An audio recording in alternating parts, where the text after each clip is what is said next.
Still with me, Mr. Harrell?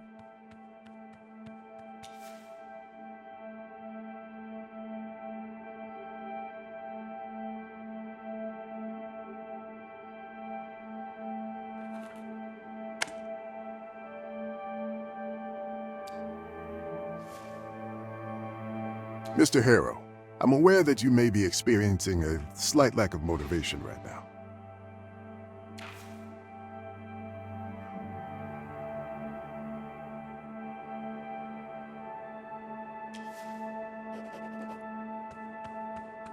And we'll surely be coming back to this condition of yours later during our sessions.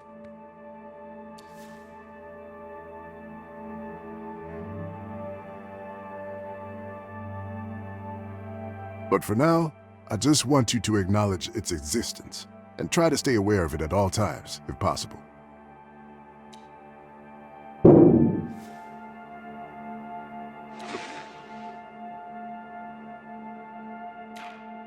That's good to hear. Now, in order to keep us focused, I always limit the session length to exactly 1 hour, hence the alarm. However, since this is your first session, I'll allow a few questions, if there's anything. Mr. Harrow, your case is not to be underestimated. We need to assess the situation carefully.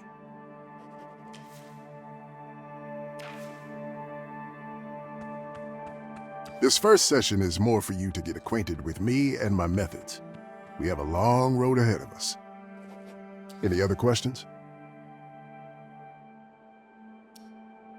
It may be hard to understand the need for isolation at first, but my methods require complete divergence from the client's regular way of life, as well as temporary distancing from their social groups and circles. This place is ideal in that regard. However, it's understandable that you need a period of adaptation to both this idea and to your new surroundings. That's also why I haven't asked you to hand over your phone. Yet. But please don't be alarmed. We'll talk about everything in due time.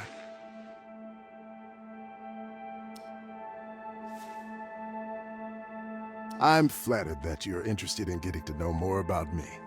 But we're not here to discuss my life. In fact, getting personal may derail our progress.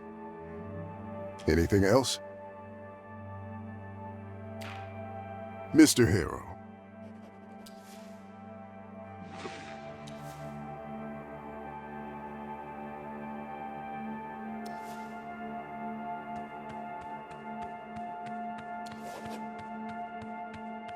I've never let a client down, and I'm not about to start now. All right then, that's it for today. You should go and check in at the office. Your room is probably ready by now.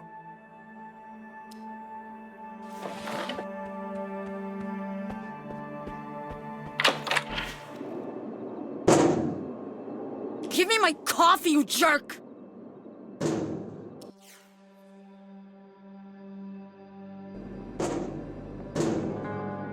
Spit it out already!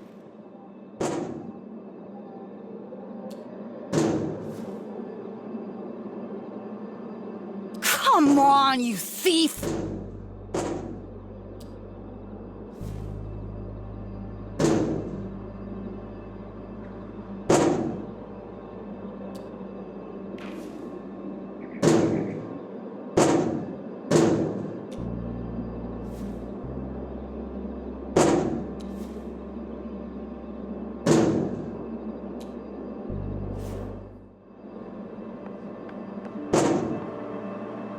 I'll break you open if I have to.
jerk!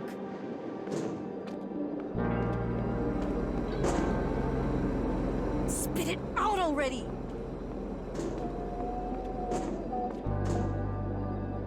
Come on, you thief!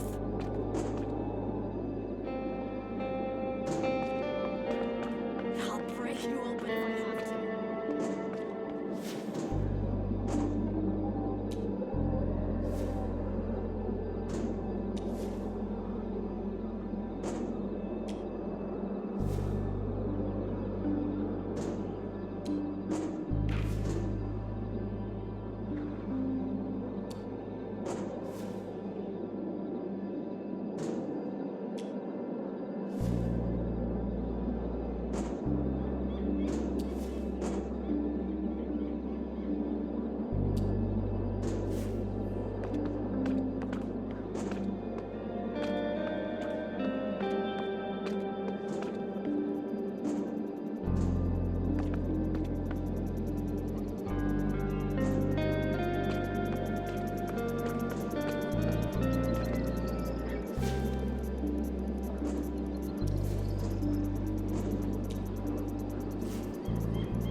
Come on, you thief!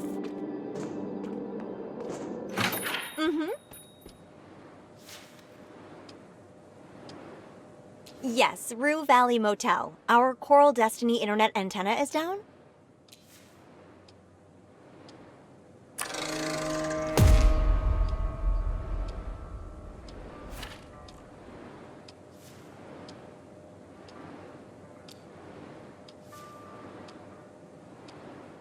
Please sit down, sir. I'll be with you in a moment.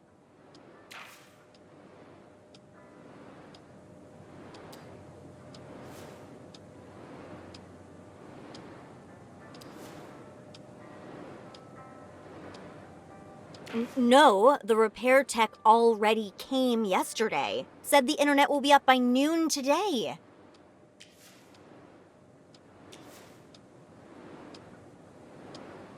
Yes, I have rebooted the modem.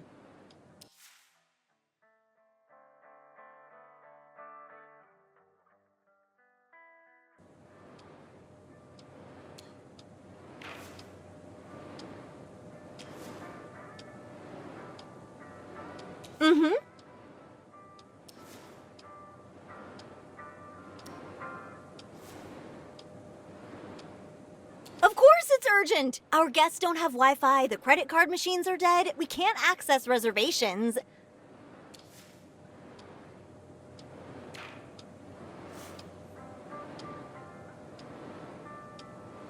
Listen, I know what I'm talking about. Your repair tech said it was fixed. Can you just...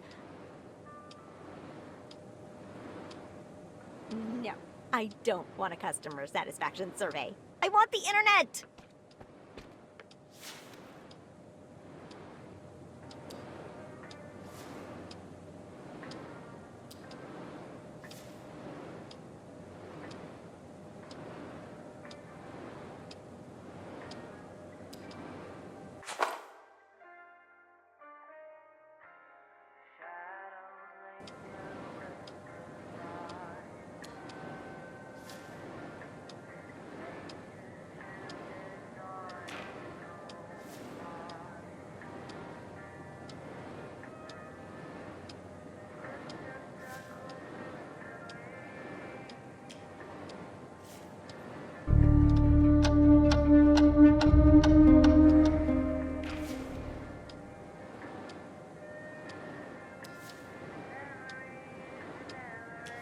Hi, yes, Coral Destiny Antenna, Rue Valley Motel. Oh, case number? It's 6AUG27-RVMT.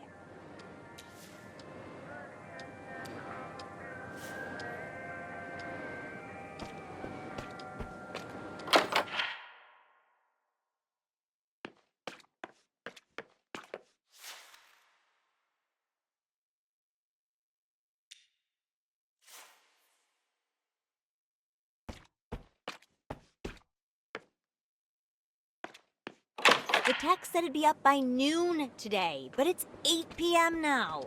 Mm-hmm.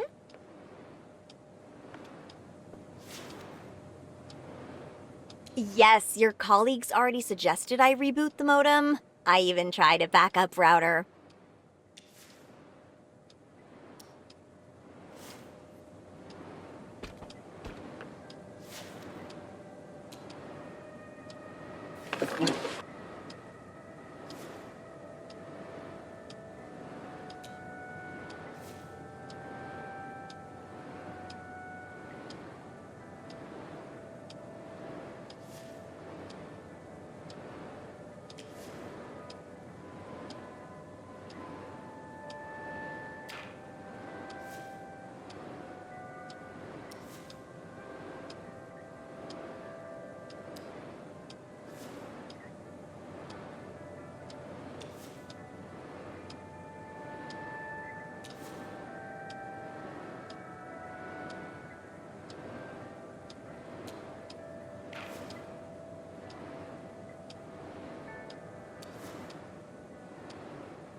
Physical antenna, yes. On the roof. Yes, the roof.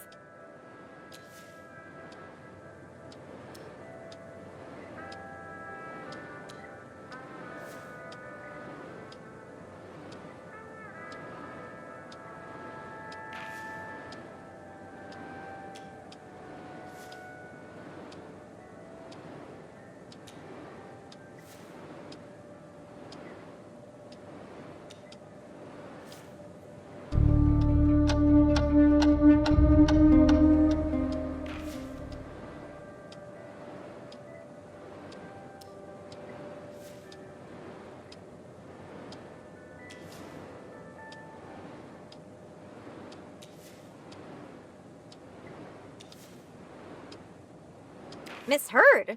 No, she said Sunday noon. I wrote it down. I'm not... Sunday or later? That's... No. This is such a waste of time. Oh, I'm so sorry for the wait. That was a super important call and I had to take it right now. There was literally no other way. Hopefully you didn't mind waiting. Well, it was, a super important call. All right then, let's get you into your room. So, number 6. That's the last one on the second floor. Everything's ready for you. And... this is your key card. Oh, I see you're confused by this. You were expecting an old-fashioned key, weren't you? Well, we decided to modernize for a number of reasons. Actually, one reason, to be perfectly honest, the guests just kept on losing their keys. It was exhausting, and my dad didn't like the cost of replacing so many locks. Yeah, he bought it from the previous owner when she realized she'd had enough of Rue Valley, So, yes, we decided to use electronic key cards. Cost us a lot to implement, but now when a guest loses their key, we only need to replace a piece of programmable plastic. How great is that? It makes my life so much easier.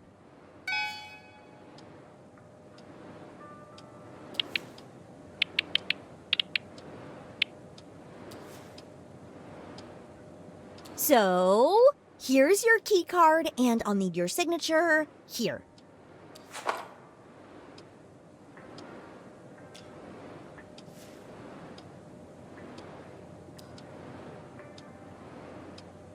Oh, are you a lawyer, perhaps?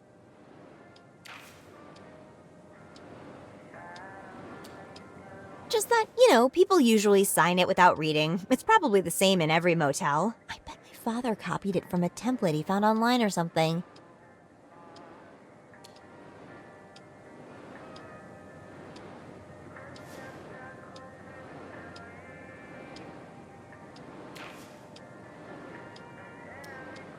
Thank you for your trust, sir.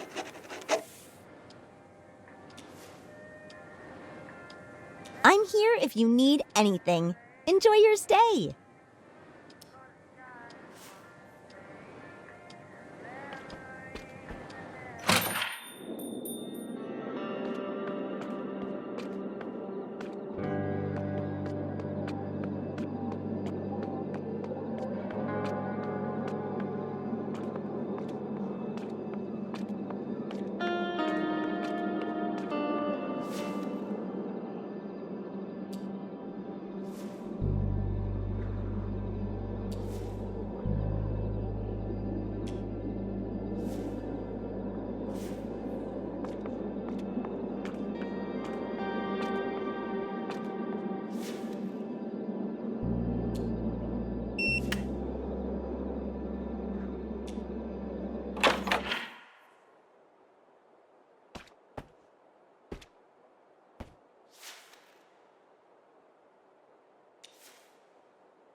Hello, sir. Am I speaking with Eugene Harrow?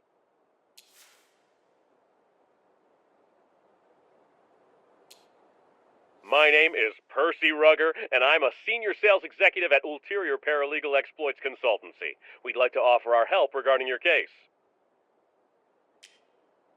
Well, Mr. Harrow, to be honest, I don't even have your number. It was randomly selected by the computer. The privacy of our potential clients is among our core values here at Ulterior Paralegal Exploits Consultancy, I can assure you. Now, if my information is correct, you have recently been unjustly forced to participate in treatment which, in our opinion, may have consequences not aligned with your best interests. Mr. Harrow, let me be frank with you. I have no idea where this Rue Valley of yours is, but we will work together to put an end to this undue response to your, well, unique situation. I mean, we have only known each other for a couple of minutes, and I can already see what a strong-willed individual you are. You know what you want, and nothing will stop you from getting it. So I presume you're ready for the next step in our cooperation? Now that's what I like to hear! Eugene, Mr. Harrow, you truly are a man of action. I'll write down your general consent here and forward your case to my colleagues in our paralegal department. They'll contact you shortly. Well, Mr. Harrow, it was a colossal pleasure talking with you. Tschüss!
Still with me, Mr. Harrow?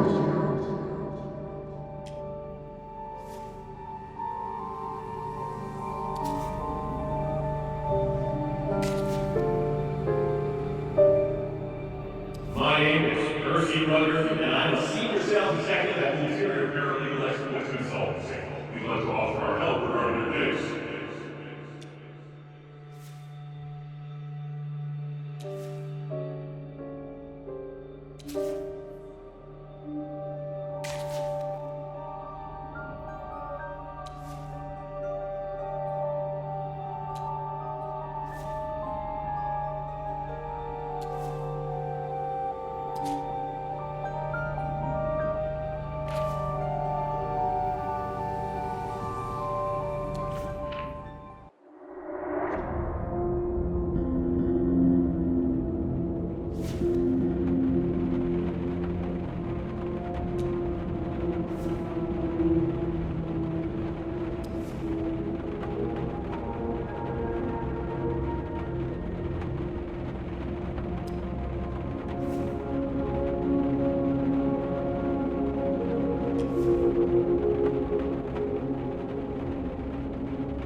God damn it!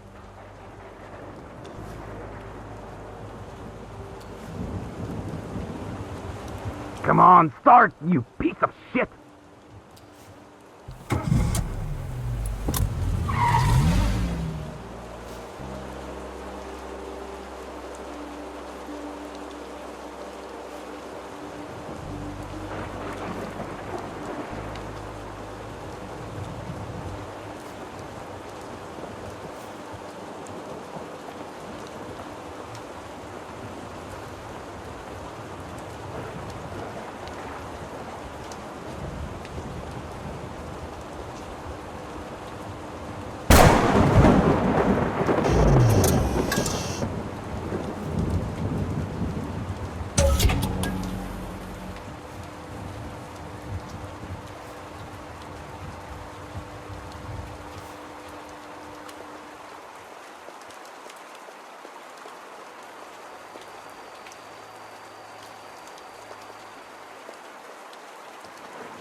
Mr.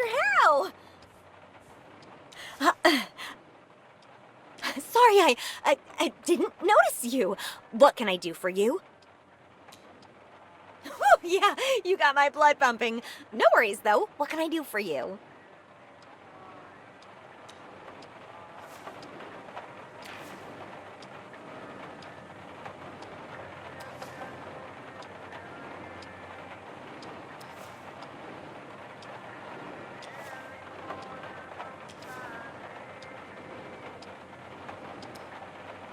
Well, he's been a regular here at the motel, visiting every now and then for years now. And despite what everybody says about him, I think he's a very kind and polite person. Don't tell me you don't know about it. I mean, yeah, the whole thing is not so important to folks outside Rue Valley, but still. Oh, okay, wow. Let me see if I can explain. So, one day when I was like 3 or 4, people turned on their taps, and instead of clean water, this black, nasty stuff came out. Soon, it turned out that the Rue River aquifer, the source of all our water, had been polluted. People were furious. There were protests, town meetings, lawsuits, everything. It was a huge deal. That's when Jason Burns' name came up. He previously worked for Apex Ore as some kind of waste manager, and they said he was the one responsible for all of it, that he dumped a bunch of chemicals into the ground and let them leak into the aquifer. After that, people started calling him the dumper. It stuck.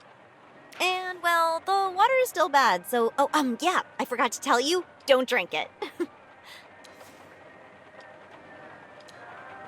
Oh, today, about an hour before you got here. Just a half an hour later, he came back down asking if I could clean, dry, and iron his shirt before 8. He said he'd do it himself, but had to leave the motel immediately because of an unexpected urgent call. There was a blood stain on his shirt, but luckily our washing and drying machine has this super quick anti-stain setting. Yeah, but he didn't seem hurt or anything, don't worry. And the machine handled it perfectly. In under 40 minutes, the shirt was spotless and dry. So I managed to iron it and drop it off to his room half an hour before the deadline.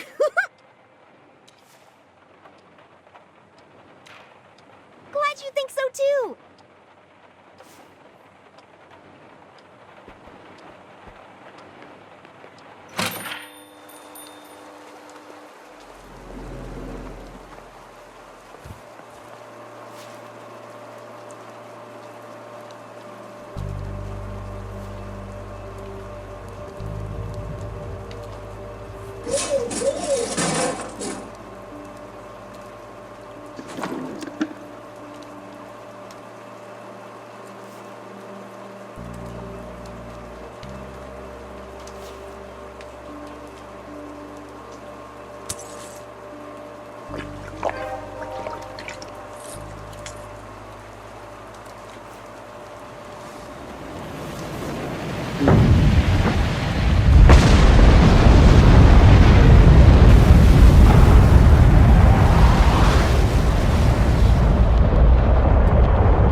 with me, Mr. Harrow?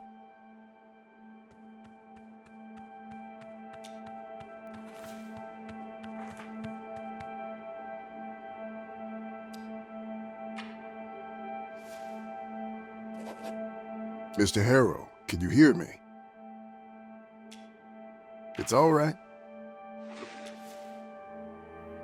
I'm aware that you may be experiencing a slight lack of motivation right now, and will surely be coming back to this condition of yours.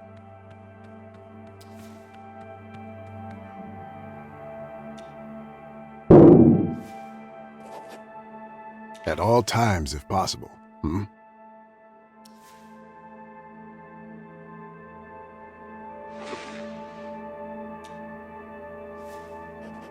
No worries, Mr. Harrow.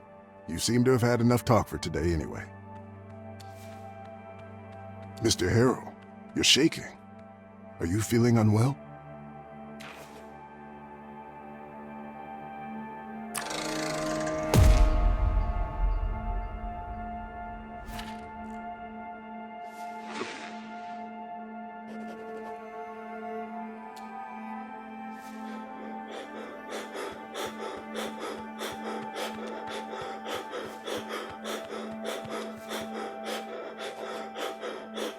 Easy, Mr. Harrow.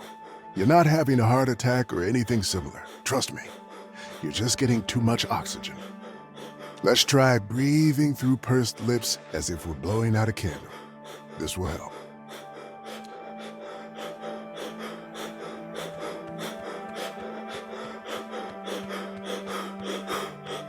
Mr. Harrow? Only for a few seconds. No need to worry. Just take it easy. Feeling a little better? Good. May I ask, how is your sleep these days? Is that so? Well then, if you happen to have trouble falling asleep tonight,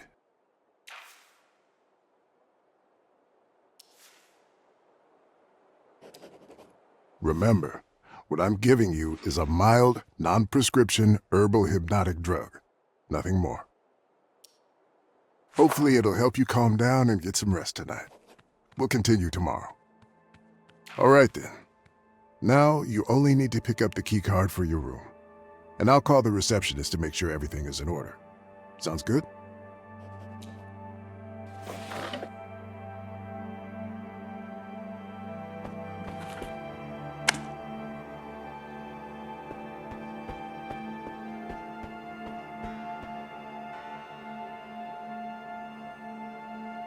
The exit is behind you. That's the bathroom. Of course.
Refreshed yourself? Feeling a bit better now? That's good to hear. See you tomorrow, Mr. Harrow.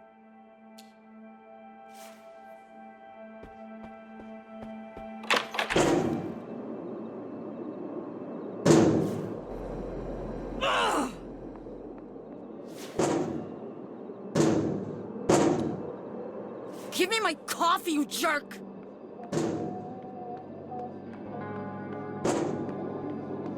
Spit it out already!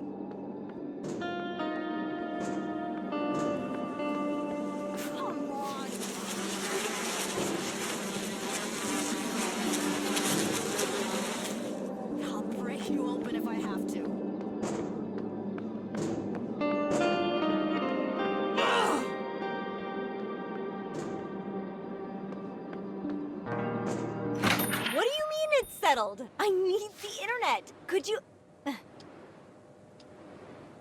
Of course it's urgent. Our guests don't have Wi-Fi, the credit card machines are dead. We can't...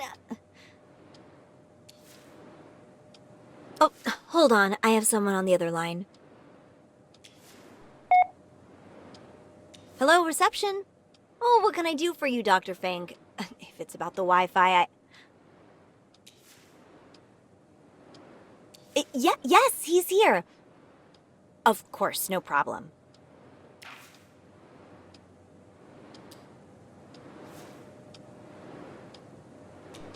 Hello? I'm very sorry. I will have to call you back later. Bye. Hello, Mr. Harrow. How are you? Are you ready to check in? Everything is in perfect order. Don't you worry a bit about anything.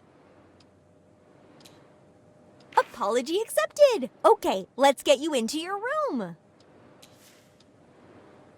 So, number 6. That's the last one on the second floor. Everything's ready for you. And... this is your key card.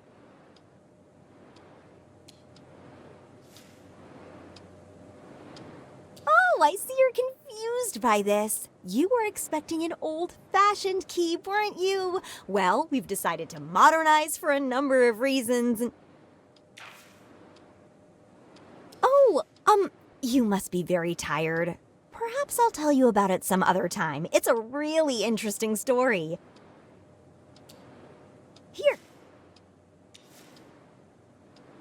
I'll just need your signature. All right. Thank you.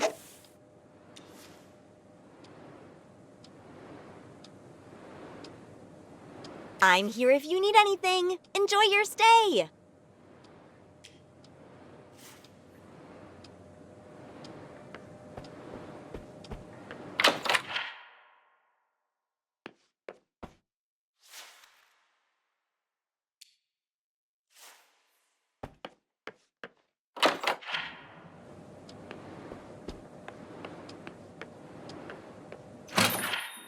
Give me my coffee, you jerk!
Still with me, Mr. Harrell?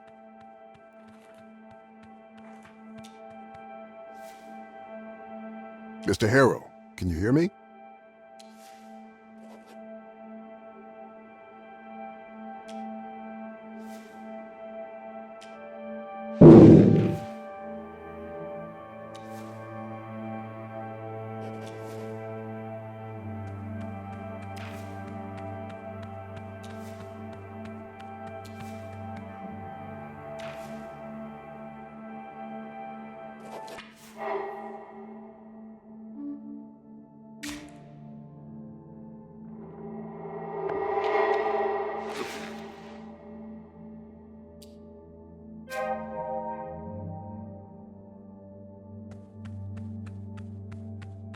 Time loop?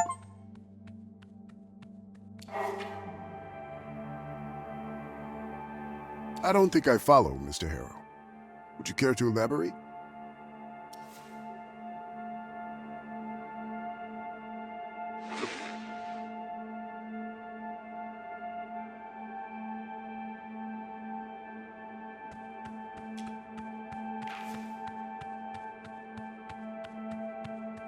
I see.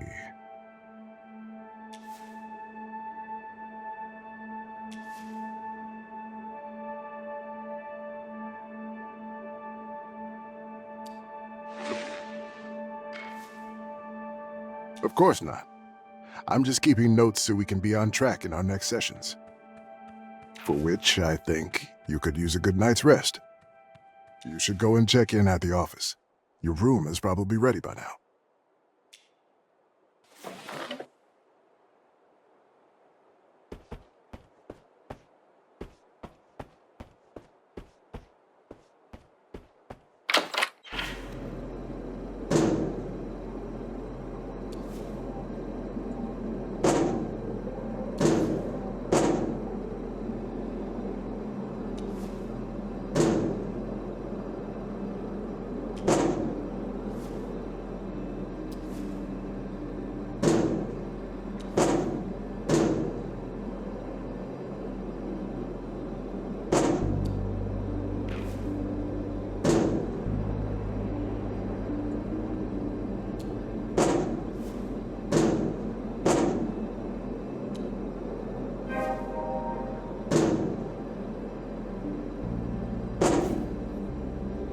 Give me my coffee, you jerk!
Spit it out already! Come on, you thief!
Hello,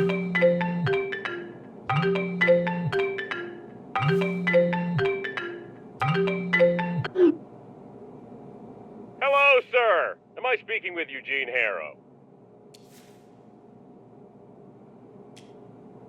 Well, Mr. Harrow, the real question is, what can we do for you? My name is Percy Rugger, and I'm a senior sales executive at Ulterior Paralegal Exploits Consultancy. We'd like to offer our help regarding your case.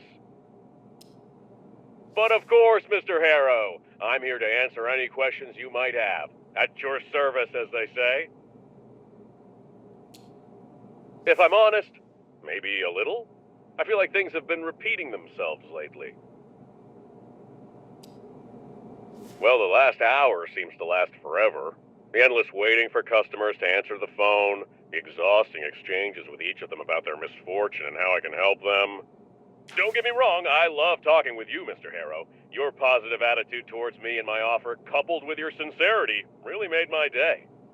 You're a light in the darkness. Back to your question, Mr. Harrow. Well, yes, I do feel like I'm stuck in a loop. But that's part of the job. Every day seems repetitive, but you make little progress every day. Step by step, you create and recreate yourself. That's what I signed up for when I started. Now that that's settled, where were we? Yes. If my information is correct, you have recently been unjustly forced to participate in a treatment which, in our opinion, may have consequences not aligned with your best interests. Mr. Harrow, let me be frank with you. I have no idea where this Rue Valley of yours is, but we will work together to put an end to this undue response to your, well, unique situation. I mean, we have only known each other for a couple of minutes, and I can already see what a strong-willed individual you are. You know what you want, and nothing will stop you from getting it. So I presume you're ready for the next step in our cooperation? Now that's what I like to hear. Eugene, Mr. Harrow, you truly are a man of action. I'll write down your general consent here and forward your case to my colleagues in our paralegal department. They'll contact you shortly. Well, Mr. Harrow, it was a colossal pleasure talking with you. Juice!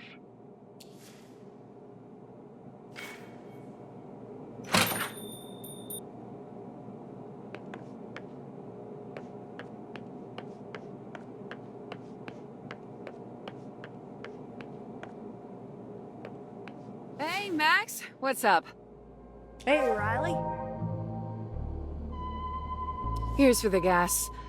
You don't happen to keep some coffee under the counter, do ya? No coffee, sorry. I got a couple cans of Mega Jitter in the fridge if you're that desperate. Nah, those make me twitch like Uncle Ben on a clean day. I'll pass, thanks.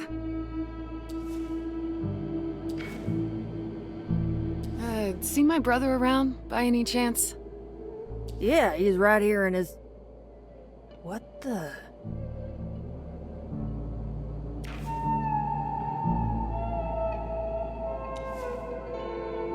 He disappeared.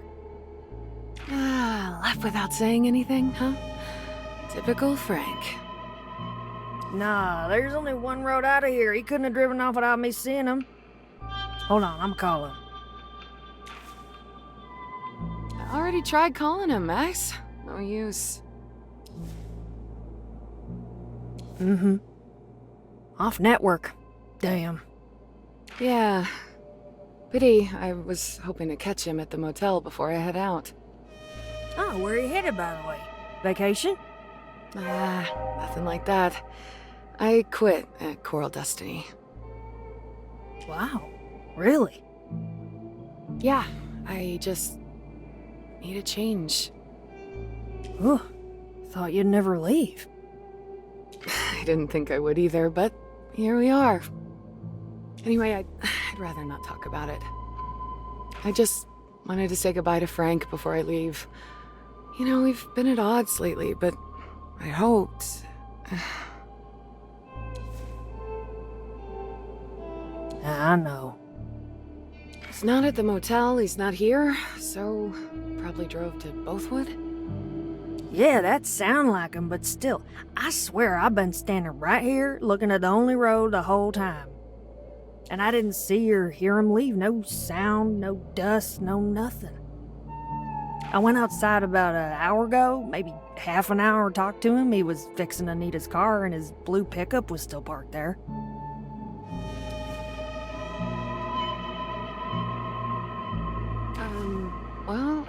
Couldn't he have driven it the other way? Into the mine pit? I would have heard that for sure. Besides, the fence is intact.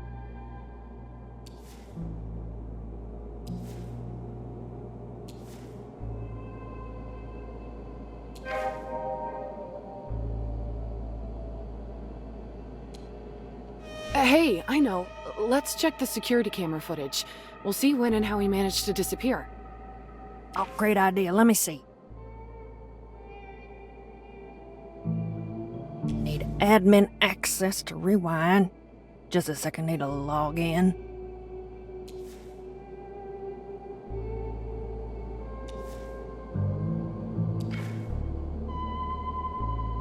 Oh, shit. Rain. And I'm on a bike. Ah, sucks. You in a hurry? Not really, but I wanted to stop by the cemetery before I continue on. Ah, tough luck. Till the rain stops, it'll probably be night by then. Yeah, not the best time to visit the cemetery. Oh, just my luck. Anyways, I'm logged in now. Want to come behind the counter? Oh, wait, I'll just angle the screen so you can see it. Alright, let's rewind. There he is. Stop. It says 7:55 p.m. That's only half an hour ago. Let's fast forward a bit. Alright, let's see.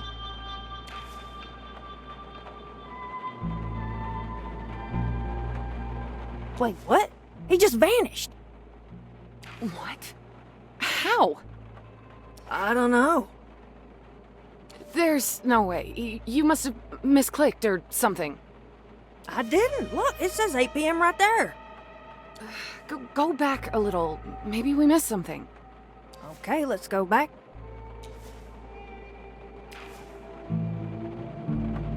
Play it at half speed. Alright.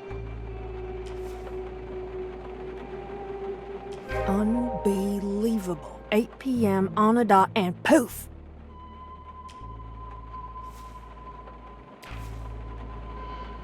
Oh my. My brother's nuts. I can't believe he hacked the security camera. Why would he do that? I don't know, but I bet he wasn't really even there before 8. So you think I imagined it? I know what I saw. No, I'm just saying, Frank didn't just vanish into thin air. There's gotta be a rational explanation. Well, I don't have one, but I know what I saw with my own eyes. Maybe the footage skipped into another date or something. Let's rewind a bit more just to be sure. Well, it'd say 8th of August, 2027 right there in the corner, but let's try. Look, 7:41, and that mirror right there as I remember it. I stepped out for some air, asked Frank how he's doing.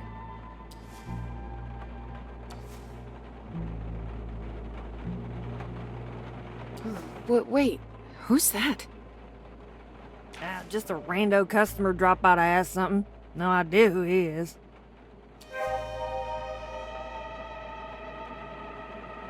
Oh, all right. You look kind of familiar, but I must have mistaken him for someone. Well, anyway, I don't get it. Frank couldn't have just sunk into the ground. I'm telling you, something strange is going on here. You know, my dad has been disappearing from our house lately. What, Walter too? Well, not like this. He just somehow escapes the house while I'm at work. That's insane. Doesn't it freak you out?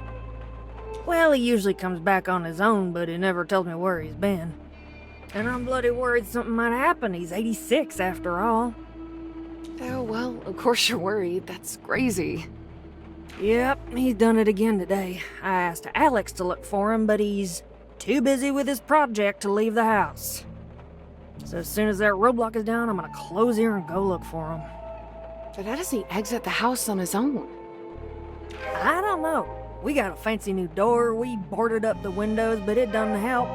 Pops has a secret way of just disappearing. Alex has some theories. Don't get me started on Alex and his theories. Yeah, I know. But Frank disappearing like this? Even Alex would be dumbfounded. Come on, it's not some paranormal thing. Frank's messing with us. I'm sure he's swapped the footage or something. Even if he swapped the footage, how do you explain he's there at 7:59 and gone at 8? I don't know, but it's the only thing that makes sense. I've known him all my life. He's up to something. Brothers, right? Always pulling something. Yeah, no kidding. You never know what you're gonna get with him. And somehow they always manage to get away with everything. Tell me about it. They drive you crazy, but you can't help but care about them. Right. You try to look out for them, but they never listen, yet they expect you to be there when things fall apart. True. To be fair, Frank was there for me for 7 long years after Mom died, when we were living at the motel. I was a difficult teenager, let me tell you, so you have to give him that. But ever since... Yeah, it changed him. You know, he's a good mechanic, but lately it's been a pain working with him. There's no such changes with Alex. He's been the same old lunatic he's ever been. A few more wrinkles, a little less hair, that's the only changes I see in him. Well, consistency does count for something, even if it's consistently... chaotic. I don't think Alex could be anything else, even if he wanted to. As you said, brothers. Well, family is family. Maybe it's on us to figure out how to accept them for who they are. Yeah, I don't know about that. When someone crosses my lines, I, cut them off. Maybe that attitude is why a hot girl like you don't have a boyfriend. It's definitely not that, trust me. And I'm far from being a girl, Max.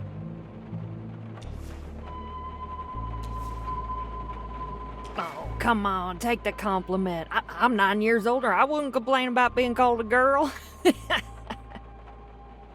So, what's the reason then? I just haven't really been looking for a boyfriend. What about you?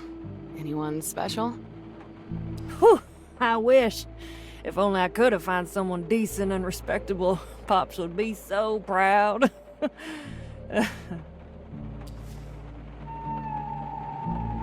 Hey, do you ever look back on something you did and wonder if you were wrong?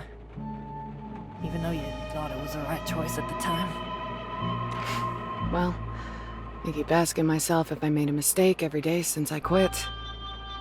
No, not like that. I mean, something bigger. Bigger than uprooting your entire life? I don't know. Feels like I'm already free-falling as it is. I mean, something you'd rather people never know about, even if you had good reasons. Yeah, sometimes it feels like the truth does more harm than good, but keeping it quiet for too long, that's tough, or at least for me. Maybe that's why I'm running now. Feels like freedom, leaving it all behind, but sometimes I wonder if I'm just avoiding facing some things head on.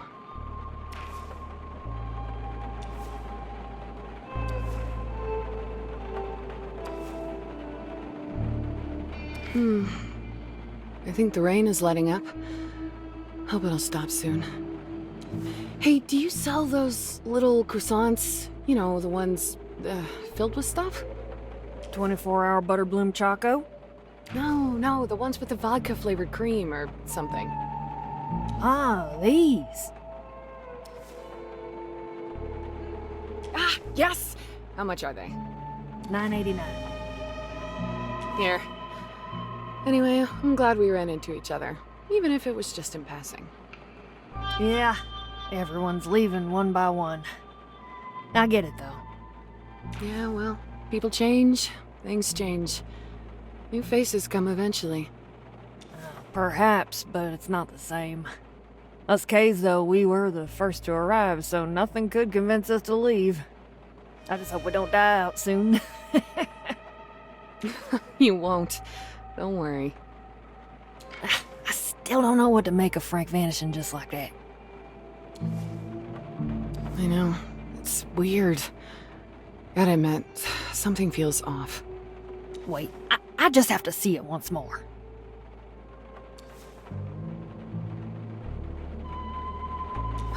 It's no use. Won't find anything new. You're probably right. Oh, the rain seems to be stopping. I won't keep you any longer. Have a safe trip. Thanks. Goodbye.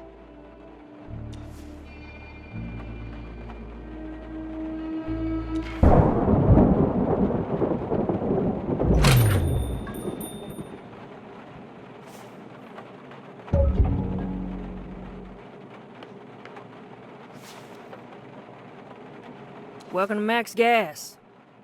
You need some help getting gas in that city car of yours, or you want something else? We got no booze, mind you. 'Cause it's my shop and I says so. That enough for you? And if you really want to get plastered, there's a new fancy bar up the road past the motel.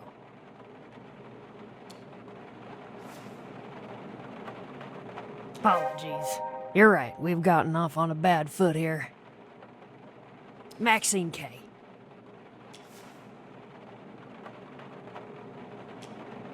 Nice meeting you. And before you ask, yeah, I named the station after myself, Max Gas. To be honest with you, I didn't give that much thought to it. The name just made sense to me. I wanted to have something of my own, and I wanted it to be known.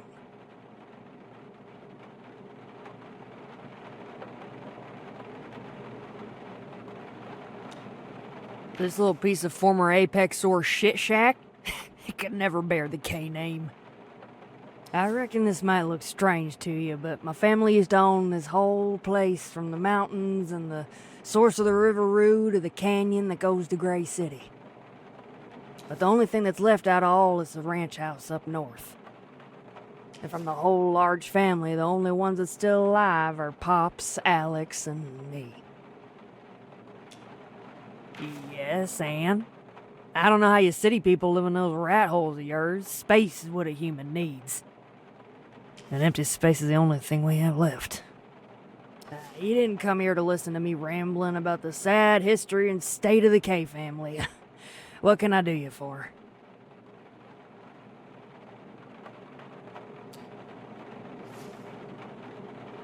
Well, my great-grandpops came to this land some 130-odd years ago with nothing but a herd of cattle and a desire to make a name for himself. Maynard K was his name. Slowly, with hard work and a lot of sweat and blood, he purchased the whole valley from the state. Made it his own. Our family filled its coffers and prospered and built a magnificent ranch manor house. 'Cause every good story has one, I guess. Anywho. But the butt of this tale is the industrialization of food production.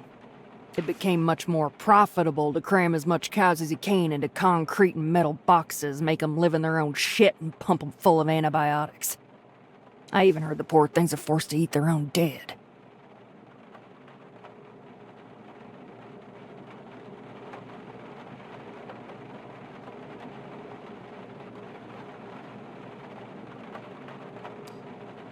Yep. If I was a cow stuck in that shithole, I would have rammed my head into a wall as many times as necessary for my brain to leak out of my ears. Well, anywho, my grandpops Philip tried to persuade great-grandpops Maynard to modernize, to follow the new direction money could have taken him. They had an offer to make a co-op with General Meats. Maynard refused over and over again, and that caused some bad blood between the two.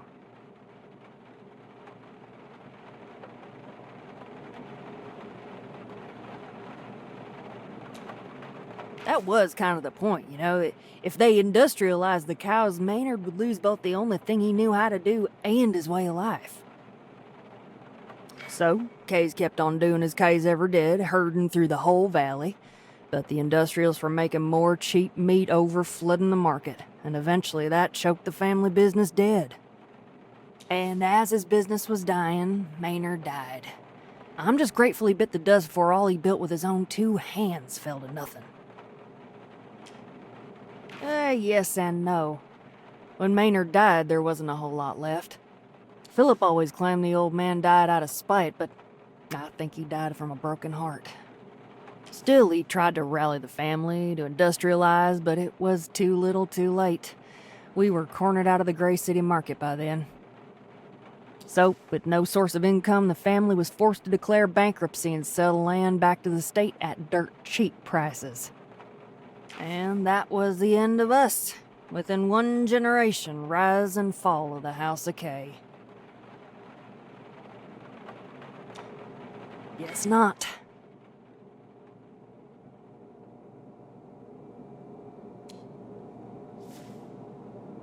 Pardon me, who now?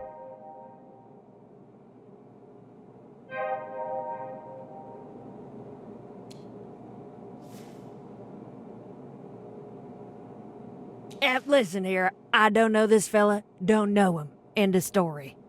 Now are you buying something or you just here to ruffle my feathers?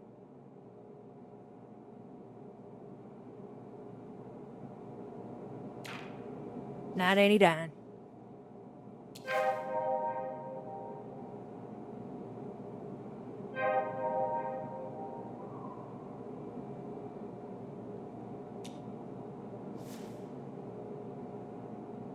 Look, I ain't got no time for crazy. You either gonna buy something or move on. I got enough of this shit at home.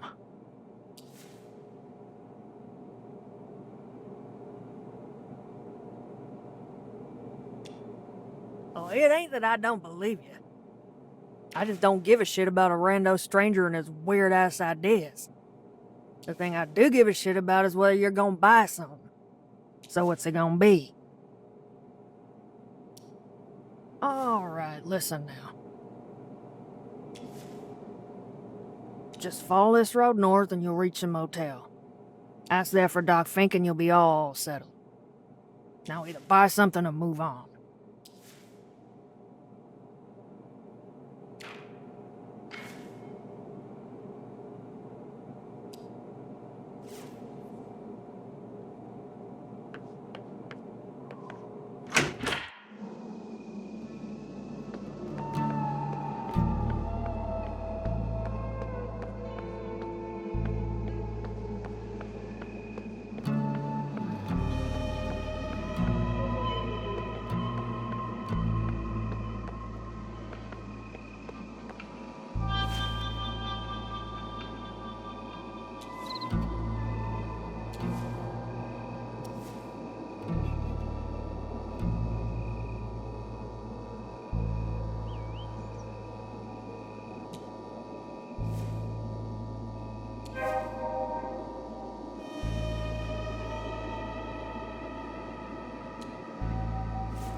Still with me, Mr. Harrow?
All right then. That's it for today. You should go and check in at the office. Your room is probably ready by now.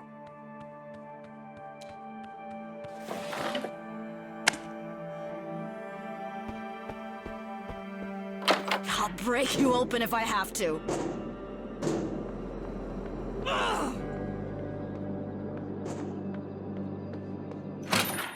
Transfer me to billing. Why would... No, this isn't about payment. Hello? Hi, yes, my problem... Again? Rue Valley Motel, Coral Destiny Antenna. Yes? Okay.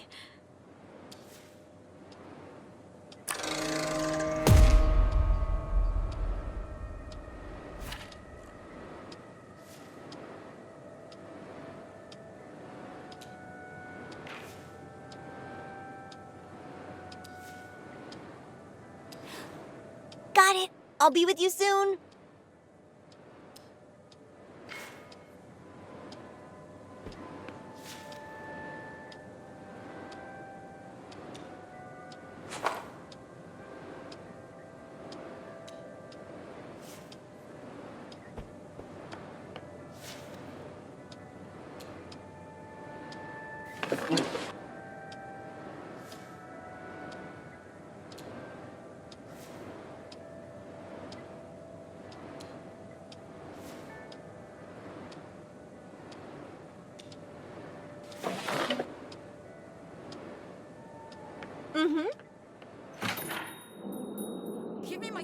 you jerk!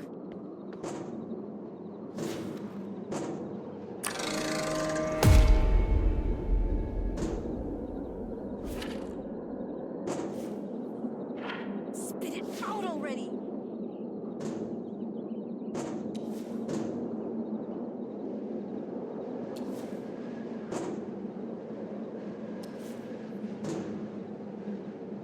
Come on, you thief!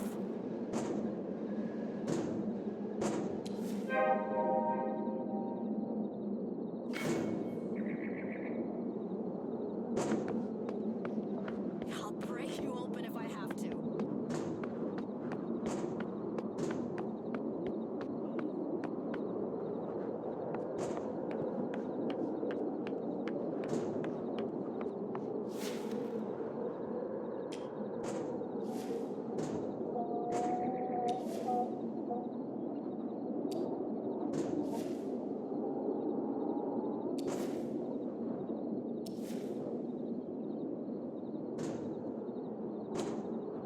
All right, that Maxine.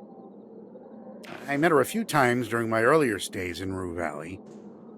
Max gas is the only choice in these parts when it comes to fueling up. Hard to miss it. So, why are you asking about her exactly? Investigation? You a cop?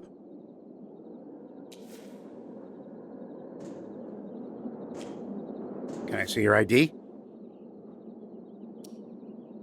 Listen, either you come clean with what this is really about, or I'm out. I don't need to be part of some weird detective drama. Not tonight, anyway. So, not an investigation, just research?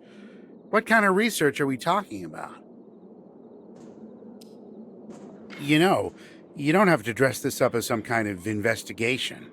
Research is okay, I guess. You can just say that. I know Maxine, but not well. Just on the surface, you know? I stop by when I'm driving in and out, fill up the tank, check my oil and whatnot. We usually chit-chat while I do my shopping, weather, local events, or whatever. That's about it. Granted, I don't drive anymore, so I wouldn't call myself a regular these days. She also sells these mini croissants. They're damn good. Exactly those. A guilty pleasure, if you ask me.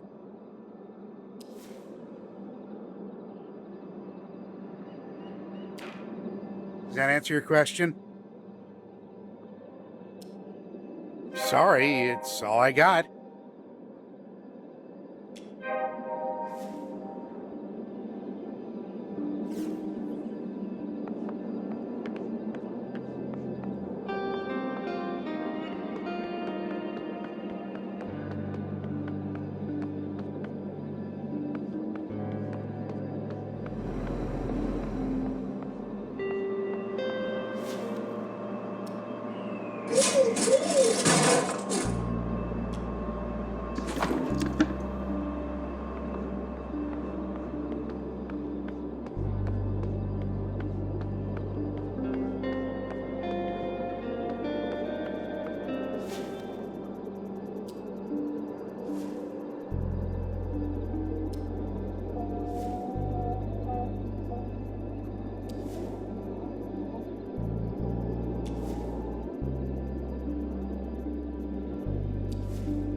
Robin, the Wi-Fi is not working in my room.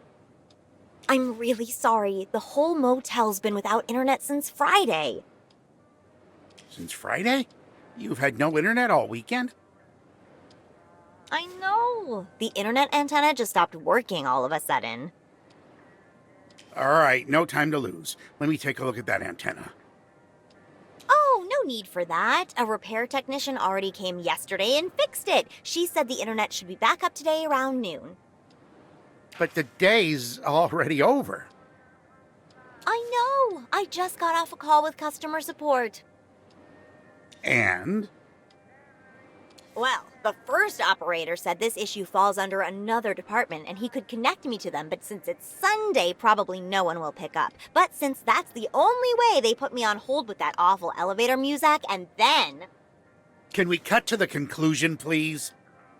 I was just about to tell you! They said the case is still being processed, and I supposedly misheard the technician who must have said tomorrow or later. So, no telling when it'll be back up. That's right. Sorry. This is absurd. Why is this happening now, of all times? I have a crucial online meeting at 8:35. Missing it is not an option. I absolutely need the internet. I'm very sorry about it. After all these years, I finally got a shot at restoring the Rue River Aquifer, and now I'll miss my only chance. That's possible? I thought our Blackwater situation was one of those unsolvable problems. No. We've had a process developed for 5 years already. Ever since then, the only thing missing is funding. And now that I've finally gotten the chance to pitch it to someone with both the resources and the interest to back it, everything's falling apart because of the broken internet antenna. That's my luck.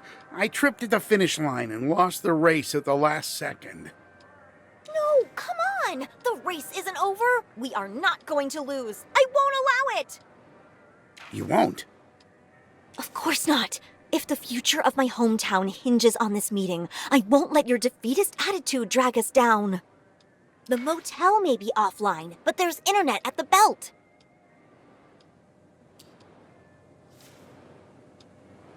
The what? The new bar my mother opened. It's a 5-minute drive to the north. Although right now there's a roadblock on the way. But I don't even have a car. Oh, right. Well, the good news is the roadblock won't be a problem then. And the bad news? You'll have to ride a bicycle there, and it looks like a storm is coming. You'll need a personalized card to use the bike. Here, take my card. Oh, thank you. How do I use it? Just lean the card against the marked surface on the steering wheel and wait for the green light and buzzing sound. Oh, wait, take these noise-canceling headphones too. My mother is not in the best mood today, so it might get loud at the bar and can't have you getting distracted during the meeting. Well, thank you. Let's hope I'll make it there in time. And their internet is working. Don't worry. Drive carefully, and good luck.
Still with me, Mr. Harrow? Mr. Harrow, please. Give me my coffee, you jerk!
Yes, Richard.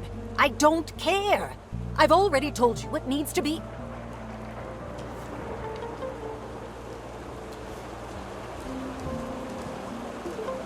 Give me just a moment.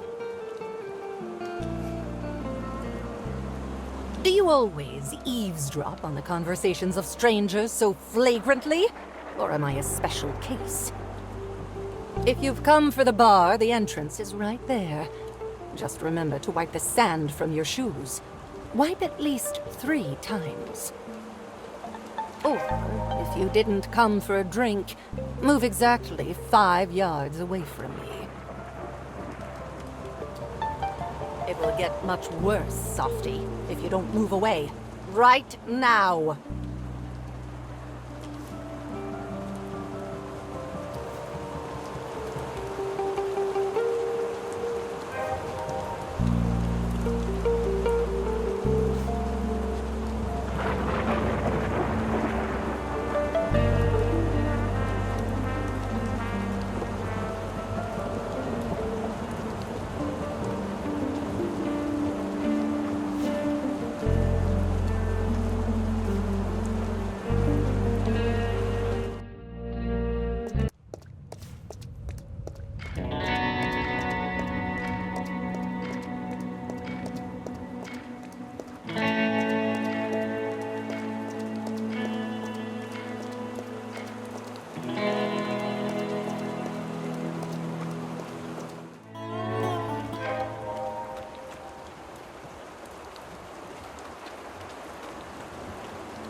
Still with me, Mr. Harrow?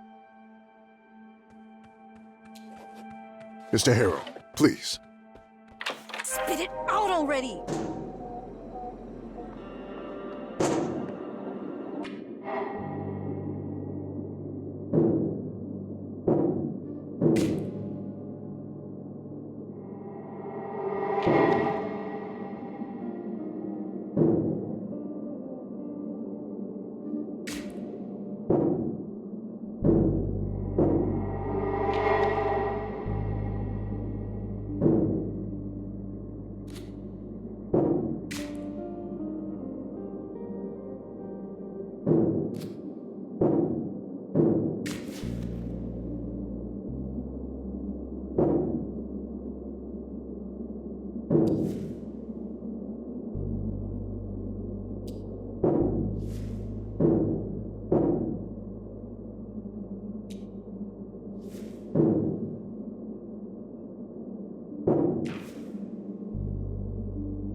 Come on, you thief!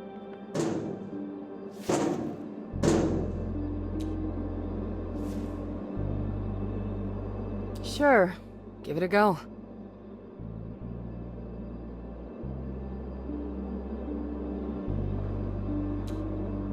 That's genius. I'm watching.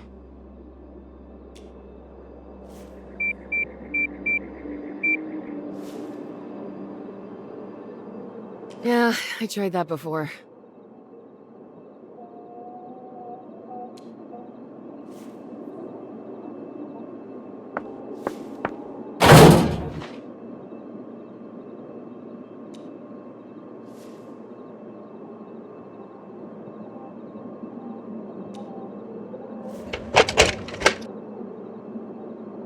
The old did you try unplugging it and plugging it back in method.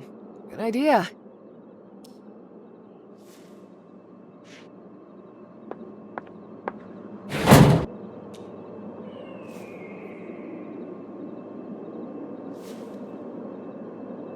Ah, crap.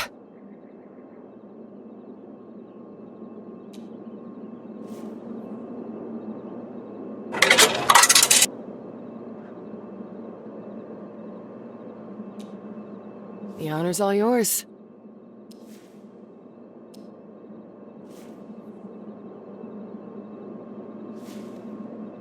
Damn.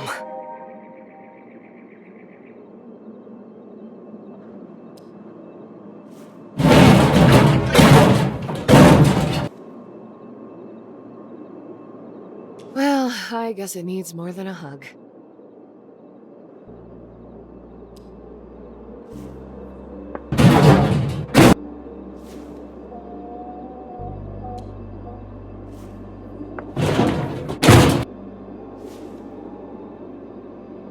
Oh, I think you made it angry.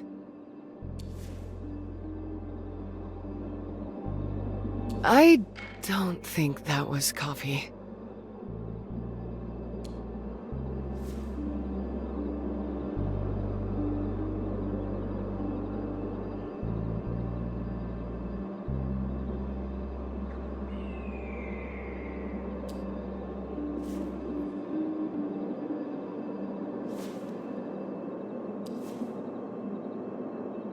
Hey, are you talking to the machine?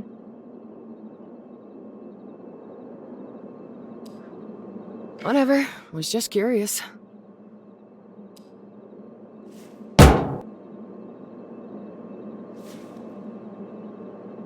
Oh my god, are you okay? Did you hurt your hand? Yeah, that's good. Just keep cool and breathe. You know what they say. Pain is temporary. But seriously, please don't do that again.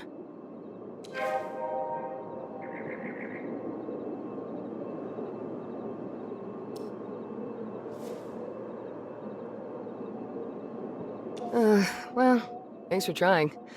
I'll go back to beating some sense into it.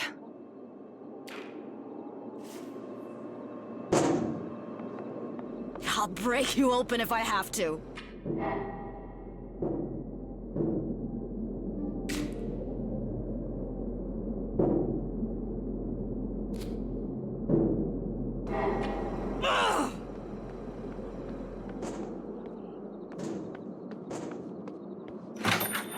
I understand, but the text said today.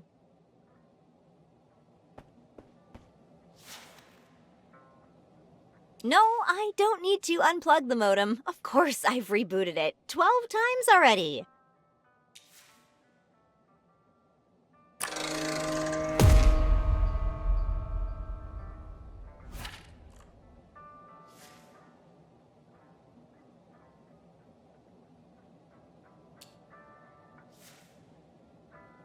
Sir, please calm down. I'll be with you shortly.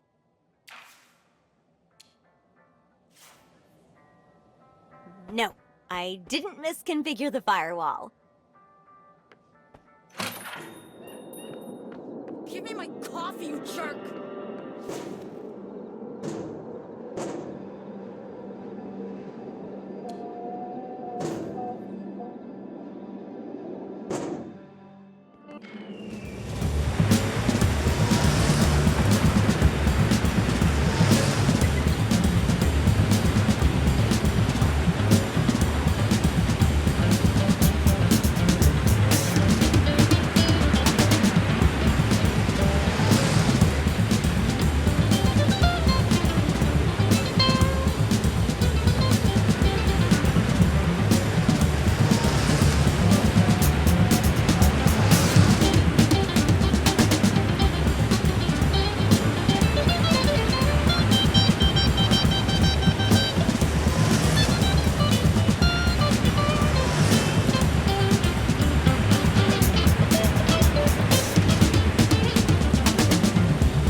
Still with me, Mr. Harrow?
Still with me, Mr. Harrow?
Still with me, Mr. Harrow?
All right then. That's it for today. You should go and check in at the office. Your room is probably ready by now.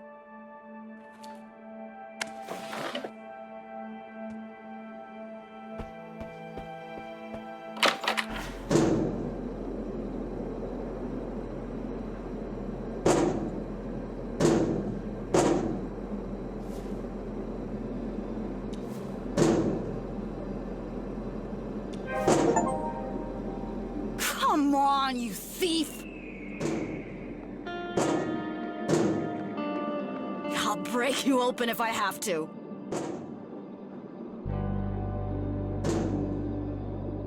Ugh!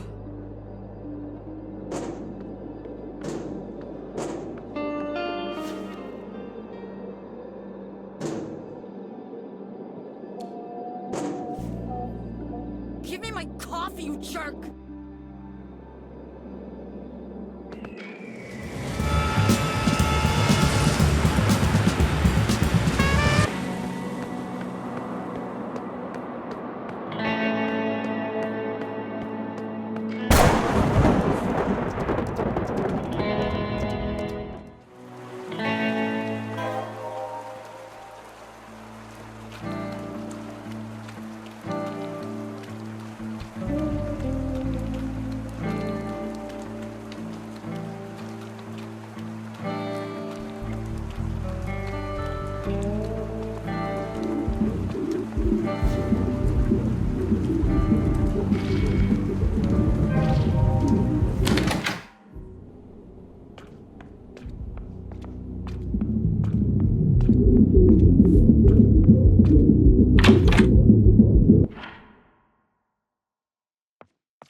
Still with me, Mr. Harrow?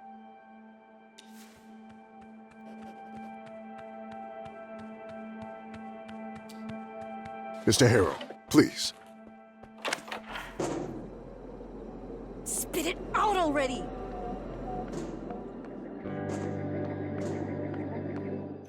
Yes, Rue Valley Motel. Our Coral Destiny.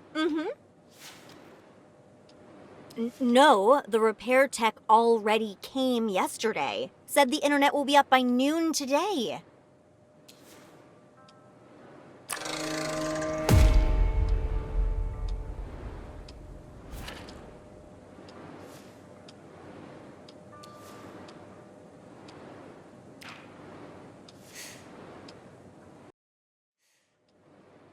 Hey, listen, I have to go now. So yeah, we'll have to manage without it today.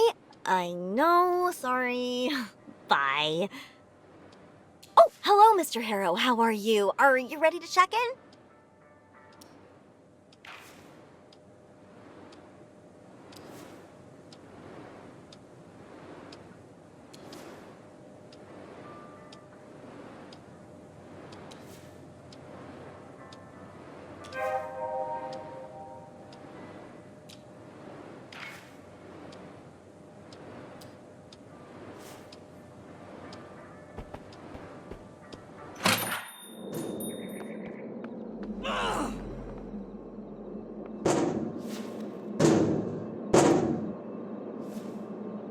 Sure.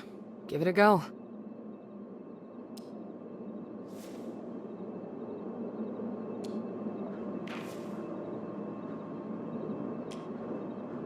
Oh, what? Nice! I don't know how you figured it out, but thank you so much.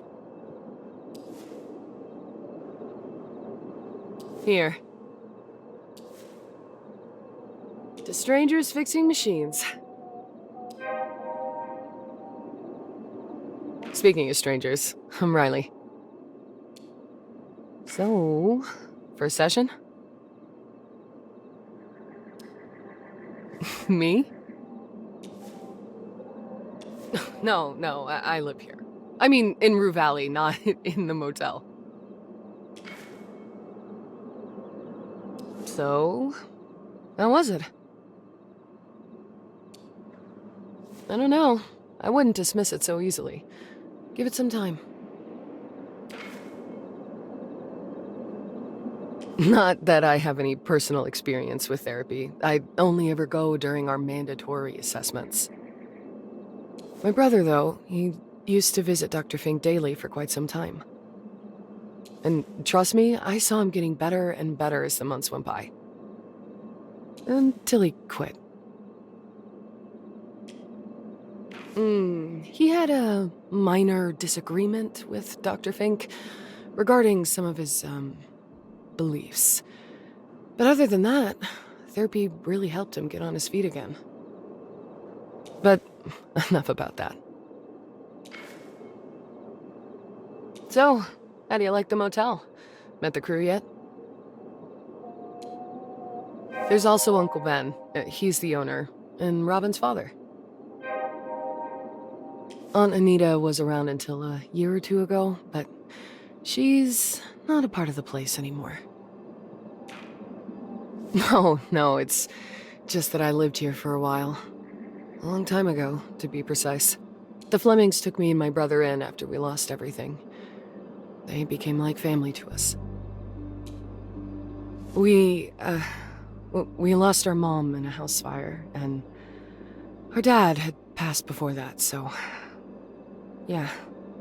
Anyway, Uncle Ben was like a father to us. Still is in some ways.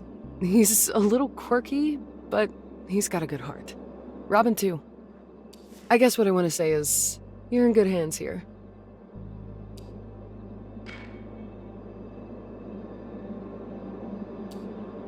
You must be talking about Aunt Nita. No one else could pull off such an outrageous outfit and look that good. Her Royal Majesty, the Queen of Hospitality Industry here in Rue Valley. What? No. Okay, maybe a little bit. Was that her fault that Apex Ore went under and the motel had no visitors for almost 10 years? Nita always dressed like that. You better believe it raised a few eyebrows, or a few dozen eyebrows around here. But ever since the divorce, she cranked it up to 11. I don't know. Maybe that midlife crisis or whatever, or she's finally a free woman and can do whatever she wants. That's a very long story, and I'd rather not talk about it right now. Let's just say we're related. Kinda. Well, she was running the motel with Uncle Benny back in the day, and now she opened a bar with that hunky dude from Bothwood. What always happens. People drift apart, and after plenty of yelling, they call it quits and get a divorce. I don't think Kuipers is raking in the big bucks, but considering no one else is doing any tourist stuff around here, that kind of qualifies her as the queen of tourism. You're welcome? Well, this was fun and all, but gotta go. Thanks for the coffee.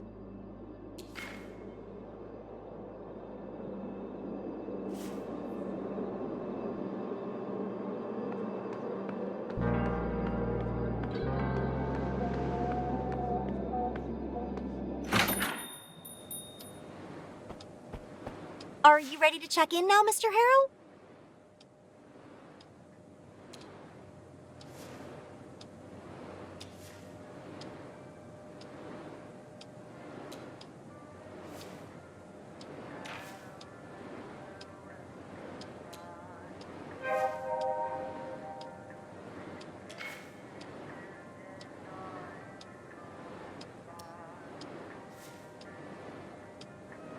Sure I do. I mean, as much as anyone can say they know their parents.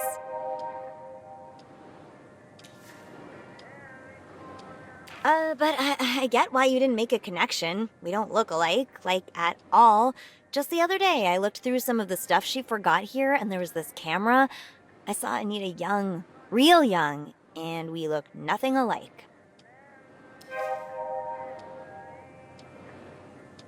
No wonder, really. Everybody tells me I'm the spitting image of my dad.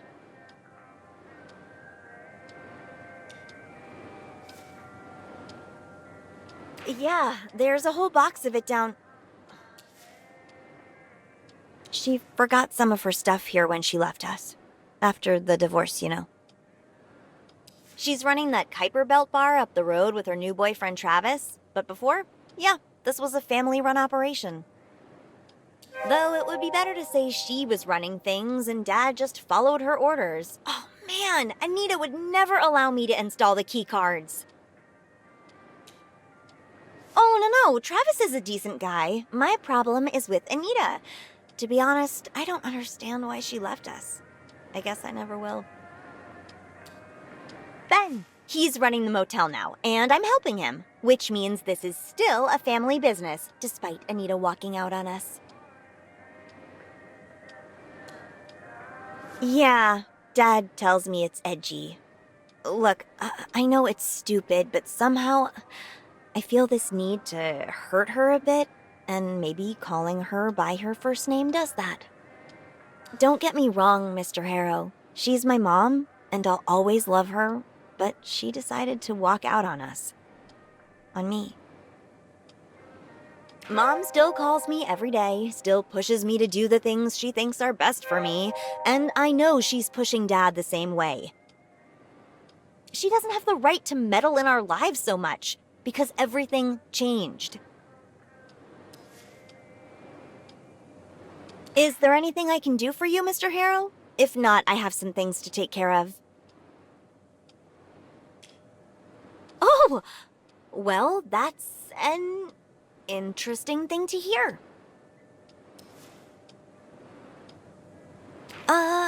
Anyway, let's get you into your room. So, number 6, the last one on the second floor. Everything is ready for you. And here, your key card.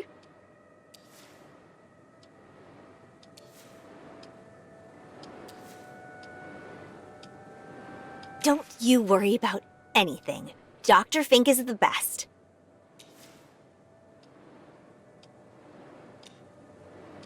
Of course not, Mr. Harrow. Like I said, you just must be very tired. Why don't you go to your room and get some rest?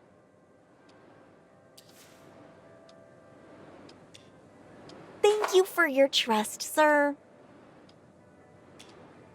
Oh, you can do it some other time. Don't you worry about anything.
Very sorry to interrupt, but this is an emergency. Robin, the Wi-Fi is not working in my room.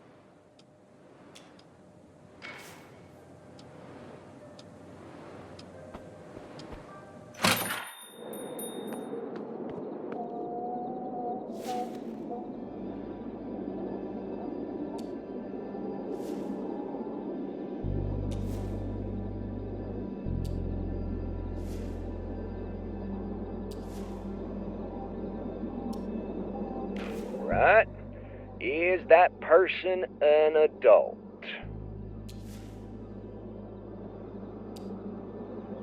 Sir, these are important matters. Just leave your jokes inside your head. So, right here, adult. Has it been more than 24 hours? Roger that, sir. So, right here. Alright, what's the missing person's name? Cousin Walt's missing? Again? Yep, we family. Kay's and my folk. We go way back. But I reckon a tale of local history is not what you're here for. Well, way back my folk came here as settlers with Maynard O.K., the founder of Bothwood. This was way back, okay? My great-great-granddad, Clayton Bronco Canis, he was his right-hand man, his main cowboy. When old man K got rich, my folk got rich with him. Hell, we own a block of Bothwood. Too bad it's worth less than desert sand right now. So, we blood, even though I might not like all the K's that much. Anywho, Cousin Walt's prone to going MIA. He gone done it like half dozen times. But every time he just shows up, so we used to get calls from Maxine, but I reckon she gave up after a while. Wait a moment. Who am I talking to? Who's doing the reporting? Eugene Harrow. Wait, I've never heard Walt even mention you. Here it is, one Eugene Harrow, resident of Greater Gray City, MP. What the hell you doing out here, pal? What do you have to do with Cousin Walt? Oh, there's still such a thing? It's within your rights, Harrow. As I've said, Cousin Walt's gone missing before, but every time he came back under his own horsepower, alive and well. But I'll do you a solid and file this missing person report. Only doing what we're here for.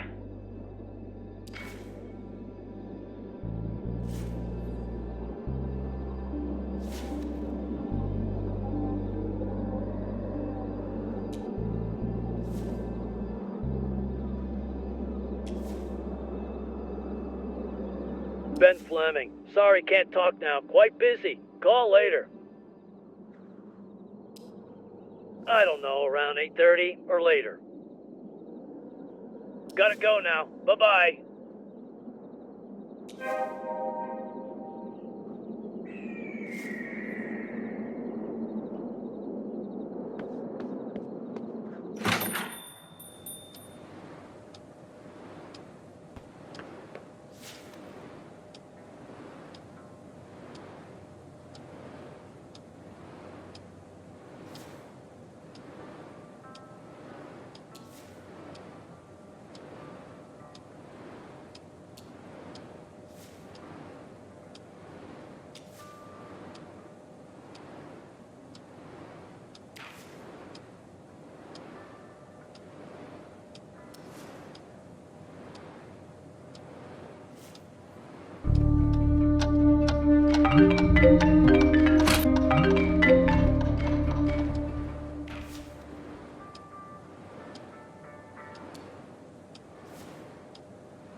How can I help you, Mr. Harrow?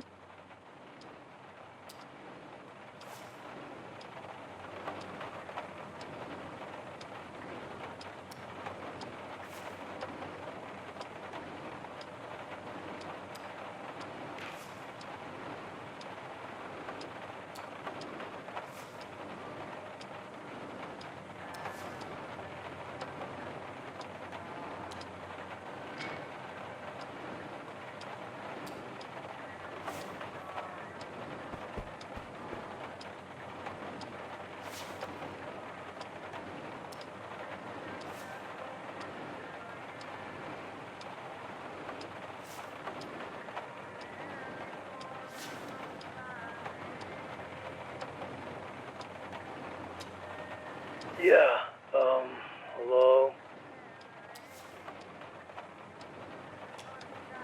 Yeah, well, I got more than a couple of answers, none of them good.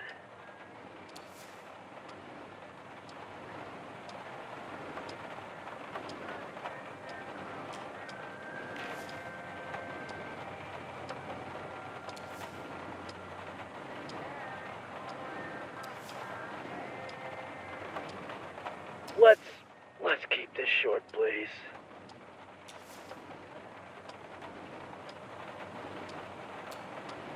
Yeah, she's angry at me, like always. She wanted out, but she still wants to push me like she's in. Fuck's sake. And I don't want to dance to her song anymore.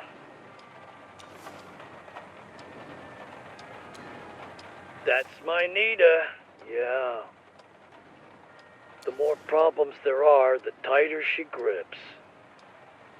It's nice talking to you, but I would really like to get to sleep, you know?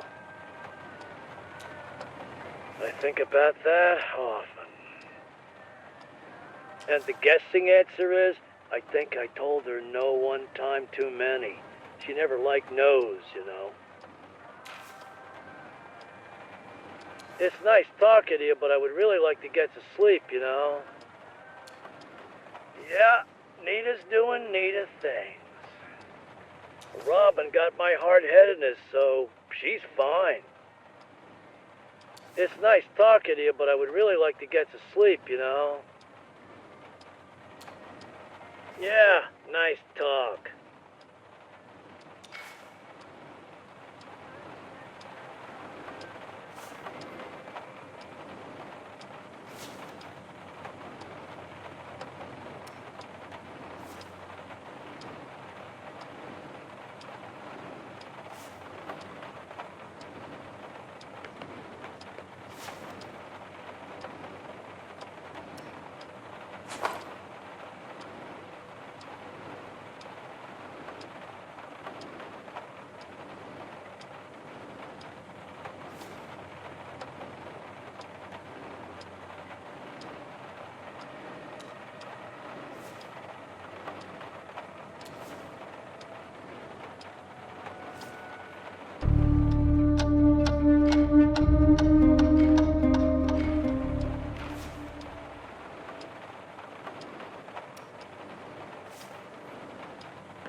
How can I help you, Mr. Harrow?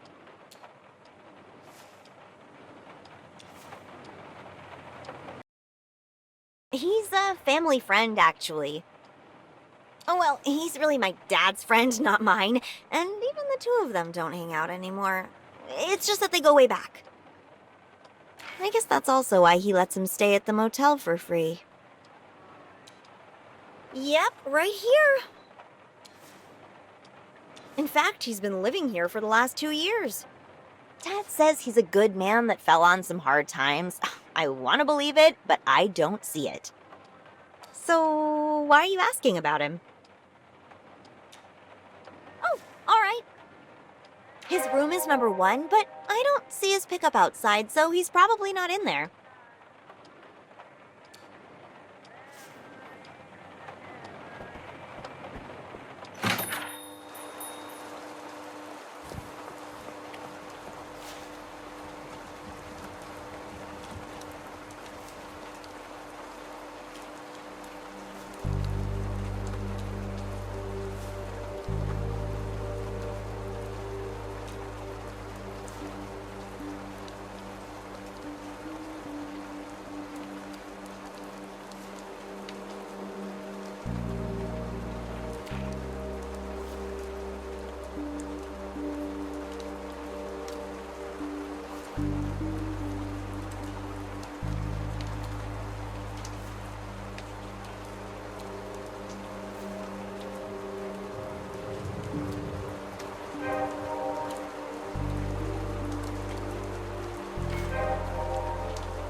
with me, Mr. Harrow?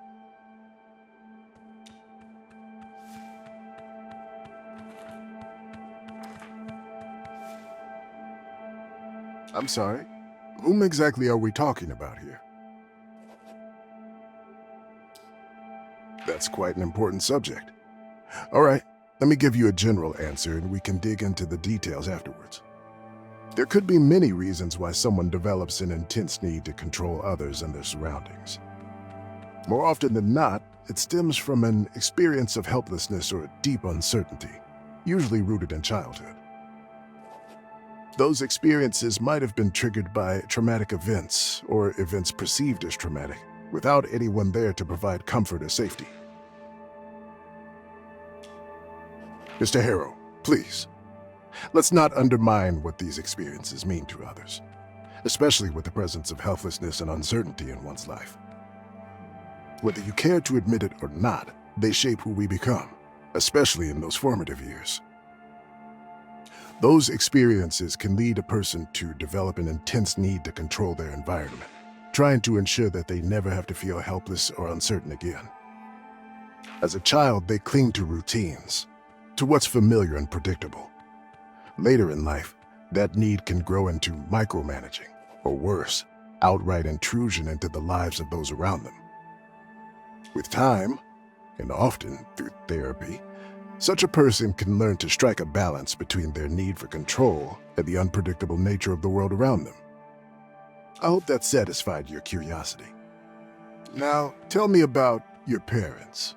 Which one had the need to control everything, including you? I understand that. If needed, we'll revisit this topic next time then. Of course. All right then. That's it for today. You should go and check in at the office. Your room is probably ready by now.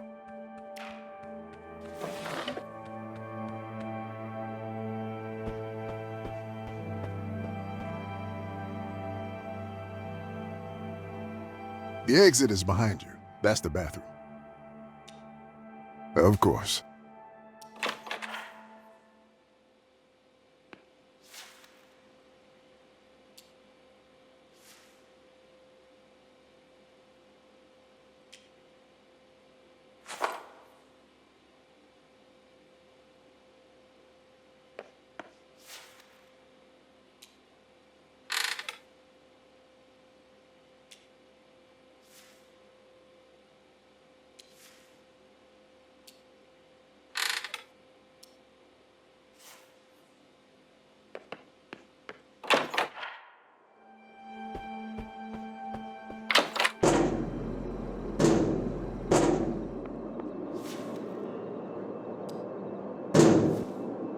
Sure, give it a go.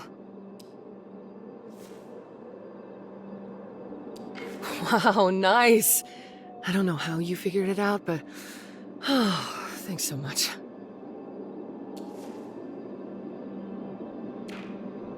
You mean when there's a rocket launch?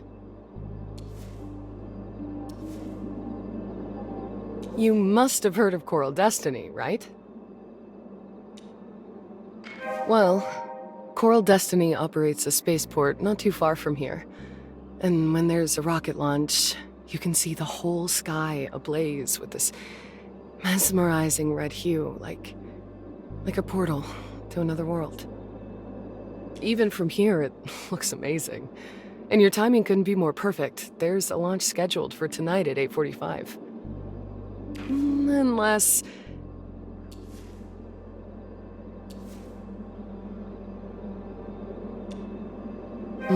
not this time. I have other plans.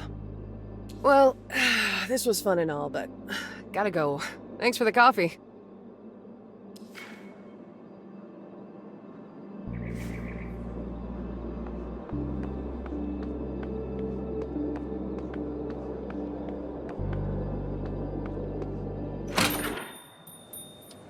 Yes, I have rebooted the modem. Of course it's urgent! Our guests don't have Wi-Fi, the credit card machines are dead, we can't access reservations.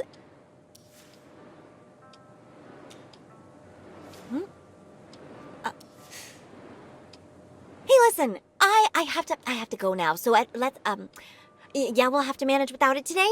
I know, sorry. Bye. Oh, hello, Mr. Harrow. How are you? Are you ready to check in?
All right then, let's get you into your room. So, number 6, the last one on the second floor. Everything is ready for you. And this is your key card. That's right, a key card. You were expecting an old-fashioned key, weren't you? Well, we've decided to modernize for a number of reasons. I would have never taken you for a locksmithing enthusiast, Mr. Harrow. I'm sure you have some theories, but you'd never guess what our primary reason was. The guests just kept on losing their keys. It was exhausting, and my dad didn't like the cost of replacing so many locks. Yeah, not a super simple process, but still quicker and cheaper than buying and installing a new lock. Regardless, the new system is still totally worth it. Not once, but even if something happens, we got like a literal tome of a manual. I thumbed through it. It seems to cover all the possibilities. And I know what you're thinking. I hope she didn't leave the manual behind an electronic lock.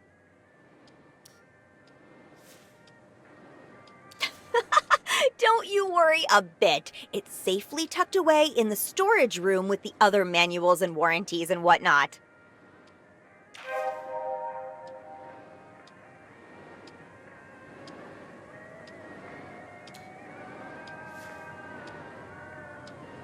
As far as I know, there's no way to hack it or to disrupt it electronically. Physically? Heck yes, but it would make a hell of a lot of noise.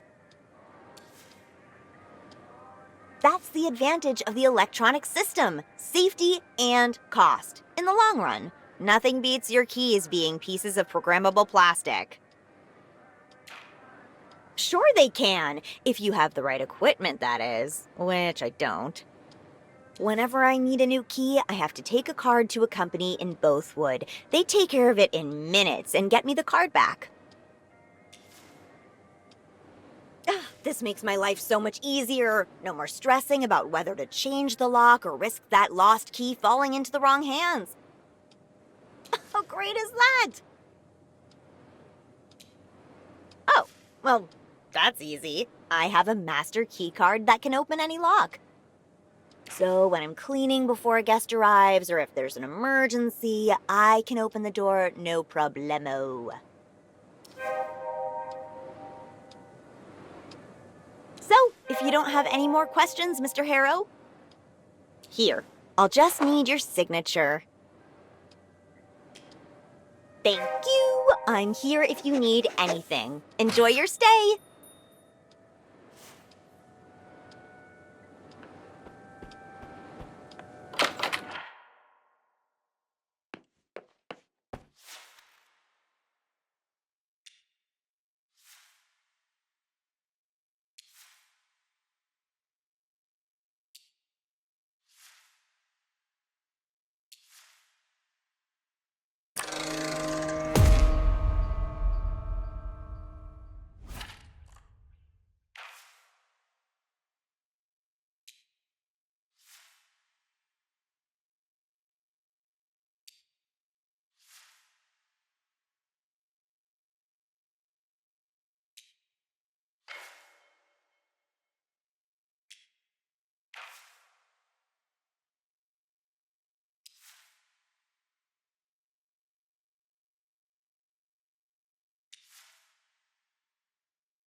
Hello,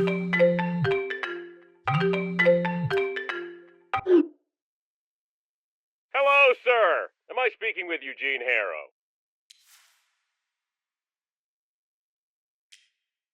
My name is Percy Rugger, and I'm a senior sales executive at Ulterior Paralegal Exploits Consultancy. We'd like to offer our help regarding your case. But of course, Mr. Harrow, I'm here to answer any questions you might have. At your service, as they say. Coral Destiny? Mr. Harrow! I'm pleased and excited about your unexpected questions on this subject. They train our brains to always be alert, like a meerkat. Now, where to start? A corporation dedicated to the study, exploration, and colonization of space, starting with Mars, saving humanity, billions of dollars in value, eccentric owner, that type of thing. I agree, Mr. Harrow. Completely over the top. Good PR. They nailed it. It goes well with their slogan, Earth, our cradle but not our grave. Now that's a brave statement in this unique moment of our history. Now I suggest we get back to the matter at hand. If my information is correct, you have recently been unjustly forced to participate in a treatment which, in our opinion, may have consequences not aligned with your best interests. Mr. Harrow, let me be frank with you. I have no idea where this True Valley of yours is, but we will work together to put an end to this undue response to your, well, unique situation. I mean, we have only known each other for a couple of minutes, and I can already see what a strong-willed individual you are. You know what you want, and nothing will stop you from getting it. So I presume you're ready for the next step in our cooperation? Of course, of course. I'll assume you have nothing against my calling again later just to make sure you haven't changed your mind. I'll write that down here. Eugene, Mr. Harrow, it was a pleasure. Talk to you soon. Tschüss.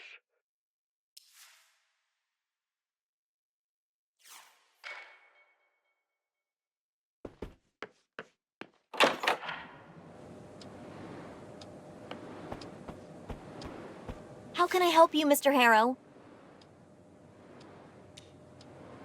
Yeah, my mom wrote those. She was real proud of them, too. Took enforcing them very seriously. She thought it was crucial. Rules for everything. To keep the place running smoothly, that was her whole thing. Right? Like every single part of life covered, no wiggle room, no fun, just rules, rules, and more rules. Anyway, since my mom left, we don't really enforce them anymore. Not like we used to. To be honest, we barely pay attention to them now. They're just there. Part furniture, part relic of the motel's past. As for my mom, she couldn't care less. There's a whole new set of rules for her new place. A fresh start.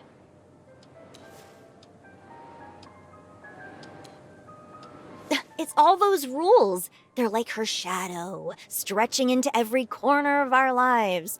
Sometimes I still feel it, even though she doesn't even live here anymore. But don't mind me. That's just family stuff, you know? You're certain it's in there, Mr. Harrow? I mean, you haven't even left the reception desk since I gave you the key card?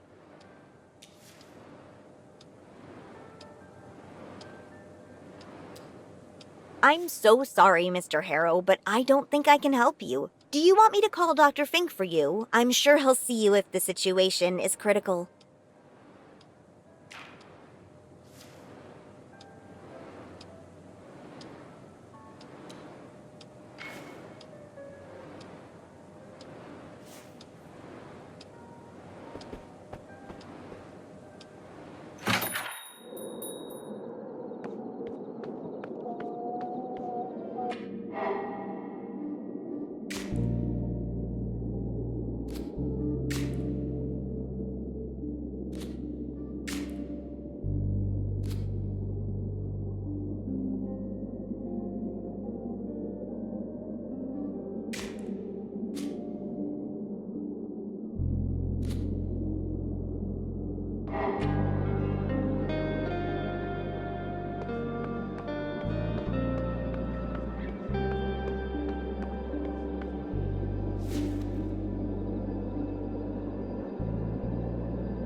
Hello.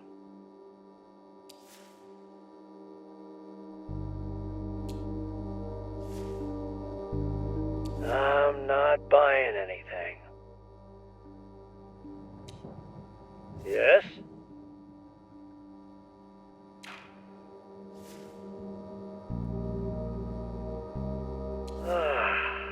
Listen, I don't know who you are and I don't care. She knows where her stuff is. Ask her.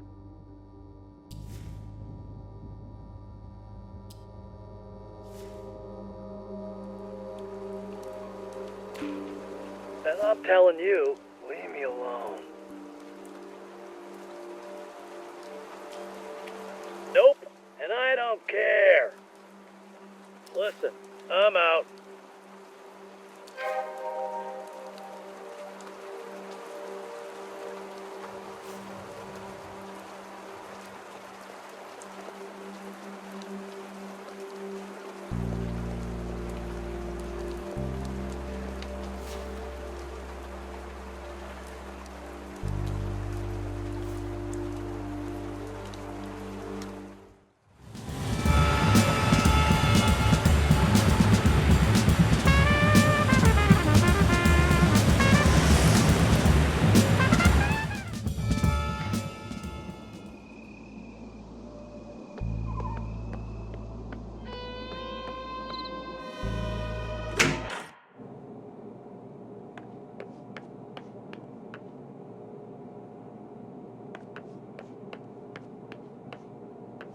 Welcome to Max Gas. You need some help getting gas in that city car of yours, or you want something else? We got no booze, mind you. Oh, you came to get her car? I expected that pal Travis, but, if that's the case, you came for nothing.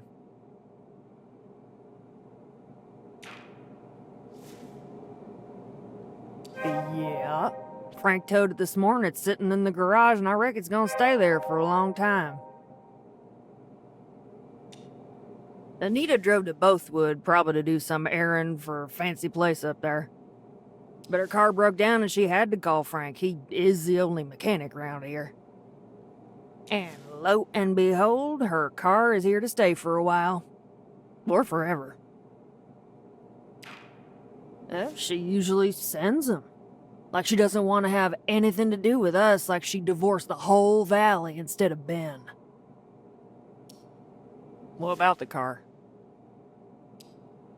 Because Frank, pal. If I was bleeding on the floor right here, right now, I wouldn't count on him to help me. That car is not fixed, and who knows when it will be. Will it be fixed? So, yeah, Travis can come, you can come, Anita herself can come herself. Doesn't matter, waste of time. Not as bad as what happened between those two during the ride.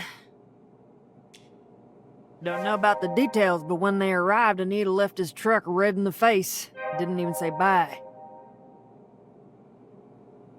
Frank was pissed all right, smoking 2 cigarettes at once, cursing like a sailor, left immediately after. Whatever they were talking about, it wasn't nice at all. They haven't fancied each other for some time now, you see. Her head is high and all, and she and her outsider deserve each other. Tell you what, I would have loved to be in that car like a fly on the wall during their ride here. It must have been a festival. Like 2 flies on a horse's tail.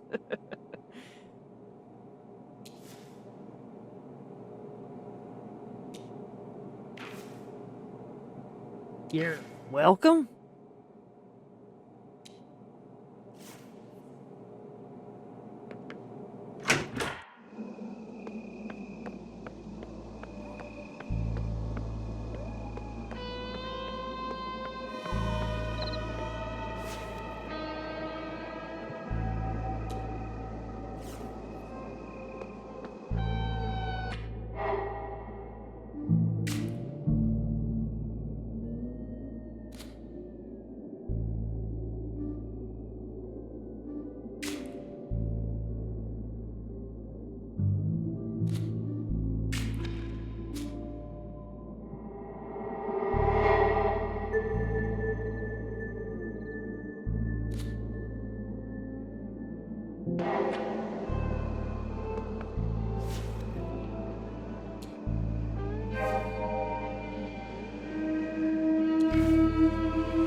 with me, Mr. Harrow?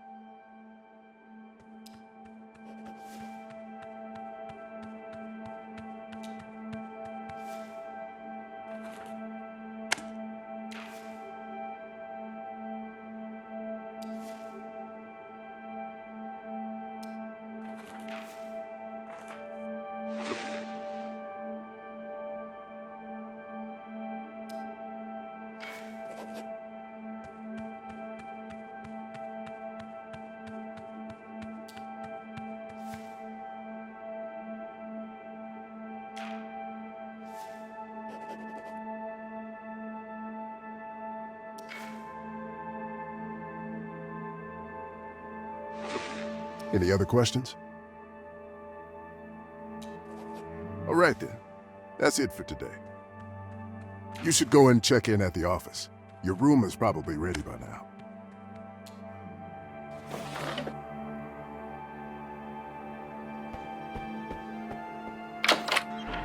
Give me my coffee, you jerk! Spit it out already!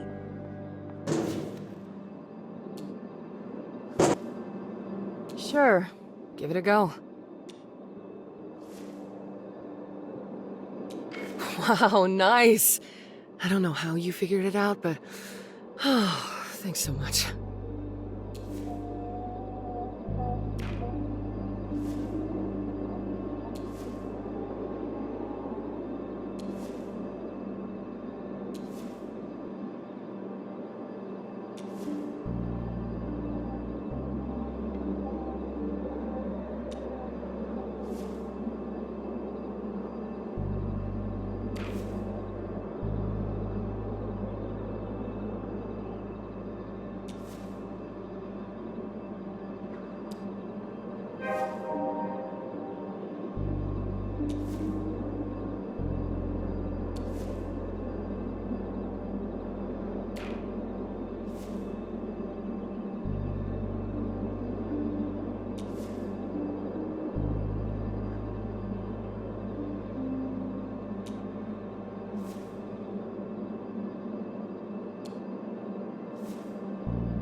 Listen, I know what I'm talking about. Your repair tech said it was fixed. Can you just escalate to customer engagement? What does that even... All right, fine. Transfer away.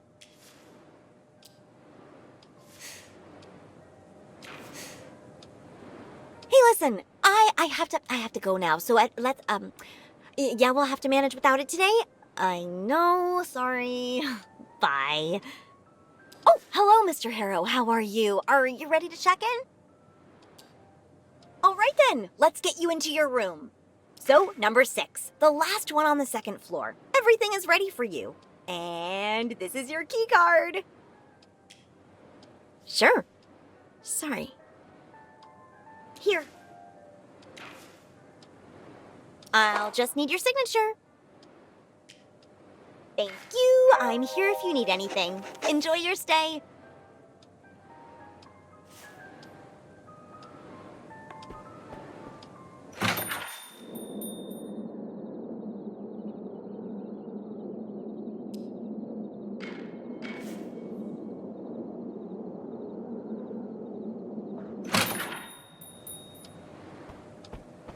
How can I help you, Mr. Harrow? No worries, Mr. Harrow. That happens all the time. Good thing I have my master key card here with me. It opens every door in the motel. How great is that?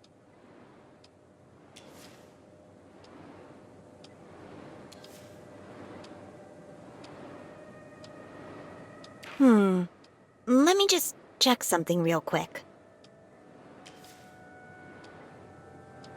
Sorry for waiting, but I'll need to confirm something. Confirmation should come in a minute.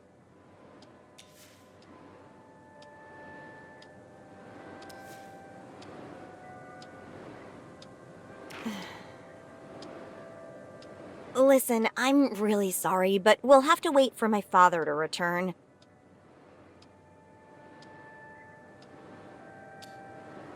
Yeah, but don't worry, he'll be back soon enough as soon as the roadblock is gone around 9.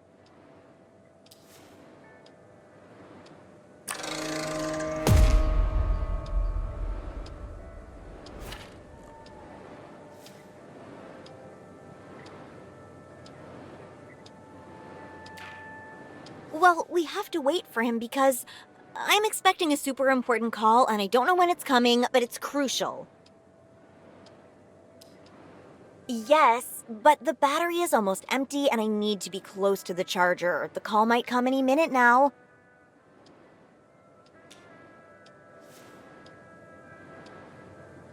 Oh, I'm sorry, but I'm not allowed to give the master keycard to anyone who doesn't work here. Mr. Harrow? No!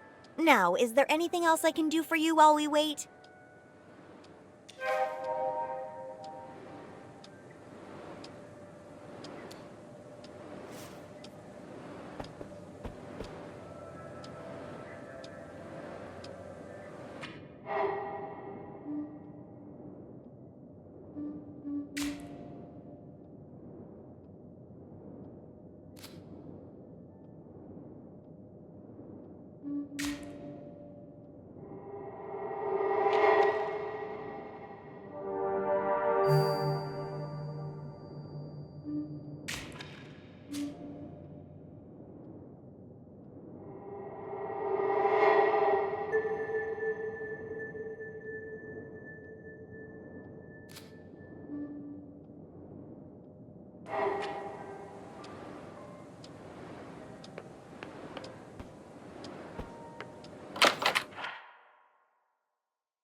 Still with me, Mr. Harrow?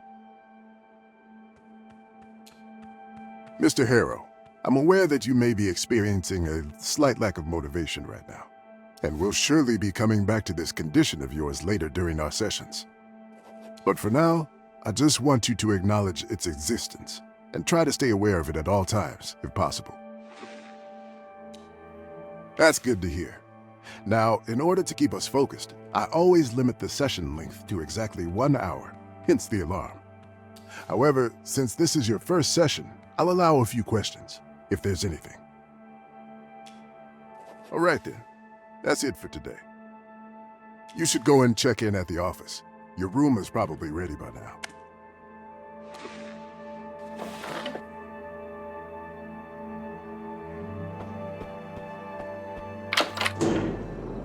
Come on, you thief!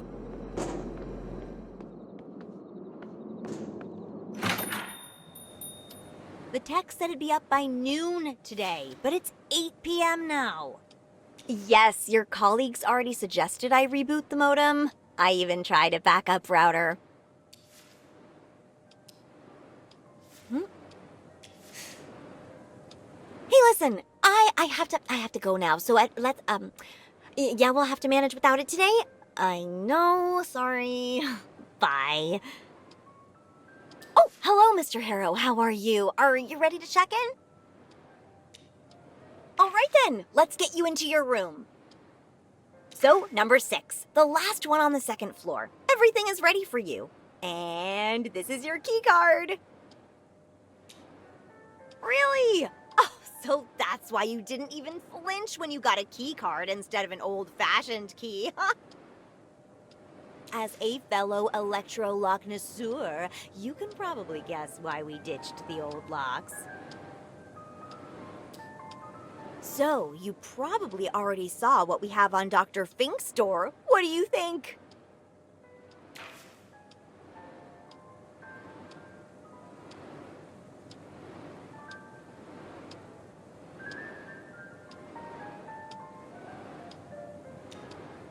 Oh, definitely. It might look a bit worn, but it's all certified.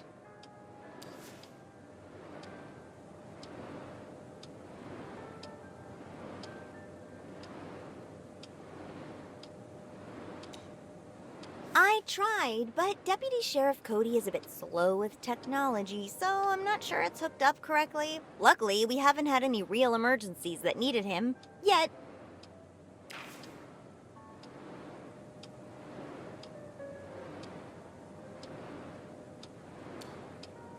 Oh, don't get me started. Every so often I've got to go around cleaning them with an alcohol solution because there's always that one guest who presses their finger on it instead of their card.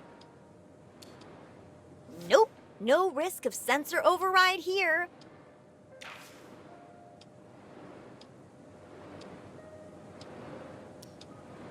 True, no doubt. But I've read that the aluminum-like material they are using is prone to micro-scratching when exposed to dust particles, and we've got plenty of dust around here. So, we went with the good old plastic.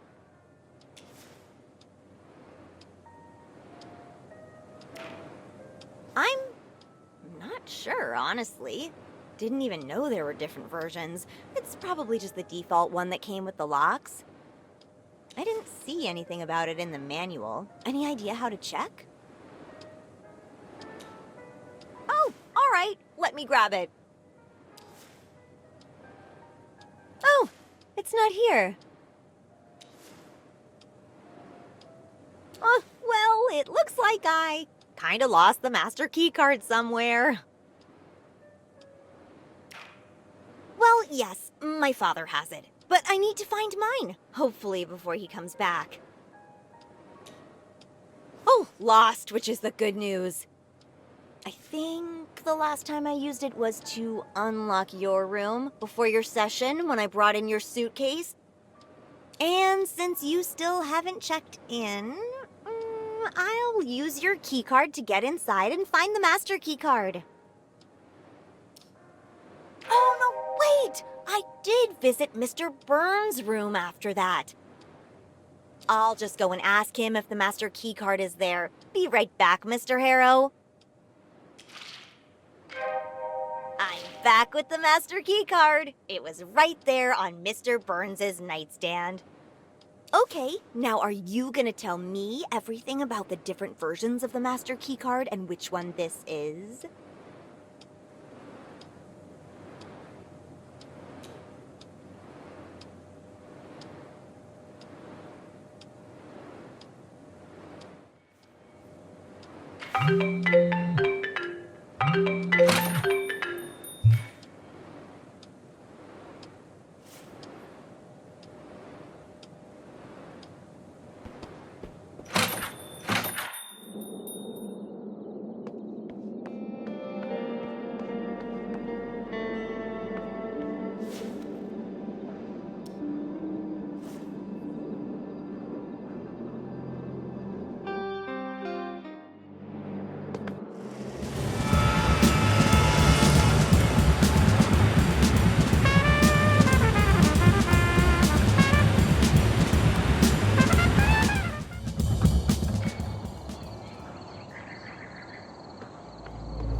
Hey, I know. Let's check the security camera footage.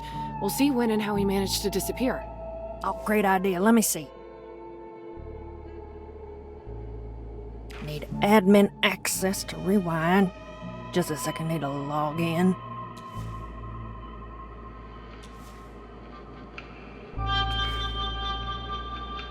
Oh, shit. Rain. And I'm on a bike.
Still with me, Mr. Harrow?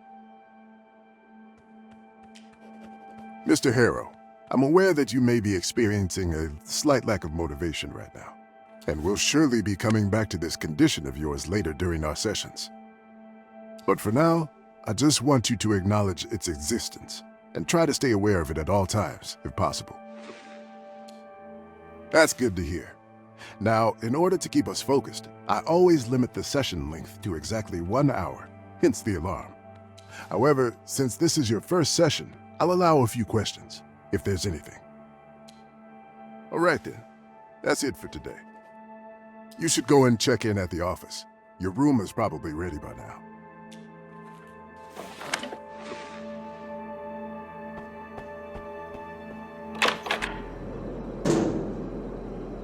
I'll break you open if I have to.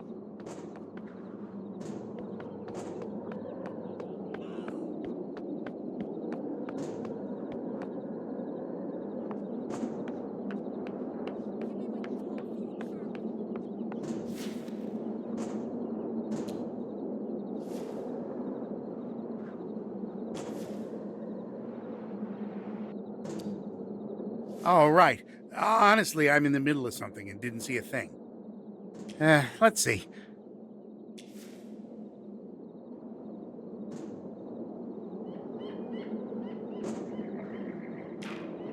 Sure, let me take a look. I don't see anything. Hold on, here it is. Right on the nightstand.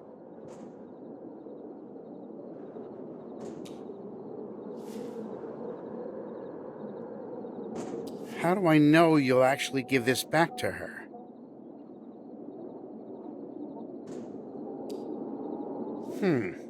That makes sense.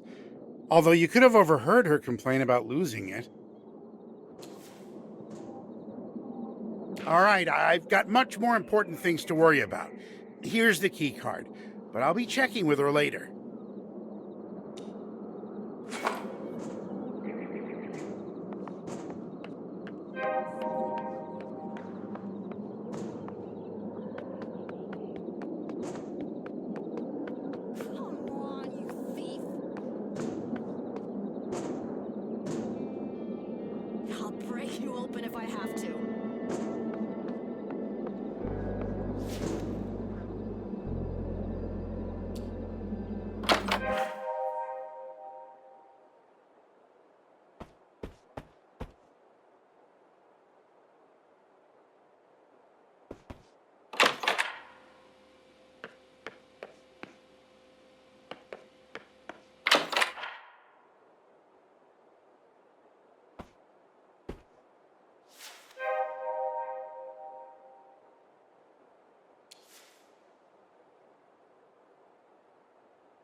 Are you ready to check in now, Mr. Harrow?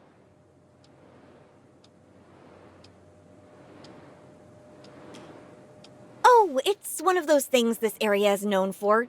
Kind of. And definitely not in the best way.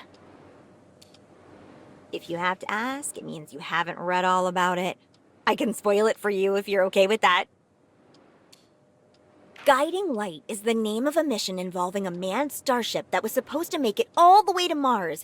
It was set to launch, about 2 years ago?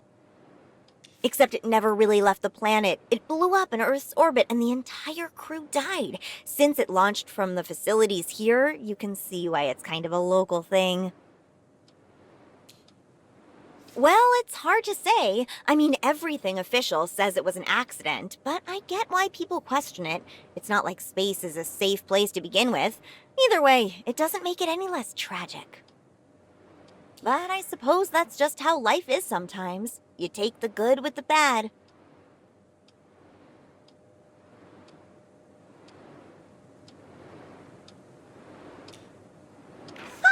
The place has literally never been more alive. You should have seen it like 10 years ago. A total ghost town. I mean, I could walk all the way down the main street of Bothwood in the middle of the day and see maybe 2 people, tops. Won't lie, it was tough.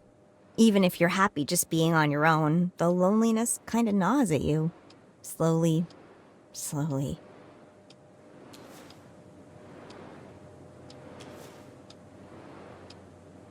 I mean, when there's like 8 kids in your class, you don't get to choose who you hang out with.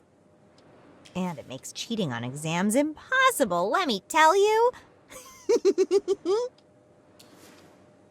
Yeah, wasn't easy growing up in the valley.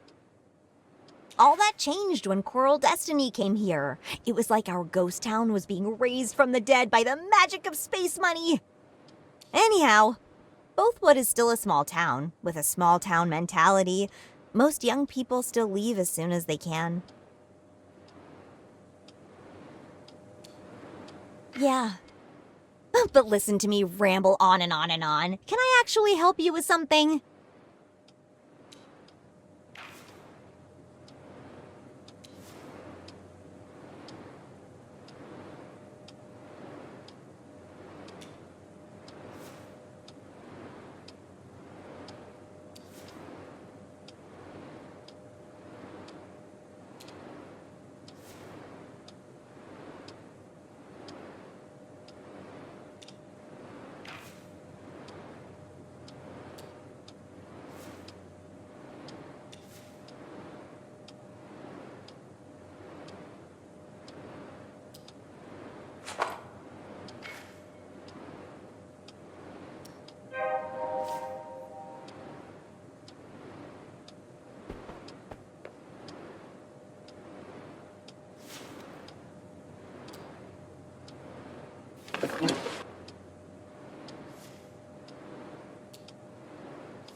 Are you ready to check in now, Mr. Harrow?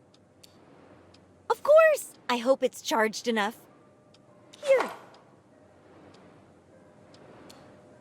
Thank you for your trust, sir.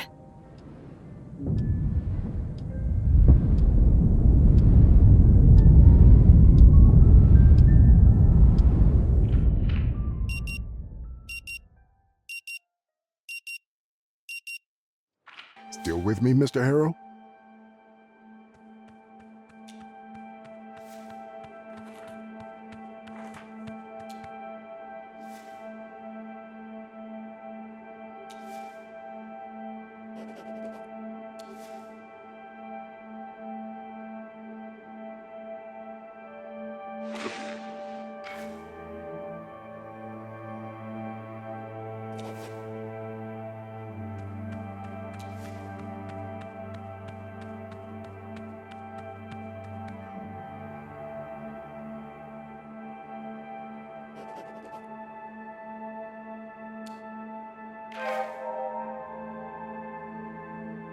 Anything else?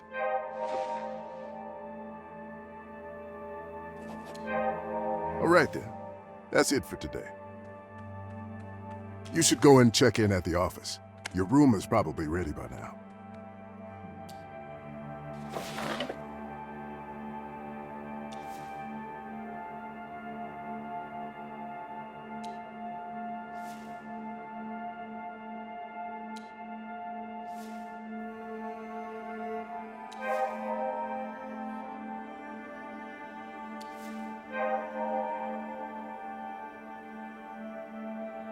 Mr. Harrow, you're shaking.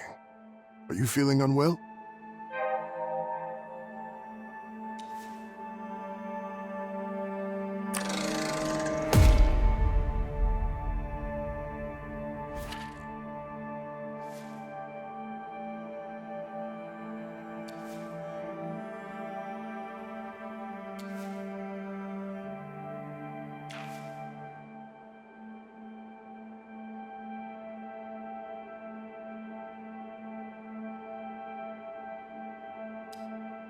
Excellent, Mr. Harrow. I can tell we will have an easy collaboration, since you already have established protocols for overcoming your own conditions.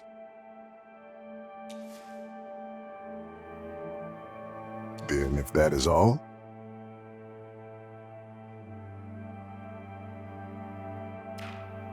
No, unfortunately. Good night, Mr. Harrow.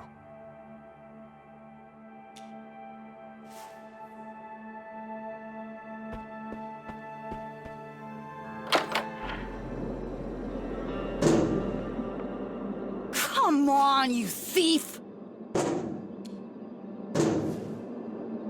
Sure. Give it a go. Wow, nice. I don't know how you figured it out, but... Oh, thanks so much.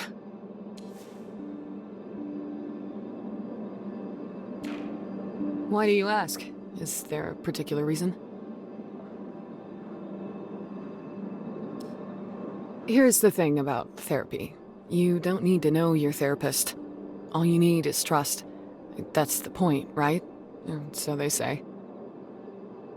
You didn't think you two were gonna be like friends, did you?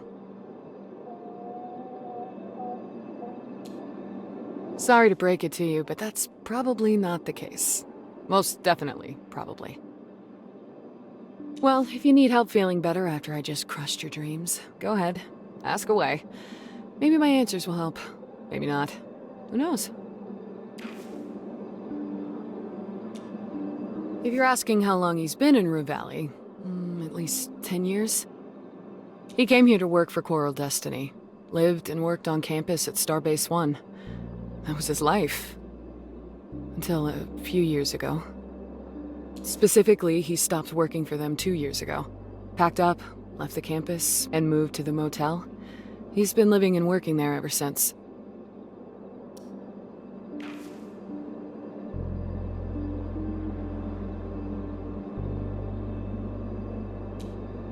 No clue. Probably more of the same, helping people or, whatever you want to call it. His methods are unique, in a way. But that doesn't mean they don't work. They work for my brother. That's all I need to know. And for that, I'm grateful. Yeah, well, you'll have to ask him for the details. All I know is he quit and ended up here. I mean, back then, all I ever heard were praises from the people who worked with him. Not me, though, for better or for worse. I didn't. We had an interview back when he was at Coral Destiny. He said I showed high resilience in stressful situations. Strong adaptability. Should have put sarcasm and gallows humor on the list. But hey, he told me I could talk to him if I ever felt the need, and that was that. So I guess me handling stress well is the answer? Sorry, no cheat code for skipping therapy. No, he isn't. But space exploration, colonization, it takes more than just engineers and scientists. Space travel grinds you down. Days, weeks, months inside a pressure-sealed can. Nothing but metal walls and the cold black outside. It does something to the mind. Ask any submariner. Ask any prisoner. And then you land and you realize, this is it. The rest of your life. A foreign sky overhead, a different gravity under your feet. A planet that does not love you, does not want you there. And home? You'll never see it again. Dr. Fink's experience in selecting the right people and teaching them to endure the pressure, clear their heads, make the right call when everything is wrong, tolerate the unknown. It was invaluable. Without the best people with the right set of skills, you won't last long out there. That's what they all say. Right up until the engines roar and the thrust kicks in, crushing you against your seat. The planet, your planet, shrinking in the viewport. And then it hits you. Good timing. I'm fresh out of answers.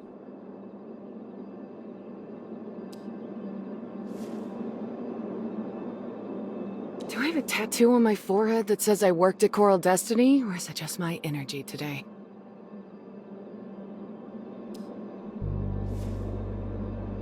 And what exactly gave you that impression? Is it my pilot jacket, my sunglasses, the attitude?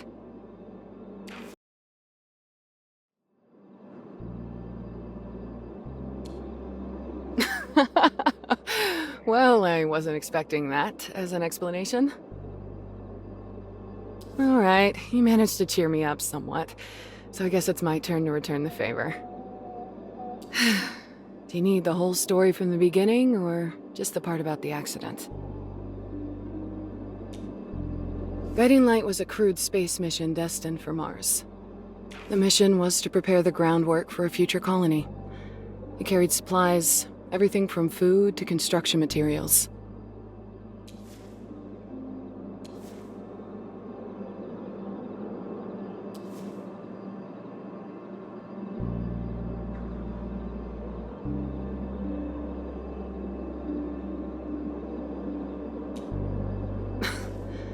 Of all the reasons I should be angry about that entire mess, that's the least of them.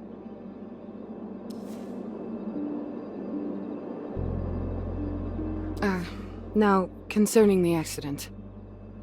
The moment they could, Coral Destiny launched an official investigation. The conclusion? Human error. Specifically, Judy Resnick, the mission commander. She deviated from procedure, and her actions led to the explosion of the vessel. Everyone on board lost their lives, including her.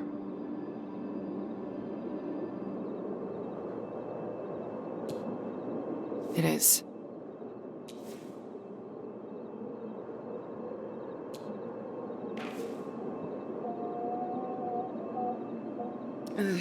You know what? I'd rather not talk about it anymore. I've explained what happened, and as far as I'm concerned, that's enough.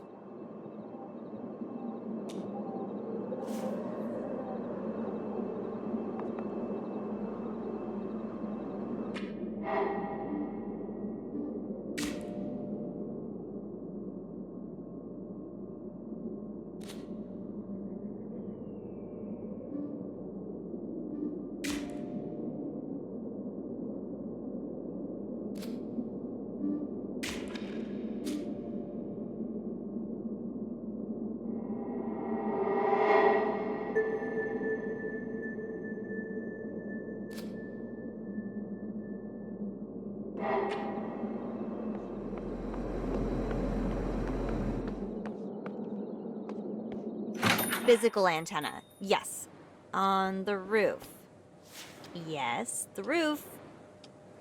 What do you mean it's settled? I need the internet. Could you... Hey,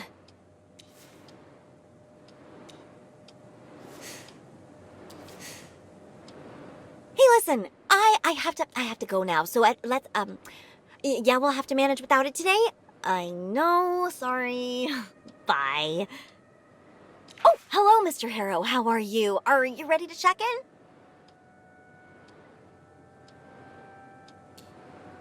We could, but I don't know if it's proper. You're his client, Mr. Harrow, and Dr. Fink is our guest.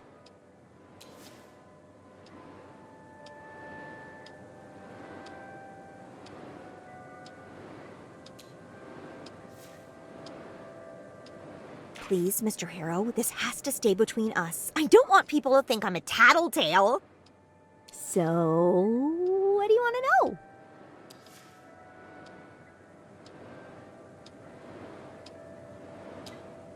Oh, yeah, forever, really. I think he's been here since, I want to say, 2025?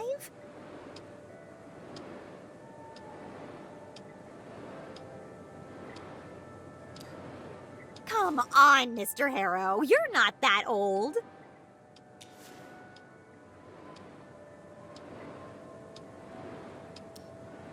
As far as I know, yeah. Some folk come here from Bothwood, and a few even from smaller desert villages. I think all of them are sent, like you were, Mr. Harrow.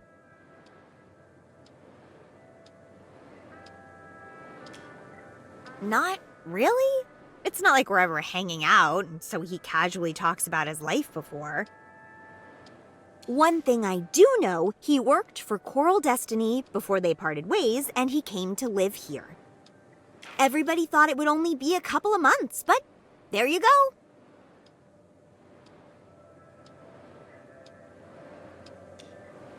No? Maybe he didn't want to work for a super capitalist neo-feudal corporation anymore. Best if you ask him. Or check online. I have no idea, really. It's not like I spy on the man. But I often see him from here, dragging a chair out, just watching the sunset or reading a book. Oh, sometimes late in the evening he does laundry here, and he's very particular about it, like which type of fabric softener he uses. You're welcome.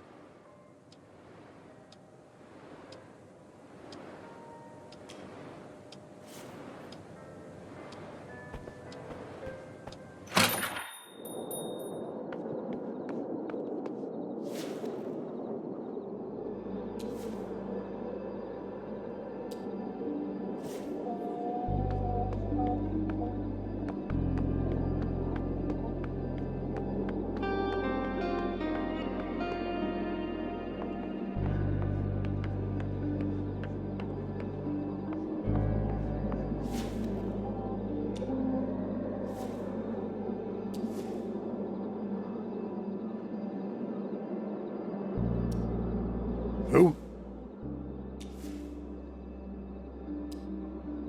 Oh, right. Yeah, I've seen him a couple of times. I didn't know he was a therapist, or that he lived here. Go figure. Nope, I'm not the type who thinks talking about feelings solves anything. Right? Nope. Like I said, I've seen him passing by, but that's about it. Why are you asking about him anyway? Wait, didn't you just agree that therapy is bullshit? Right, got it. Hope you get through that ordeal as fast as possible and start doing something real. Problems don't get solved by talking. They get solved by action. Real action. Tangible results.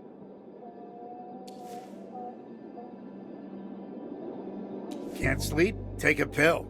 Or tire yourself out. Feel anxious for no reason? Act in spite of it. Life beats you down? We're all waiting for the same shit. Get up and hit back. Enough talk about the bad. Move. Even a misstep is still a step. String enough of them together and suddenly you're not stuck anymore. The rut's behind you, fading like a bad dream. That's how I see things anyway.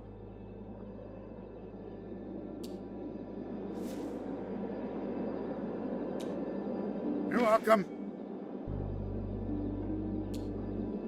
Oh, right. Honestly, I'm in the middle of something and didn't see a thing.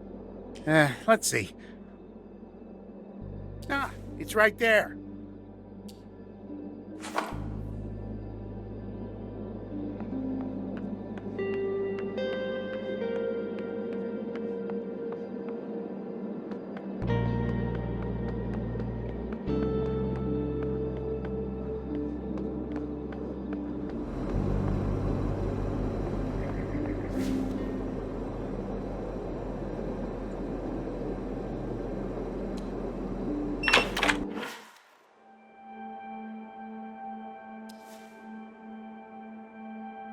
Mr. Harrow, how did you get inside?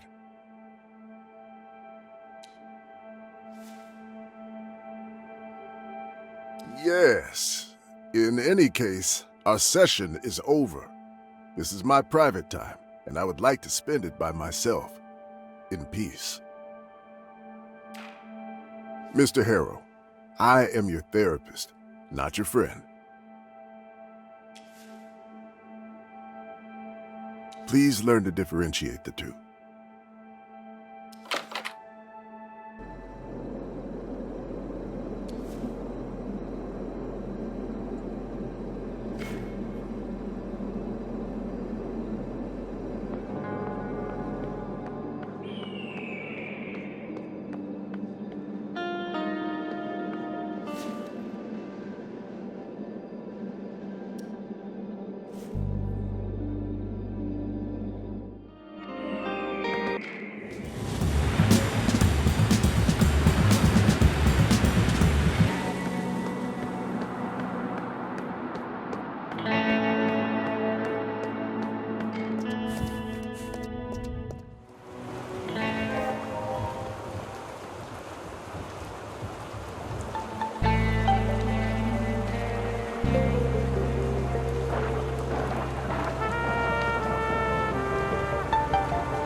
Those protein shakes are starting to cause permanent damage, Travis. You can't seriously suggest that I just let her do whatever. Hey, just trying to help and give you a different angle. Believe me, I've considered every possible angle.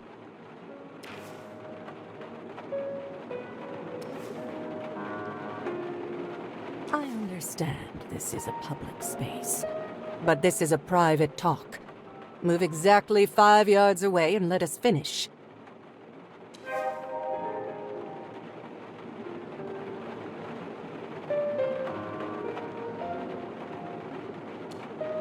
Yes. And Travis here wasn't trying to explain to me the things I already know.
Hey, welcome to Kuiperbelt.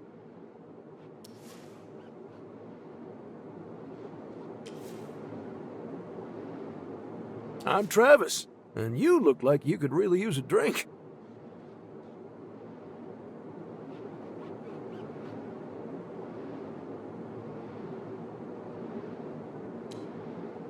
Anita.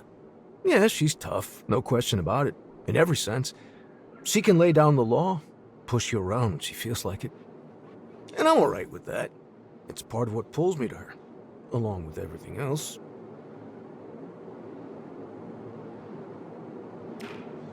Loving strength doesn't mean you're weak. Fear does, worship does, that's true weakness.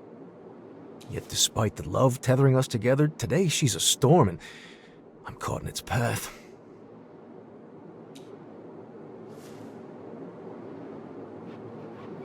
Hey, mind if I ask you something? I could use a fresh set of eyes on this. As you probably figured out yourself, it's about how Anita's been acting today. I can handle her being tough. Everyone's entitled to a rough day.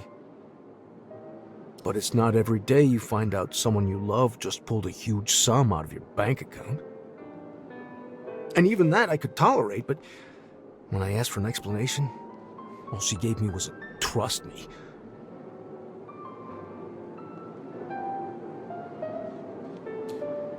I'm not sure what you're hoping to achieve by insulting me, but trust me, you're not hitting the mark. Anyway, appreciate the input. I've got some things to take care of around here. Hit me up if you need a drink.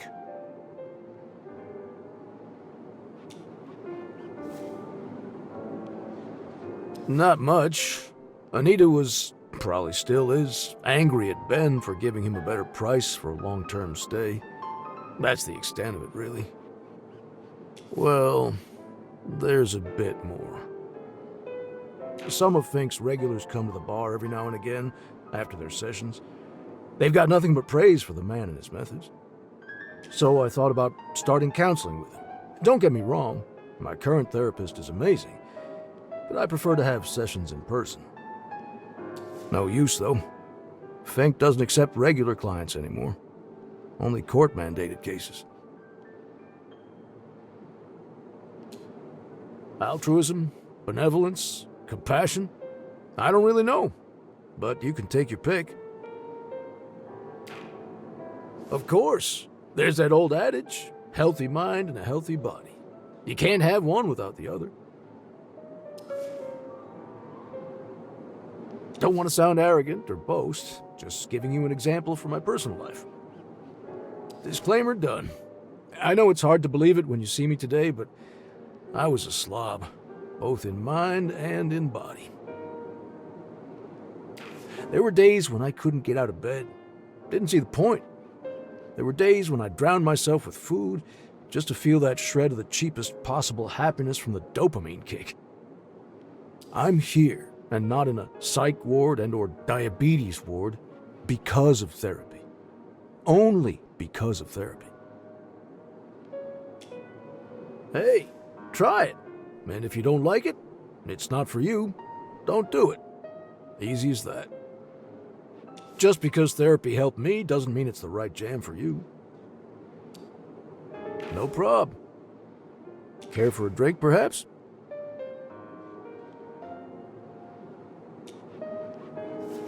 My accent gave me away, right? When I first came here, I had the hardest time adjusting to the way people talk. It's just so thick. Man, oh man. Let me tell you, it doesn't get easier with time. I've been here a while. And what brings you here? Sorry if I'm prying, but you're obviously a stranger. I just love it when people answer my questions with more questions. Okay then, I'll leave you to it. I got stuff to do. Just call me if you need to top up.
with me, Mr. Harrow?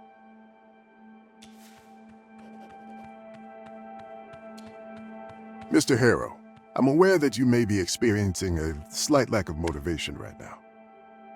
And we'll surely be coming back to this condition of yours later during our sessions. But for now, I just want you to acknowledge its existence and try to stay aware of it at all times, if possible.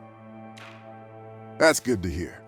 Now, in order to keep us focused, I always limit the session length to exactly 1 hour, hence the alarm. However, since this is your first session, I'll allow a few questions, if there's anything.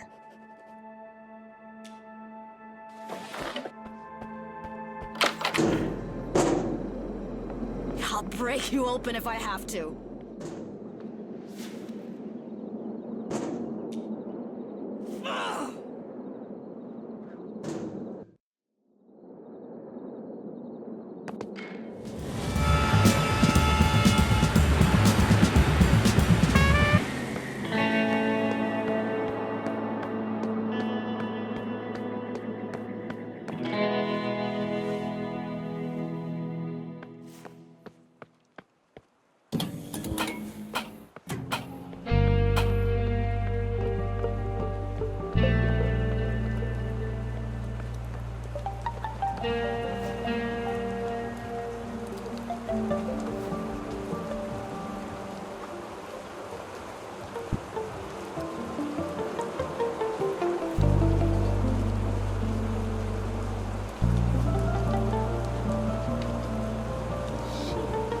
What?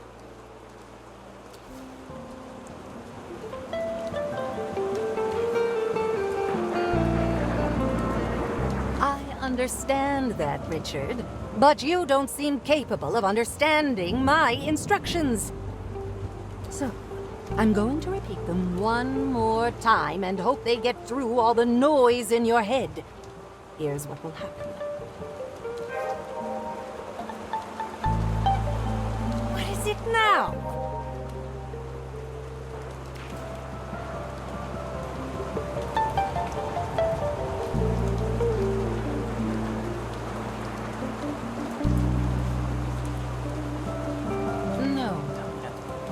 If you stick to my plan, all will be well. If you stick to my plan.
Oh, that?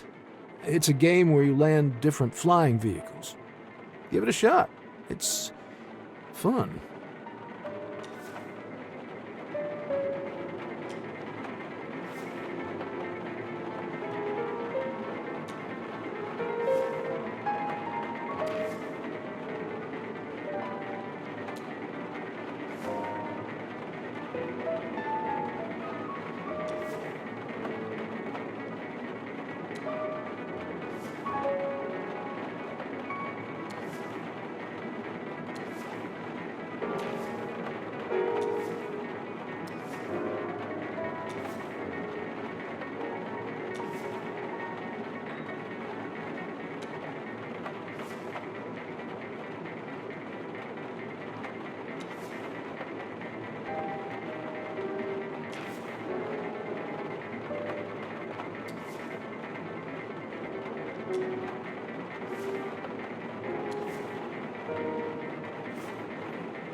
Hey, welcome to Kuiper Belt.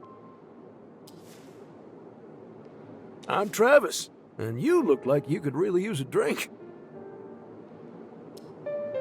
That's because it's not your average arcade game. What you're looking at is a state-of-the-art landing simulator, built to replicate real-world flight descent conditions with surgical fidelity.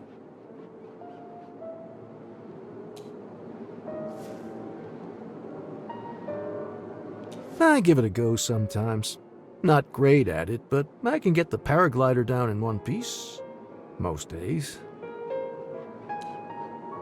No need for a bet. I believe you. I never chase the clock. I just aim for a safe landing. The timer's for folks looking to etch their name in the high score table. If that's how you see yourself, you're halfway there. The other half? That part you still have to earn.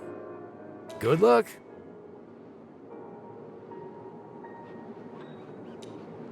Hey, man. Wow, I never forget a face, but I totally blanked on your name.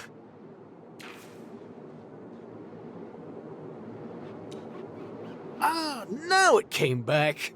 Welcome to our esteemed canteen, Eugene.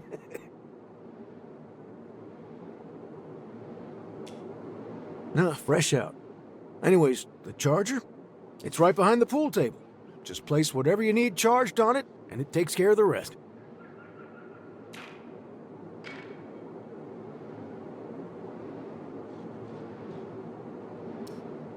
Sure thing.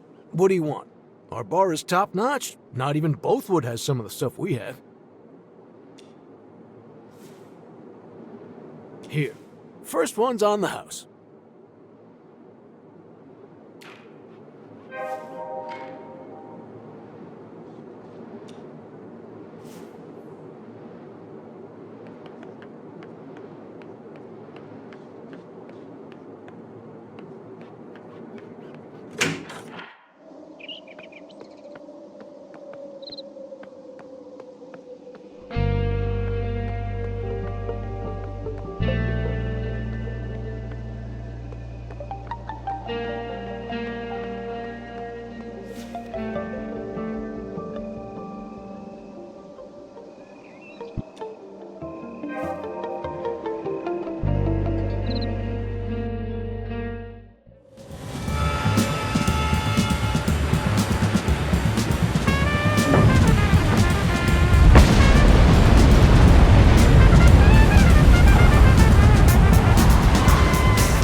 Still with me, Mr. Harrow? Mr. Harrow, I'm aware that you may be experiencing a slight lack of motivation right now.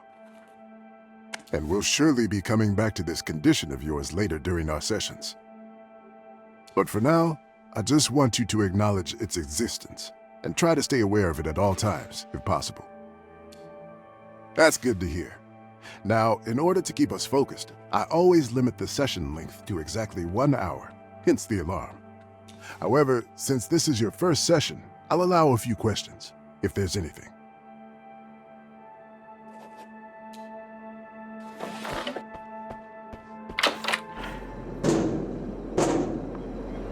Give me my coffee, you jerk!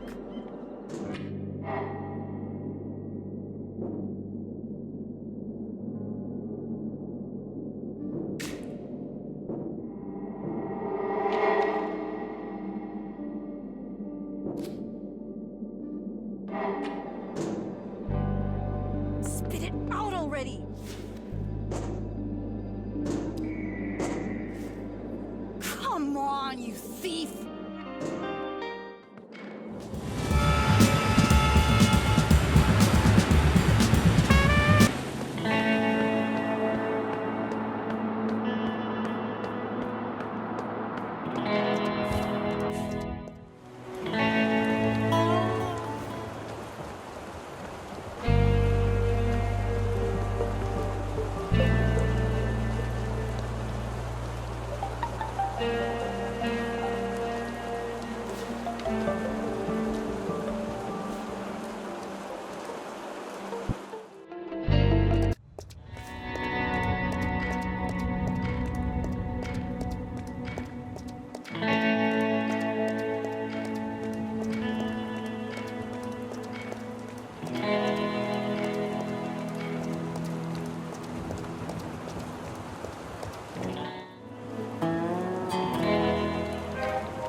Pops? What's the password for today?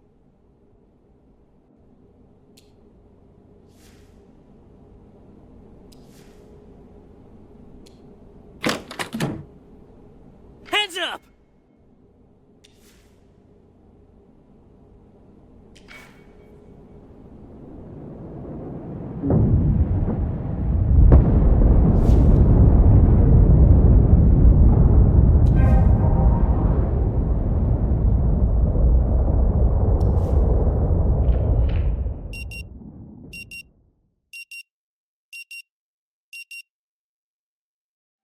Still with me, Mr. Harrow? Mr. Harrow, I'm aware that you may be experiencing a slight lack of motivation right now. And we'll surely be coming back to this condition of yours later during our sessions.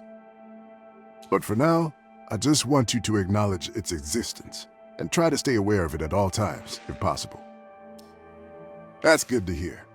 Now, in order to keep us focused, I always limit the session length to exactly 1 hour, hence the alarm. However, since this is your first session, I'll allow a few questions, if there's anything.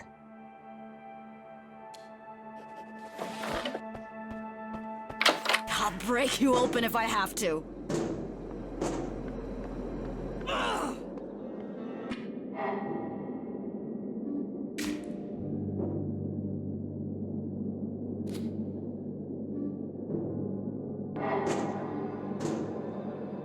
Give me my coffee, you jerk!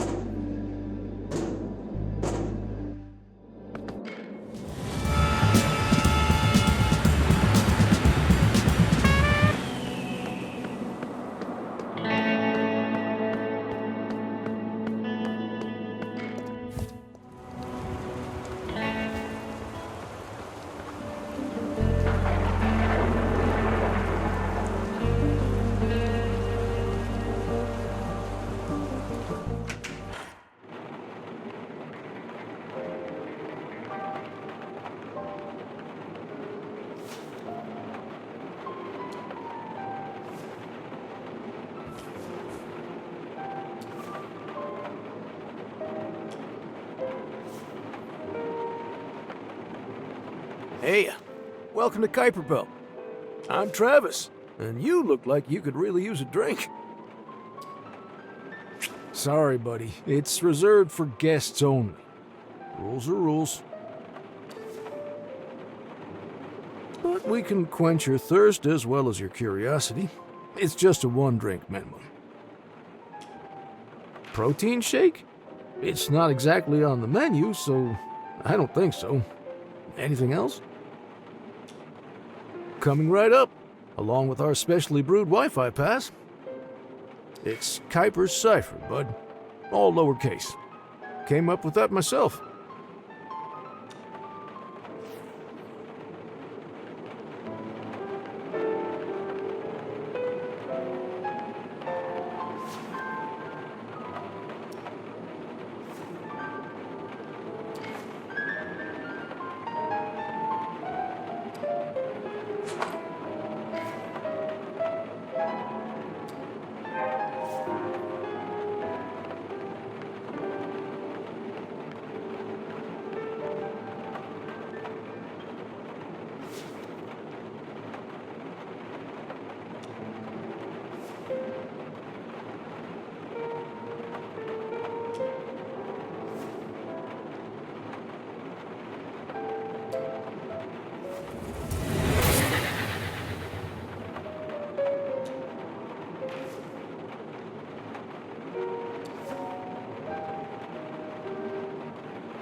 Hey y'all, I'm Deputy Sheriff Cody Canes. Today, I'm going to explain to y'all what to do if you accidentally lock your car keys in your own car. Now, don't you dare do this on a vehicle you don't own. If you do, we'll get you and lock you up for good.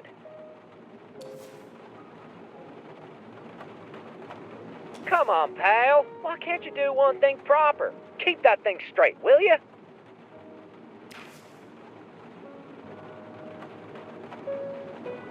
So, following this police procedure won't damage your vehicle, but we'll let you get in. Let's begin.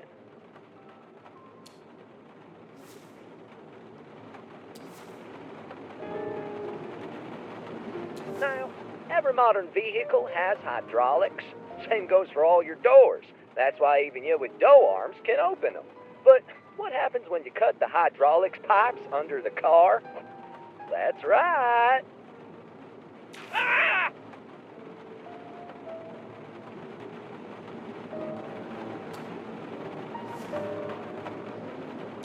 Don't you worry none.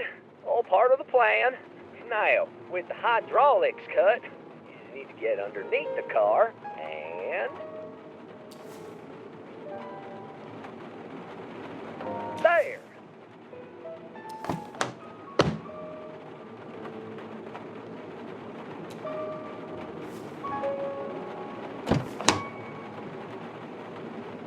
There. 6 out of 10 times, Sheriff's method works every time. So, if you get locked out of your own vehicle, cut the hydraulics and the door opens itself. Practically. Almost always.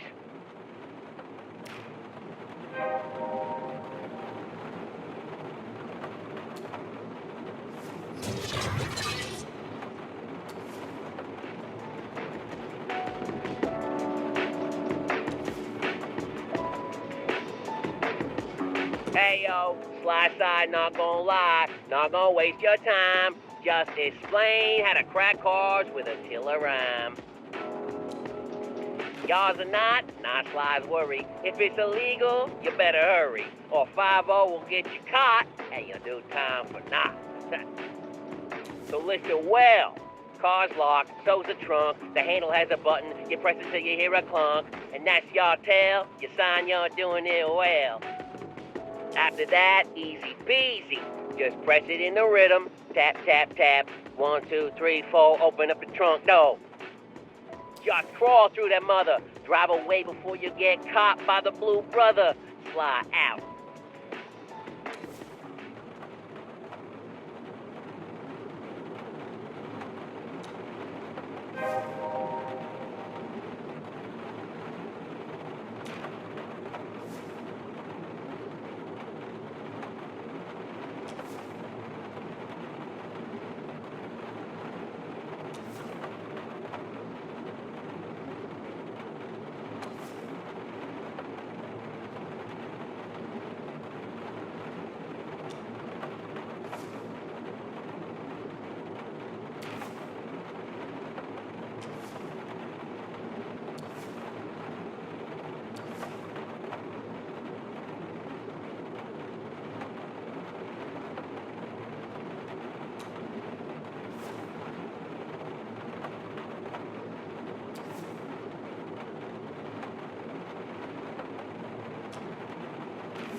Deep breaths, pal. Everything's under control. So, what's this all about?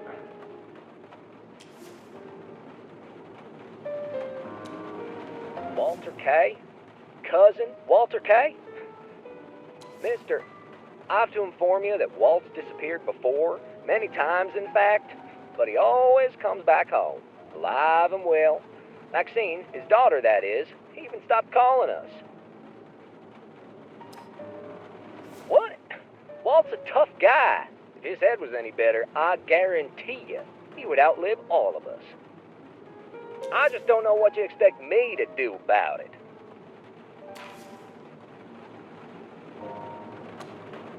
Police records?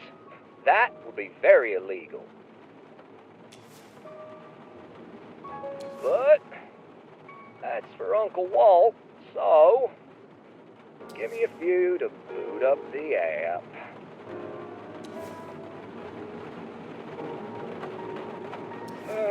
Oh, that's the devil.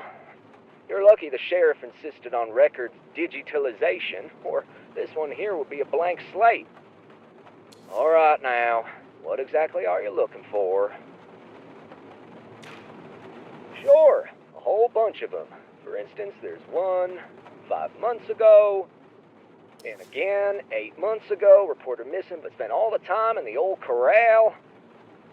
One more, exactly 1 year ago, reporter missing again. Yeah, sure. Let me scroll down a little. Had to go all the way back to 91. Phew, cousin was a model citizen, seems like. And even that report from 91 is only for public intoxication.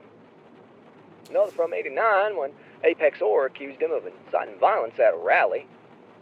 There's also a report from 88, brought him in for questioning. File doesn't say much, just that a patrol picked up cousin in Bothwood. He was shit-faced drunk and was running through the streets naked. Now you're almost asking for a history lesson. Back in the day, Cousin Walt ran for mayor and lost. Or won, depends who you ask. He declared the election stolen, people rallied, caused all kinds of mess. It almost came to blood, let me tell you. At least, that's what I heard. I was nothing but a twinkle in my father's eye back then. I ain't gonna read you the whole transcript, mister. Summary says Walt was brought in for questioning about grave desecration. Says here the case detective concluded that Walt had nothing to do with it, because his alibi was rock solid. Case closed. Yeah, let me look. No, this one's from 82. Unrelated.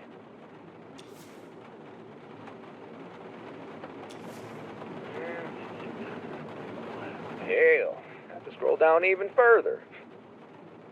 I'm in 1960. Only knew something about Philip reporting cattle rustling and accusing Walt, but nothing relevant. Yeah, gotcha. September 25th, 1948. His very first record. Actually, is an official warning given to his father, because Kay was a minor back then. Well, damn. But, alright, for Cousin Walt.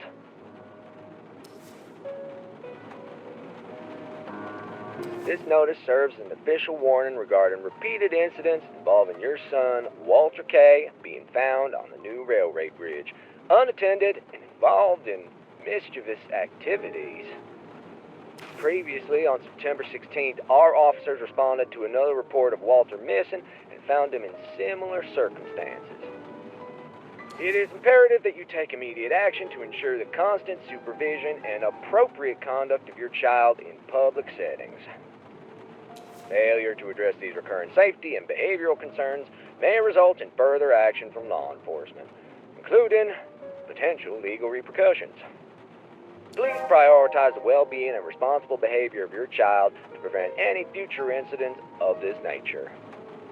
That's the end of the report. Not sure if you picked up anything from it, but, as I've said, there's nothing else on Cousin Walt.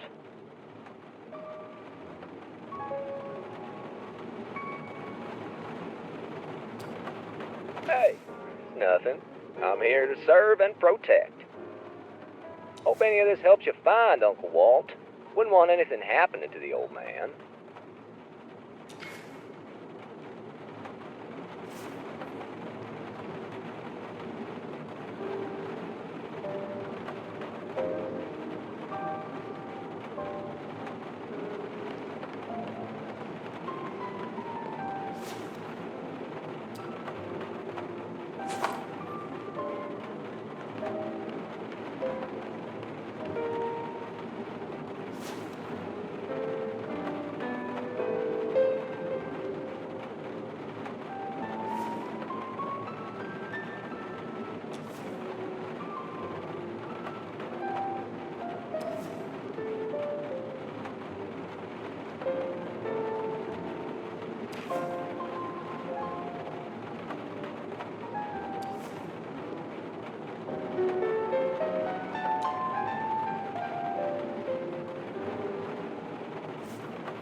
Still with me, Mr. Harrow? Mr. Harrow, I'm aware that you may be experiencing a slight lack of motivation right now. And we'll surely be coming back to this condition of yours later during our sessions. But for now, I just want you to acknowledge its existence and try to stay aware of it at all times, if possible. That's good to hear. Now, in order to keep us focused, I always limit the session length to exactly 1 hour, hence the alarm. However, since this is your first session, I'll allow a few questions, if there's anything.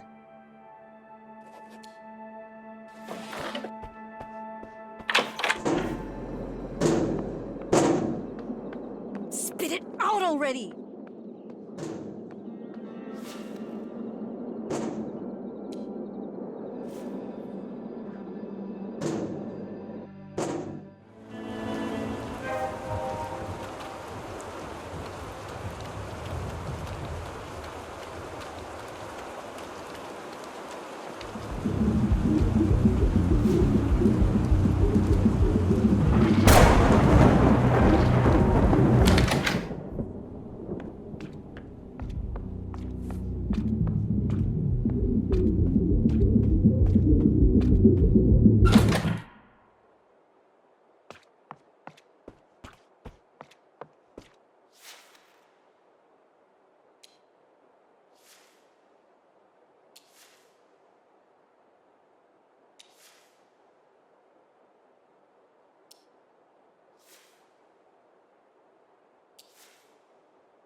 You're with me, Mr. Harrow? Mr. Harrow, I'm aware that you may be experiencing a slight lack of motivation right now. And we'll surely be coming back to this condition of yours later during our sessions. But for now, I just want you to acknowledge its existence and try to stay aware of it at all times, if possible. That's good to hear. Now, in order to keep us focused, I always limit the session length to exactly 1 hour, hence the alarm. However, since this is your first session, I'll allow a few questions, if there's anything. Come on, you thief! I'll break you open if I have to.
Still with me, Mr. Harrow? Mr. Harrow, I'm aware that you may be experiencing a slight lack of motivation right now. And we'll surely be coming back to this condition of yours later during our sessions. But for now, I just want you to acknowledge its existence and try to stay aware of it at all times, if possible. That's good to hear. Now, in order to keep us focused, I always limit the session length to exactly 1 hour, hence the alarm. However, since this is your first session, I'll allow a few questions, if there's anything.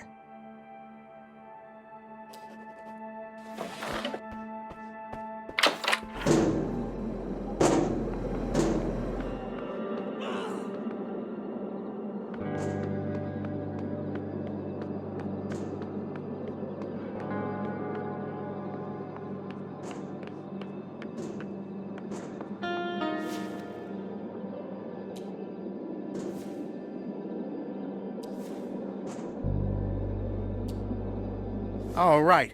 Honestly, I'm in the middle of something and didn't see a thing. Let's see. Ah, it's right there.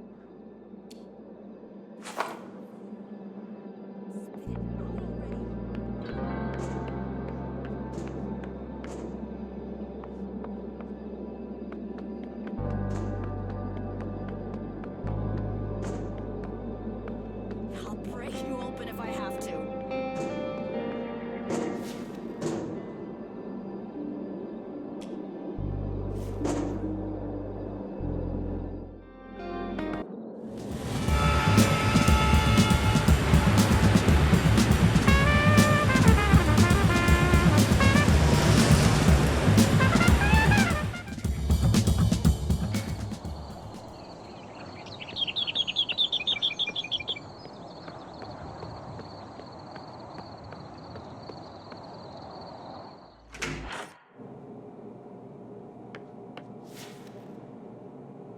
Alex, fucking finally, I thought you'd never pick up. You must be the last person on this earth to still use a landline. I know cell phones are a security risk. Listen, can you check on Dad, please? Just to make sure he's okay. I called him, but he doesn't answer. Yeah, I know, but... Well, I'm sorry that our father's well-being is such a pebble in a boot of your precious work. 'Cause I have a job. I do real work that pays bills and food for you and Walter while you're playing spy in your little bunker. Come on, just check on him, please. He's your father, too. Right. Thanks, Alex. Call me later. Welcome to Max Gas. You need some help getting gas in that city car yard, or you don't want something else? We got no booze, mind you. Oh, the therapist that works from the motel, right?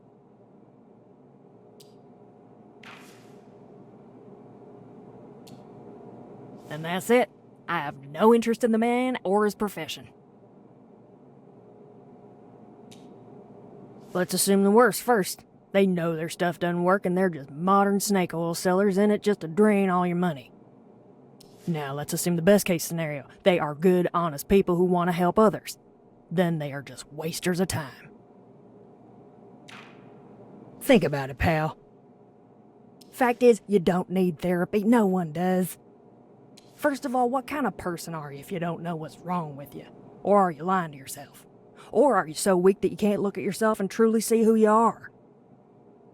Second, if you know what's wrong with you, surely all that yapping won't help you none. You have to take action and fix all the shit that's clogging your mind. And the third, the drugs they prescribe, don't even get me started on that. Oh, none of my business. If someone thinks they need to have their time and money wasted, go right ahead. And come to think of it, take that Fink of yours. If he was really worth something, wouldn't you think he'd still be working for Coral Destiny getting 6-figure regular paychecks? Hey, you're right, I'm just speculating here. Alex mentioned it at one point or another. I think they met each other at Coral Destiny's HQ. Yeah, Alex worked for everybody around here, but Destiny's his own personal record, 2 weeks and 4 days. That's what happens when you don't go to work 5 days in a row and you're not the owner or someone indispensable. Listen, I've had enough yapping. Do you want to buy something?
That all right?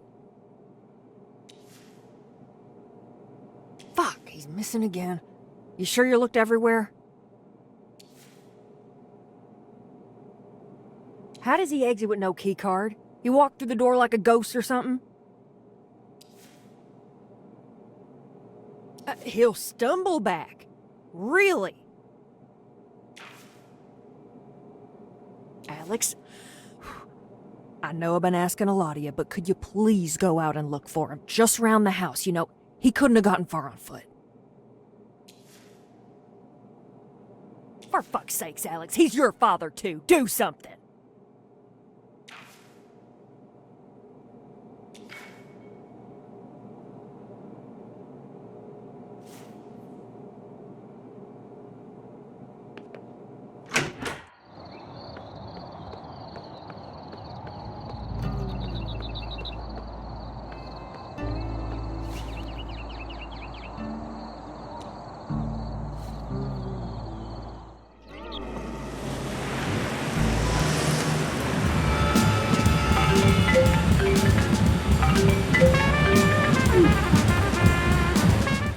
Hello, sir. Am I speaking with Eugene Harrow? My name is Percy Rugger, and I'm a senior sales executive at Ulterior Paralegal Exploits Consultancy. We'd like to offer our help regarding your case. But of course, Mr. Harrow, I'm here to answer any questions you might have. At your service, as they say.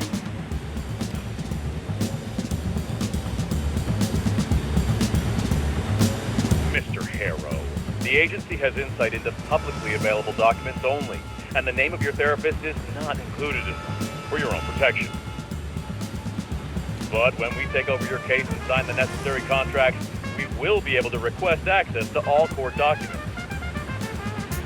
Until then, please provide me with the name of your therapist so we can start building a case. Today. Now.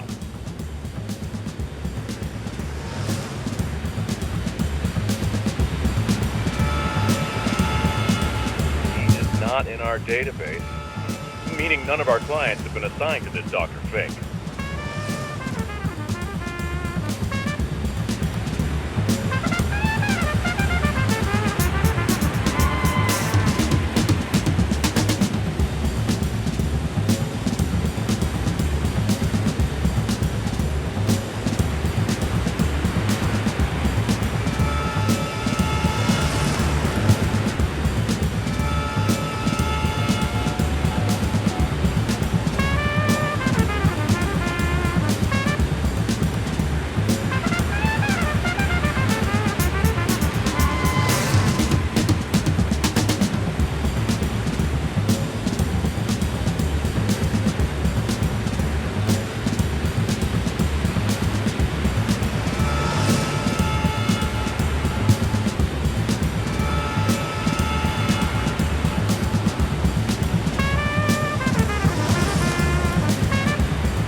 What? Who? Wait, are you a new lawyer, or did we already meet? I kind of forgot. Sorry, I think my ears are on a delay. You said you're from Scribbly Scribs and Sons? Thanks, I guess.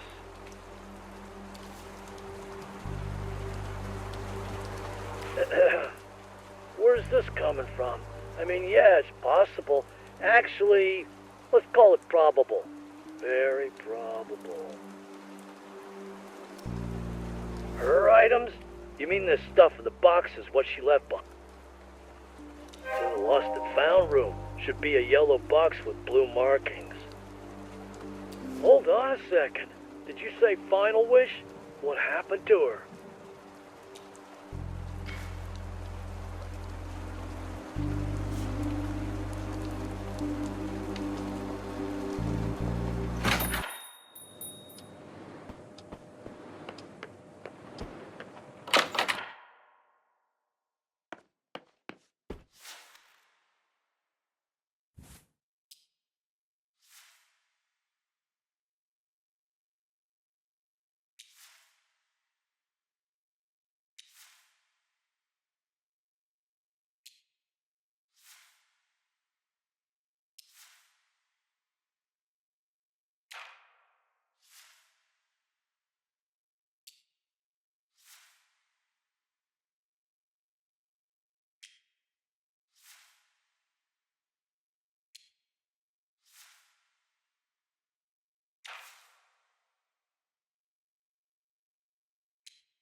Who is it?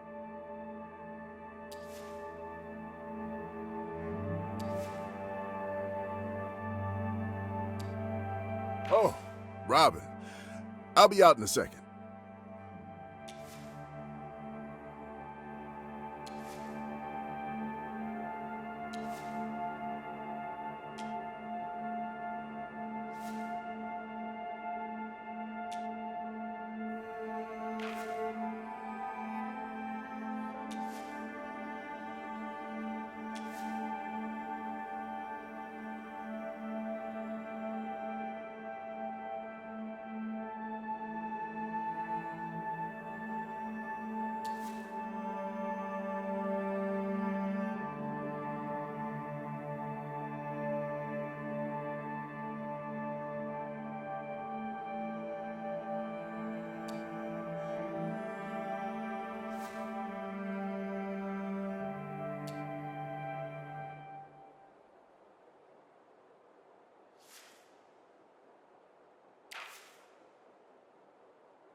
Apologies, Couch.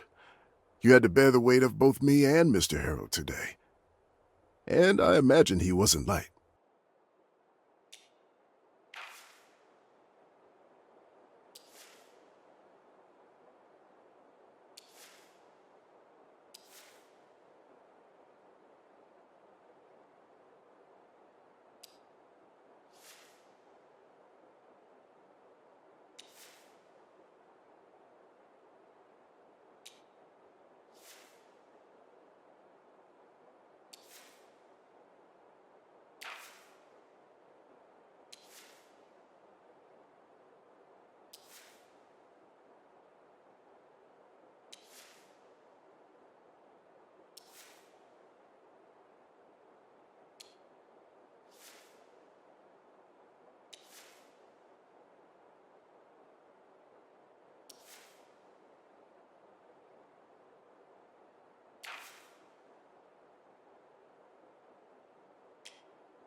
Dear Judy, in your absence, this letter is the only way I can speak to you.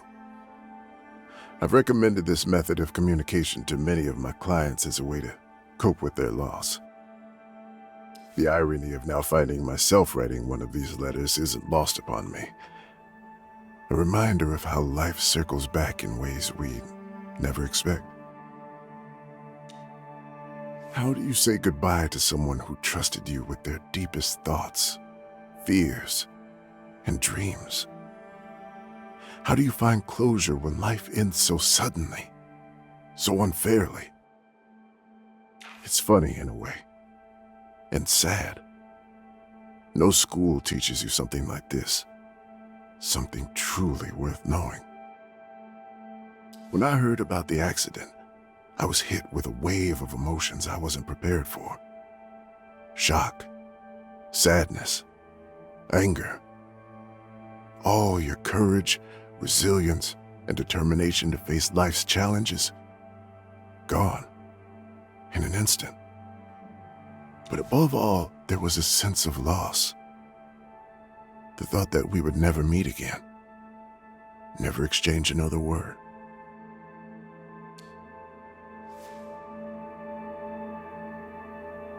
I can't stop thinking about the last time we spoke. The look on your face when I approved you for the mission, it was radiant. You had worked so hard for that dream, and I felt proud to be part of it, even if all I did was sign a piece of paper. That signature, though, has since become a source of doubt for me. Let me be clear. Not for 1 second did I think you were responsible for what happened. No, this is just me dealing with the guilt. Wondering if there was more I could have done or said. Would it change anything? Save the expedition? Save you? Of course, I don't have the answers, and I never will. But the questions linger.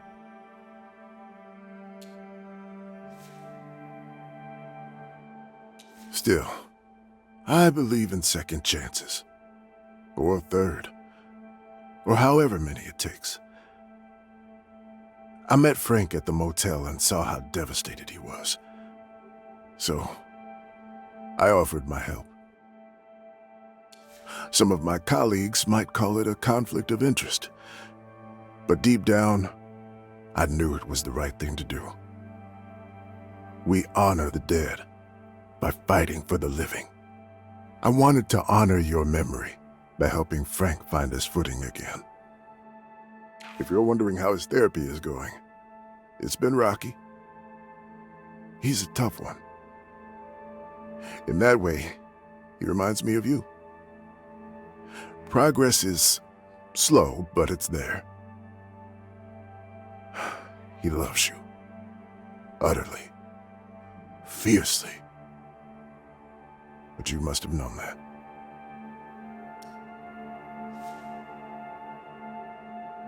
And, strangely, helping him is helping me too. I plan to go back to therapy, this time to help the ones who need it the most. And write a book too. We're both putting one foot in front of the other. Baby steps, as they say.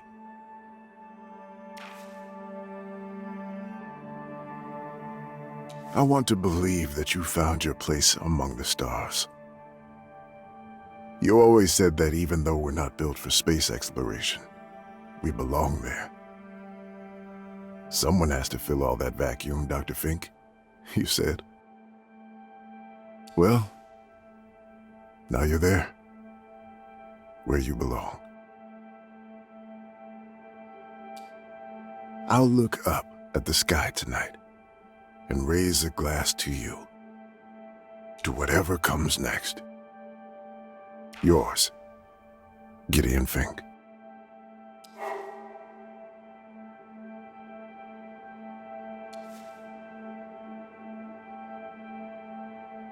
So, you were the one making all that noise earlier. I thought I was hearing things.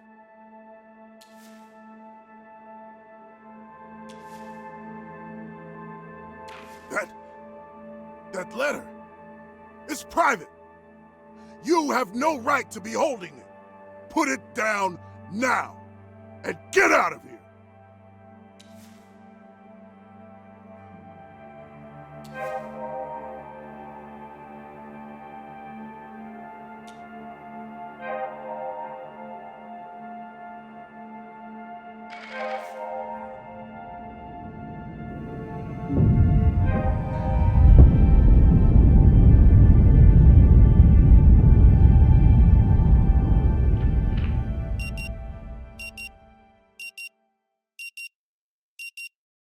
Still with me, Mr. Harrow?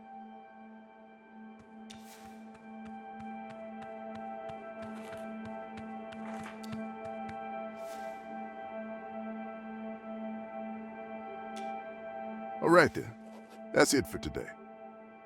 You should go and check in at the office. Your room is probably ready by now.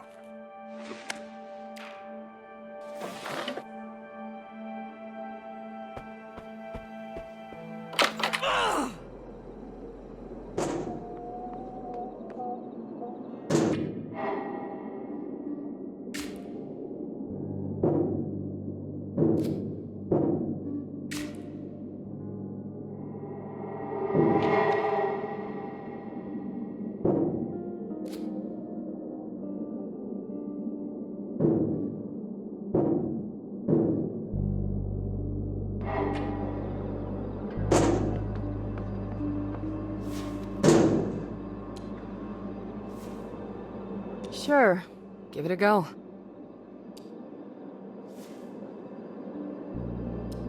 Wow, nice. I don't know how you figured it out, but... Oh, thanks so much. Really? What kind of damage are we talking about? Ouch. That sounds brutal. But, no. Never seen it or heard anything about it. Ah, well, that sounds like it was done by Coral Destiny's Community Relations Department. They're, particularly focused on improving the local community and their own image along the way.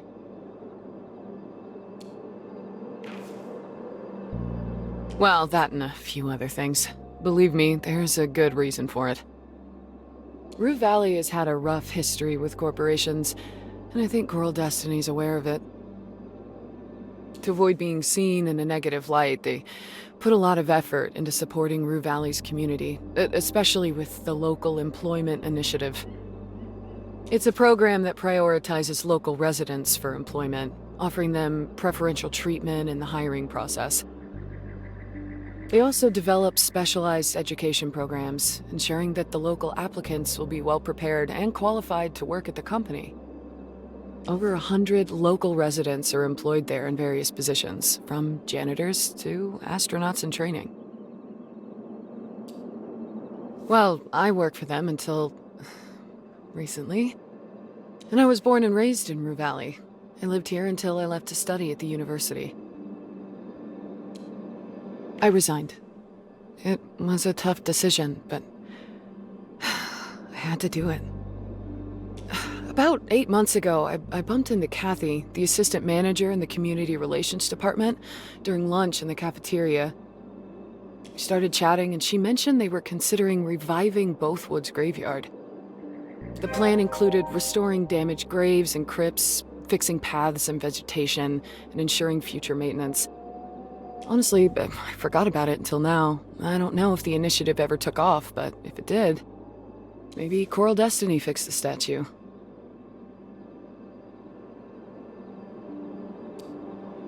Highly unlikely, unless someone from the company did it, but that would be weird. Anyway, that's all I know. No problem.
welcome to Max Gas.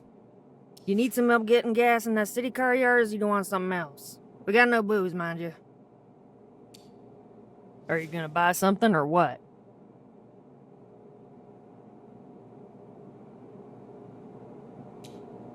A pack of gum coming right up. And the password is... oh, damn. Let me think. Yeah, oh, that's right.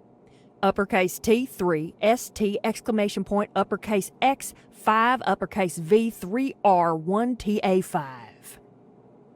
If my no-good brother came up with that spewing, let me tell you, it's one of the easier passwords he came up with. You ought to see the awful mess of a daily password waiting on me back home. The thing looks like someone hit a keyboard while sneezing.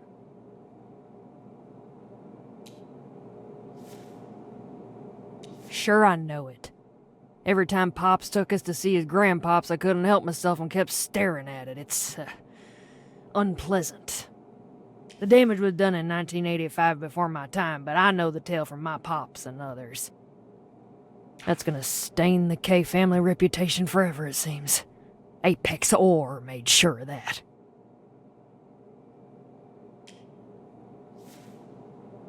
Of course you don't understand, city boy. Here in the Valley, family, name, and reputation still matter.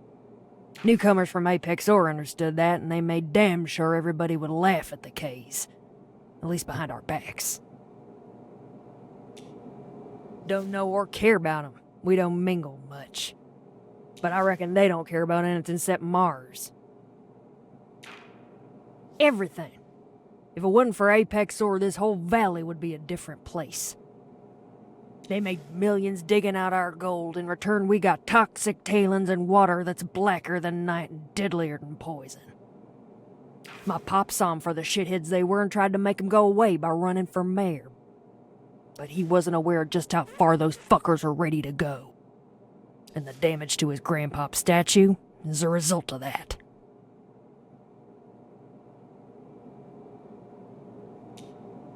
I don't know how it was done, but I do know Apex Ore did it.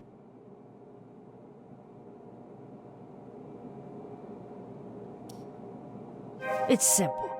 Pops was running for mayor in 1985 against Bill Thatcher, who was then mayor, but everybody knew he was just an Apex Ore bootlicker. Pops wanted to ensure people of Rue Valley get by what is by right theirs, a percentage of the profit of the gold mined from here. Of course, that would make a dent in Apex Ore's revenue. A week before elections, Pop organized a mass rally. Apex Ore sent their thugs to make a mess of it, and boy, they sure did. The rally turned into a brawl, and the brawl into a 2-day riot. At one point, Apex Ore took a chance and damaged Grandpop's statue. Shitheads. Yep. Profit rules it all, and people can go fuck themselves. But you know what? Apex Ore was honest about that. Unlike those sweet-tongued Coral Destiny folks.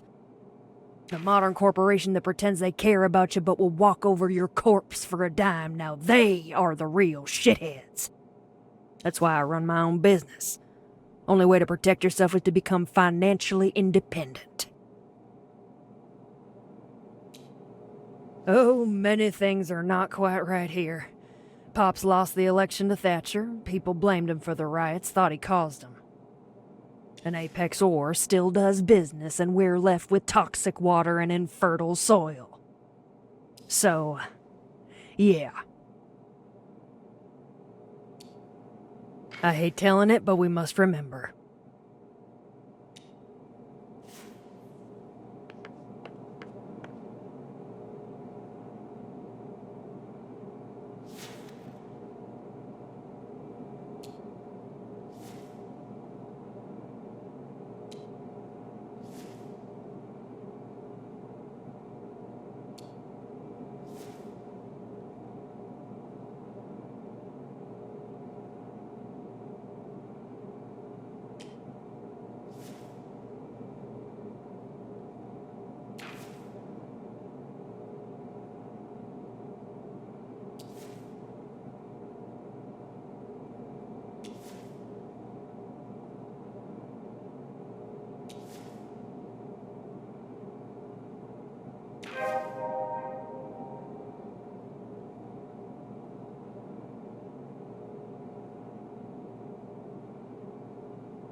That melody. Why did you play it? Here. Now. I did. I loved that song. I'd forgotten how much it meant to me. Especially during one moment in my life, a long time ago. The support group made a thing out of it. They wanted me to feel like it was an achievement. to let me know how important a step it was. It was the day I'd been clean for a year. It's funny that this song popped up today, alongside another achievement.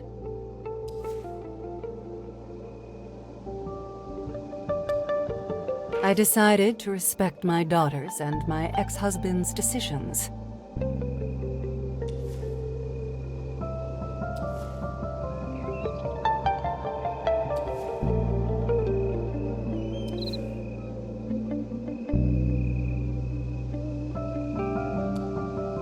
This might seem like an easy thing to do, but trust me, in my case, it's far from it. Funny, you're the second person I've told all of this today. And that's not even the strangest part. The first person I told, someone I know and utterly despise. And now here you are, a complete stranger. I couldn't even imagine more opposite people if I tried. Maybe that's the thing, though. We can only be truly honest when the listener either hates us or knows absolutely nothing about us. There's a kind of freedom in having no expectations to live up to.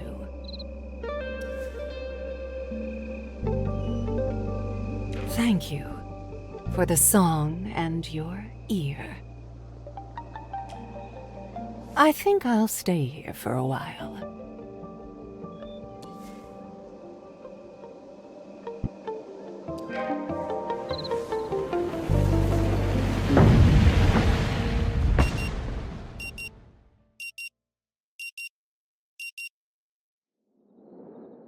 Still with me, Mr. Harrow? Mr. Harrow, I'm aware that you may be experiencing a slight lack of motivation right now, and will surely be coming back to this condition of yours later during our sessions. But for now, I just want you to acknowledge its existence and try to stay aware of it at all times, if possible. That's good to hear. Now, in order to keep us focused, I always limit the session length to exactly 1 hour, hence the alarm. However, since this is your first session, I'll allow a few questions, if there's anything. All right then, that's it for today. You should go and check in at the office. Your room is probably ready by now.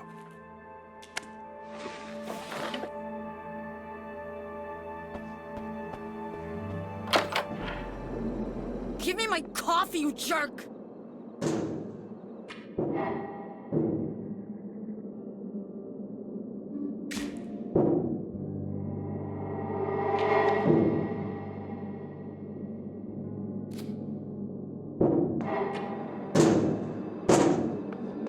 Spit it out already!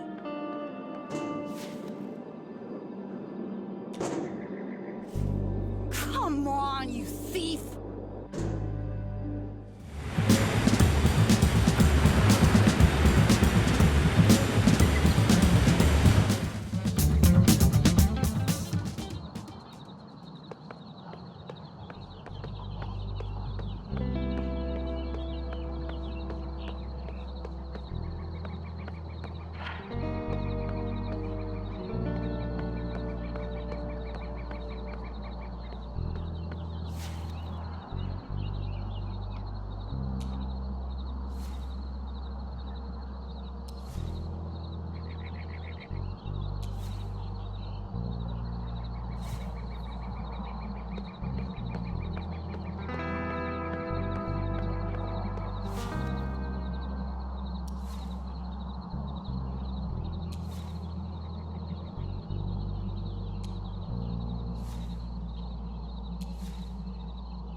with me, Mr. Harrow? Mr. Harrow, I'm aware that you may be experiencing a slight lack of motivation right now. And we'll surely be coming back to this condition of yours later during our sessions. But for now, I just want you to acknowledge its existence and try to stay aware of it at all times, if possible. That's good to hear. Now, in order to keep us focused, I always limit the session length to exactly 1 hour, hence the alarm. However, since this is your first session, I'll allow a few questions, if there's anything.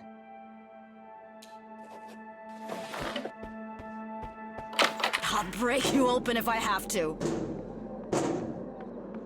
Ugh!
with me, Mr. Harrow? Mr. Harrow, I'm aware that you may be experiencing a slight lack of motivation right now, and we'll surely be coming back to this condition of yours later during our sessions. But for now, I just want you to acknowledge its existence and try to stay aware of it at all times, if possible. That's good to hear. Now, in order to keep us focused, I always limit the session length to exactly 1 hour, hence the alarm. However, since this is your first session, I'll allow a few questions, if there's anything.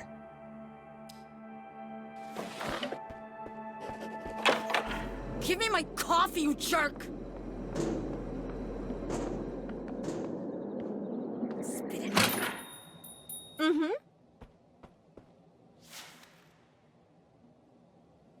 No, I don't want a customer satisfaction survey. I want the internet!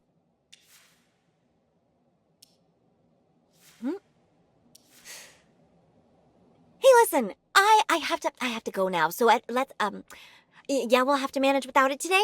I know, sorry. Bye. Oh, hello, Mr. Harrow. How are you? Are you ready to check in?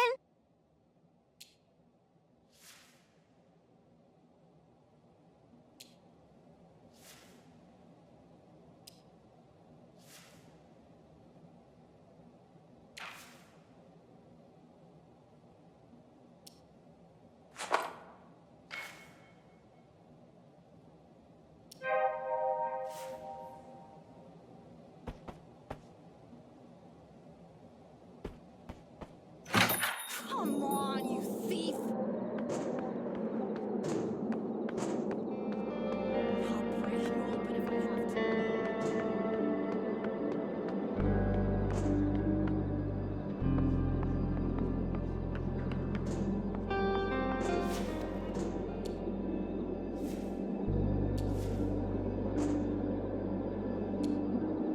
All right. Honestly, I'm in the middle of something and didn't see a thing. Let's see.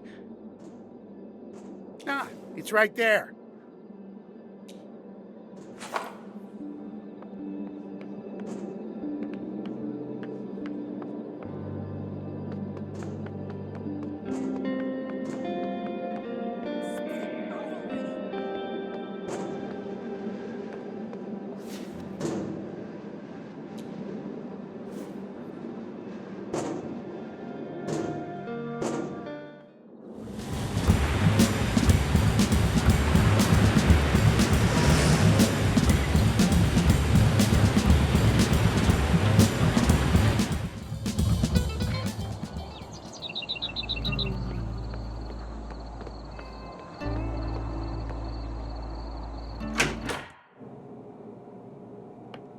Welcome to Max Gas. You need some help getting gas in that city car of yours, or you want something else? We got no booze, mind you.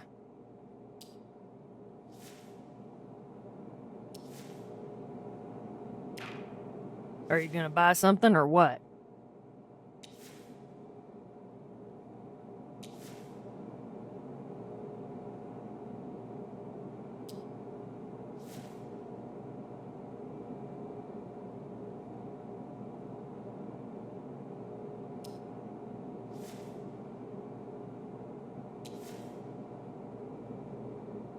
Well, it'd be nice. You ain't just here to gawk, are you?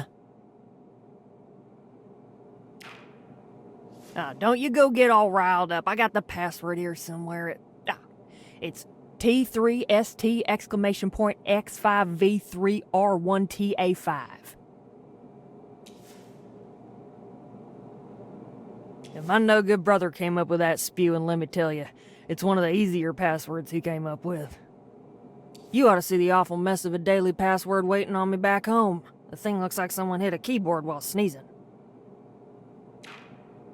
Now let's see if I can remember it. Starts with an X, then 2 J's, then...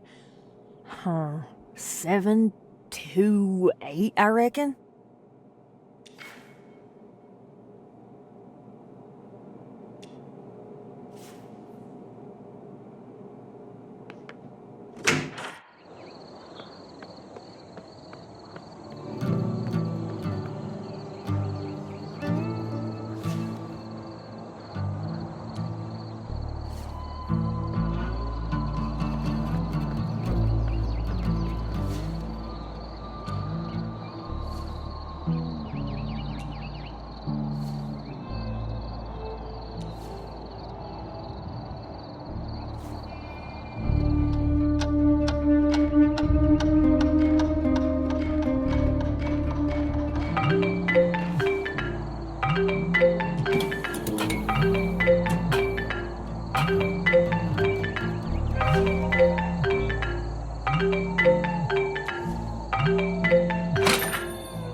with me, Mr. Harrow?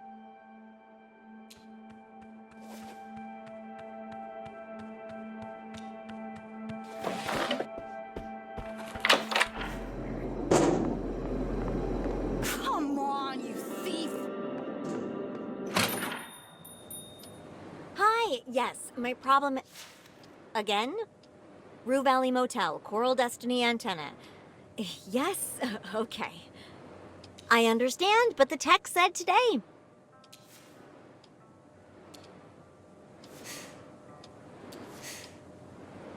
Hey, listen, I have to go now. So let's yeah, we'll have to manage without it today. I know, sorry. Bye. Oh, hello, Mr. Harrow. How are you? Are you ready to check in? Your phone? I don't have your phone. Did you lose it? I can help you find it. Mr. Harrow, I would remember if you gave me your phone. My charger is actually super slow. Oh, wait a minute. There is a phone here. But how do I know it's yours? Okay, but how did it end up there? All right then. I hope it's charged enough. Here. Thank you for your trust, sir.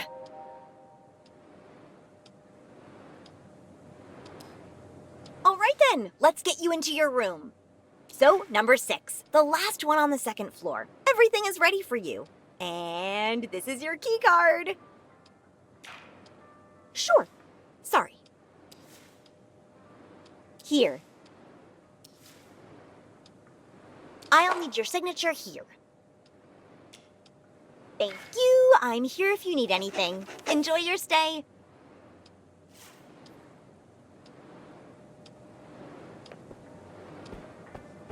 I'll break you open if I have to.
Hello, sir. Am I speaking with Eugene Harrow?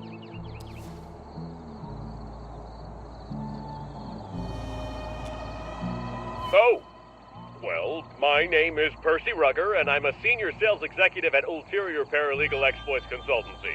We'd like to offer our help regarding your case. But of course, Mr. Harrow, I'm here to answer any questions you might have. At your service, as they say.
How can I help you, Mr. Harrow?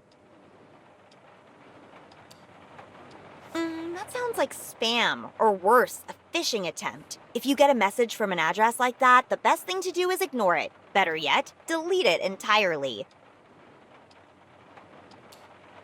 If that's the case, whoever sent it really doesn't want anyone remembering their email.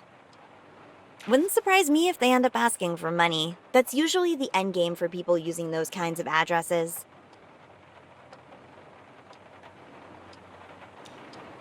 That's it! You don't need more proof than that. Sketchy address and a suggestion to erase evidence. If that doesn't scream trouble, I don't know what does.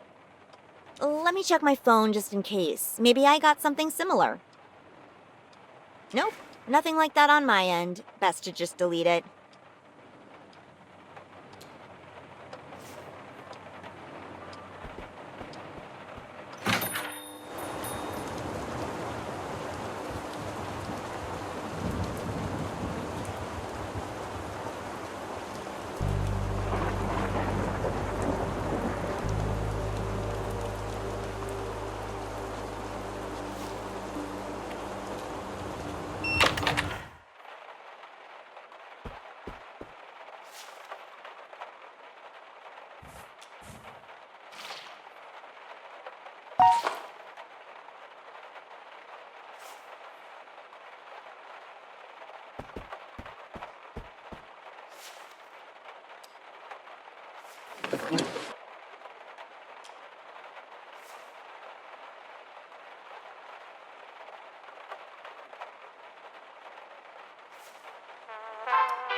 Still with me, Mr. Harrow?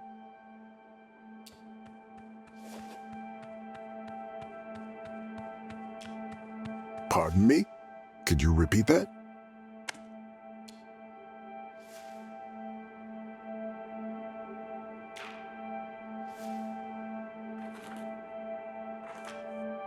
At email.com. Got it.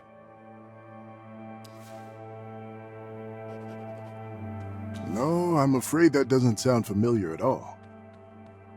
Why exactly are you asking me this? What does it have to do with our therapy?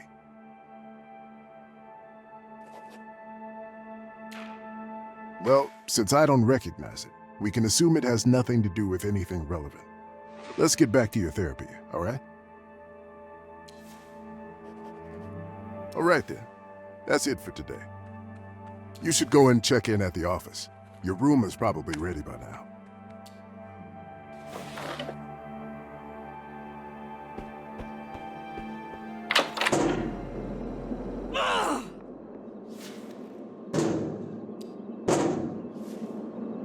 Sure, give it a go. Wow, nice. I don't know how you figured it out, but oh, thanks so much.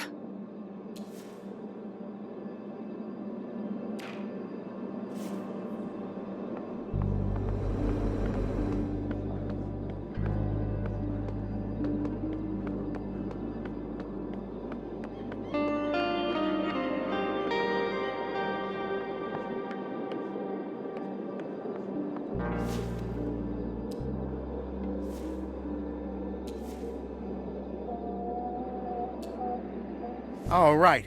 Honestly, I'm in the middle of something and didn't see a thing. Let's see. Ah, it's right there.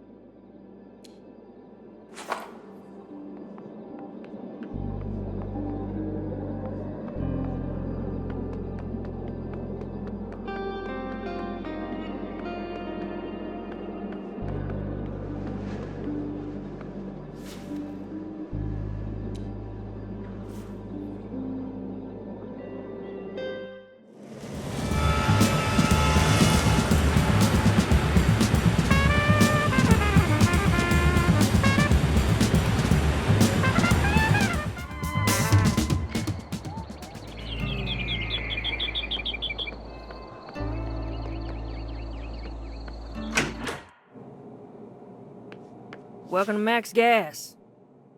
You need some help getting gas in that city car of yours, or you want something else? We got no booze, mind you. You look almost normal. I would have never guessed. But since you're here, when the sun sets,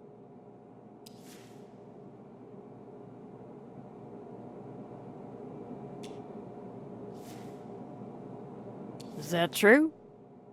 No, does not seem to be. You know what? I don't really give a shit. That email's one of my brother's pseudonyms. It was, at least. I'm sure he's using some other equally stupid name.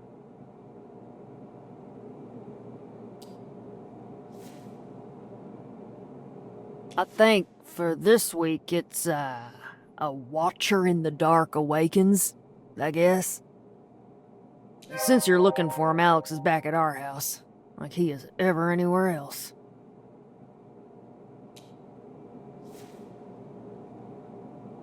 Now, was there anything else?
with me, Mr. Harrow?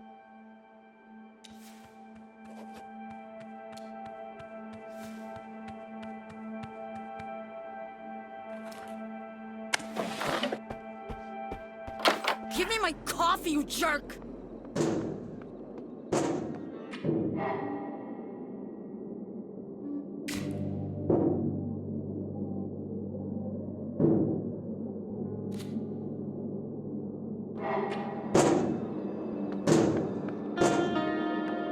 Spit it out already!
Pops? What's the password for today?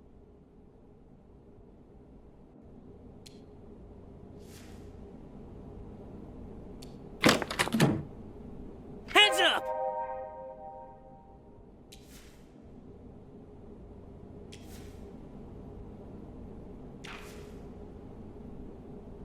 Who the fuck are you? What are you doing in my house? Who sent you?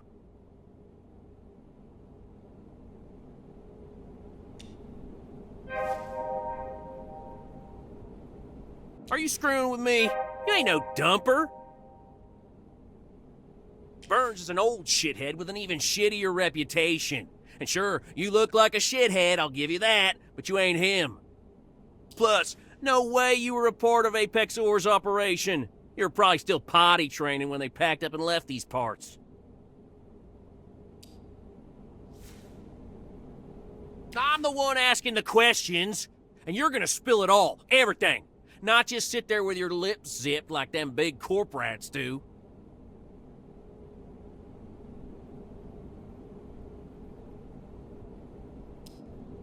Typical corp rat boys. Ask them a straight question, and they either clam up and deny everything, or just play opossum, like clockwork. And even when you bastards do talk, who in their right mind would believe a single word? When does a corporation ever tell the truth? Never! But I know the truth. The truth behind every goddamn disaster the likes of you caused. I figured it all out. First, the 1994 Apex Ore Mines accident. Official explanation, gas explosion. Bullshit. It was mismanagement and cost-cutting. A fucking cover-up. Then, in 2007, the train derails, burns half the town to the ground. Official story? Driver's fault. Sure, blame it on the poor dead guy and walk away clean. And finally, in 2010, the water turns black, and what do? They blame Jason Burns. It's a pattern.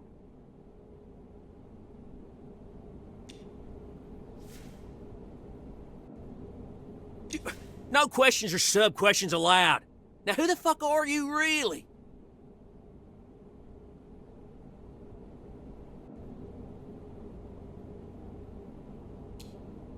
Natura Vita? How fucking dare you? The K family does not and will never eat powdered-eyes remains of the dead. Oh, I'm calling Cousin Cody this moment, you psychopath. Now, start fucking walking.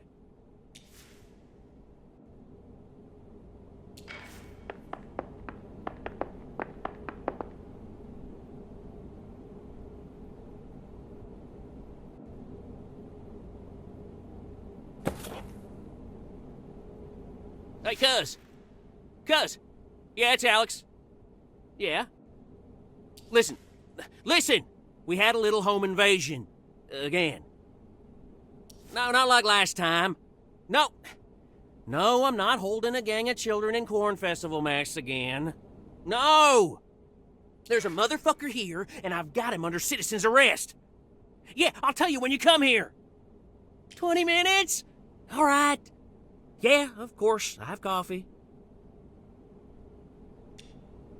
Shut the fuck up, pal. No, I'm not talking to you, cuz. The intruder's getting feisty. Okay. Bye-bye. Now we wait. And I don't want to hear a word out of you.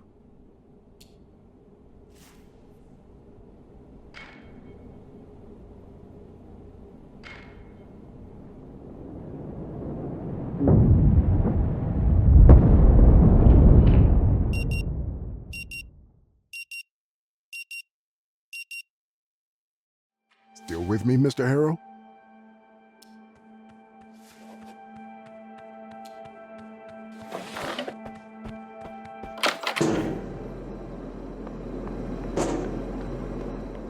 I'll break you open if I have to.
Pops?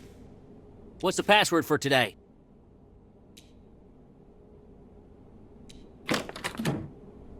Hands up!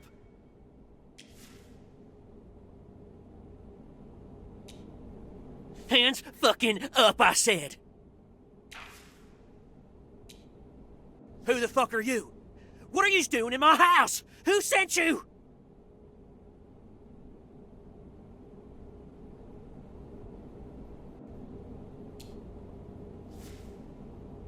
You're Jace? Well, Jace, just 'cause you're banging my sister doesn't mean you can strut around like you own the place. You're definitely not what I pictured. Thought you'd be more, I don't know, savage. She must have hid you 'cause you're an outsider. Never thought Max would shack up with someone of your kind. Looks like she's content with her gas station. Simple life, simple pleasures, including you. Ugh, how could I forget? She moaned your name so loud, I thought you were gonna bust through the line. I'm glad she didn't put you on speaker. Ought to make you compensate me for having to hear all that. Like some twisted hotline with my sister as the main act. No apology's gonna erase those sounds from my head, you wimp. Listen, you scared the shit out of me. All for nothing, I see. Now get the fuck out. I'm busy. Go wait somewhere else. Her room, a ditch, I don't care. Just don't bother me.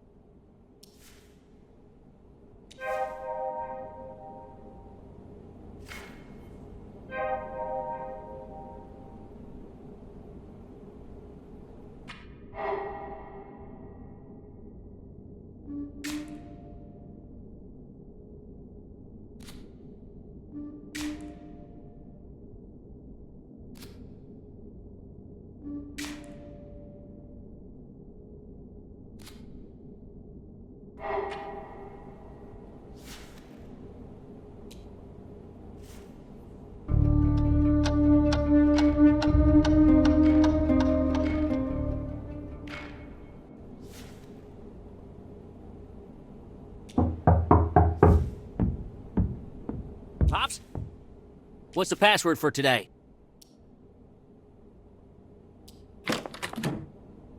Hands up!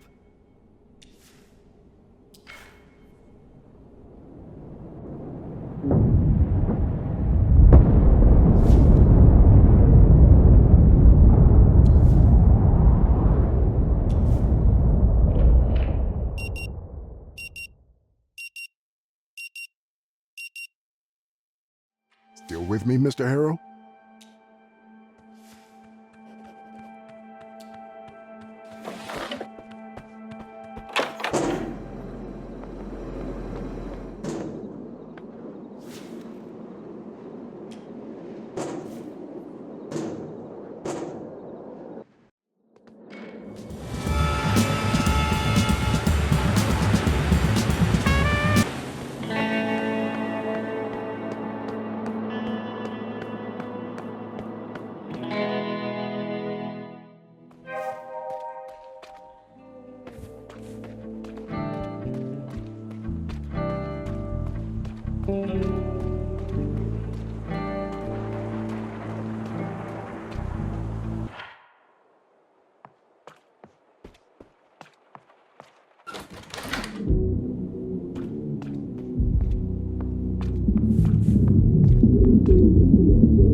Pops? What's the password for today? Hands up! Who the fuck are you? What are you doing in my house? Who sent you?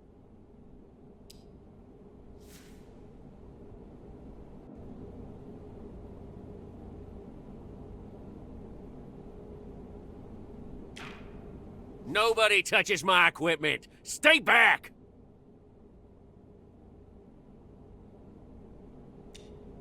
Stop mucking around. Who are you and what are you doing here?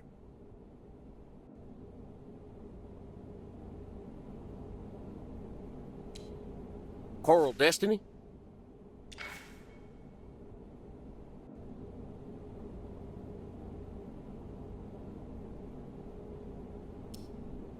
So if you're researching them, why don't you buy your own equipment? Why, you sick or something? Fucking liar.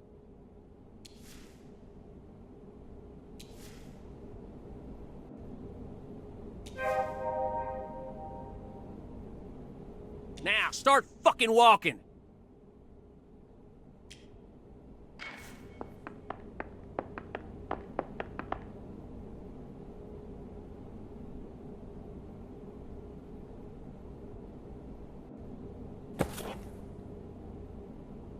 Hey, cuz! Cuz! Yeah, it's Alex. Yeah? Listen. Listen! We had a little home invasion. Again. No, not like last time. No. No, I'm not holding a gang of children in Corn Festival masks again. No! There's a motherfucker here, and I've got him under citizen's arrest. Yeah, I'll tell you when you come here. 20 minutes? All right. Yeah, of course, I have coffee. Shut the fuck up, pal! No, I'm not talking to you, cuz. The intruder's getting feisty. Okay. Bye-bye. Now we wait. And I don't want to hear a word out of you.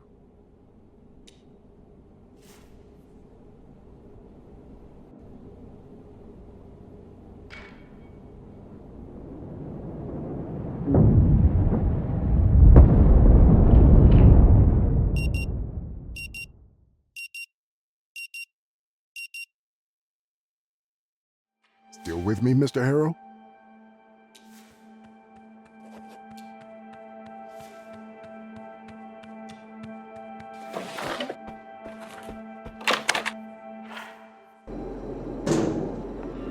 Give me my coffee, you jerk!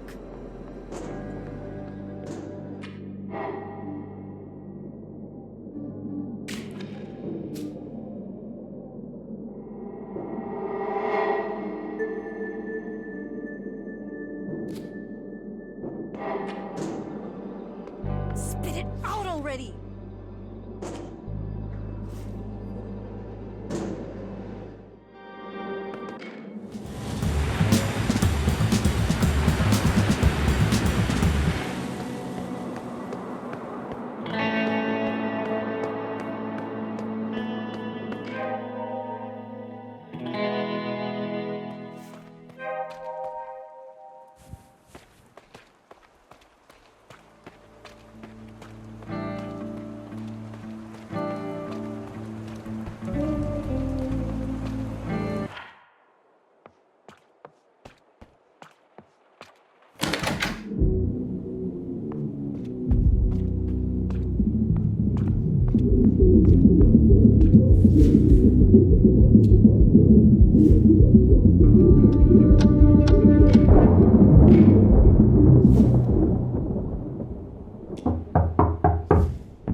Pops? What's the password for today?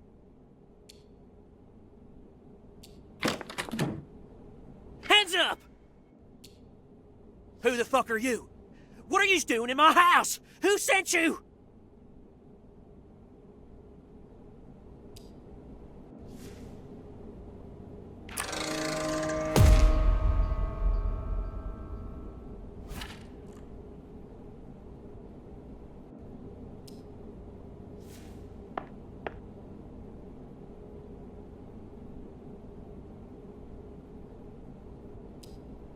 Stop talking and back off!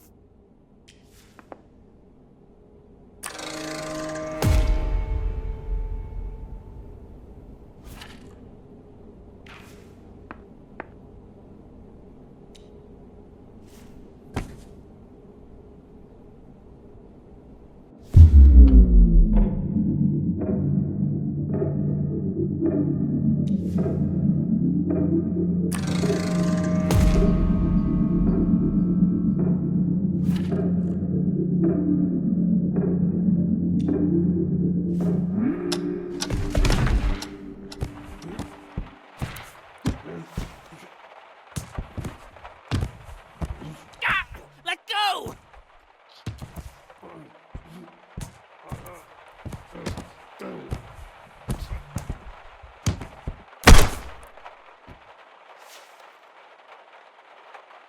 Oh no.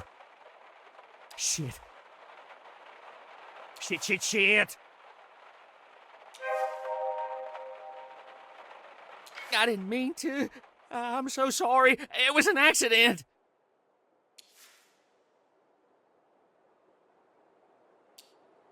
Stay with me, man. We need to get you help. Don't you dare pass out. I'll try to stop the bleeding somehow.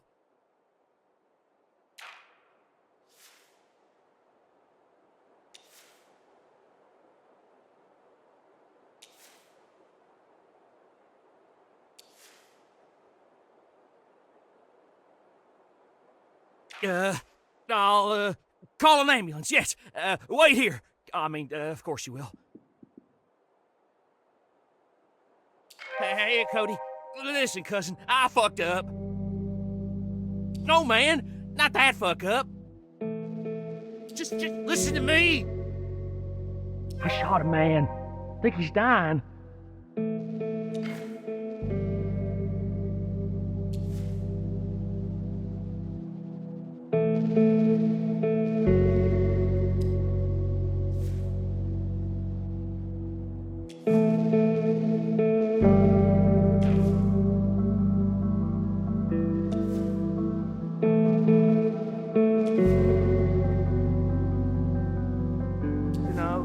I don't know. No, please, cuz. Shut the fuck up now, come. And bring Vet Jones.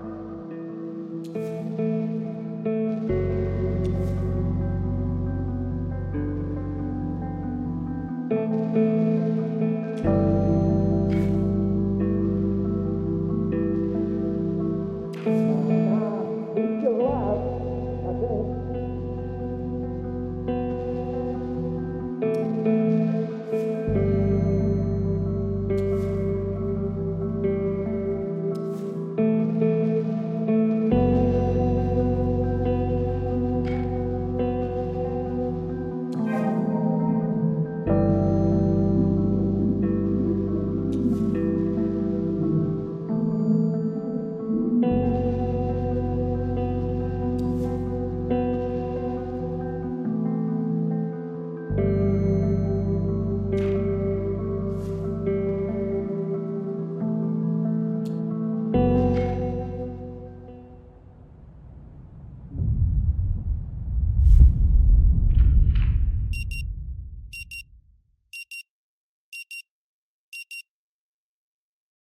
Still with me, Mr. Harrell?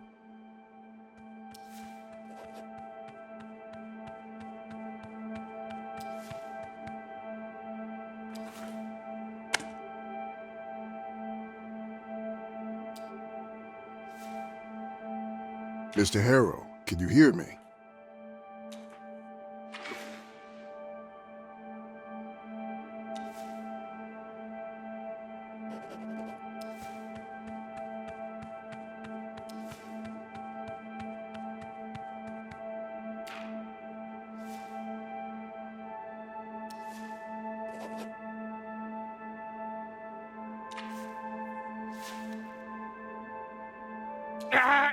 Let it go!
All right then.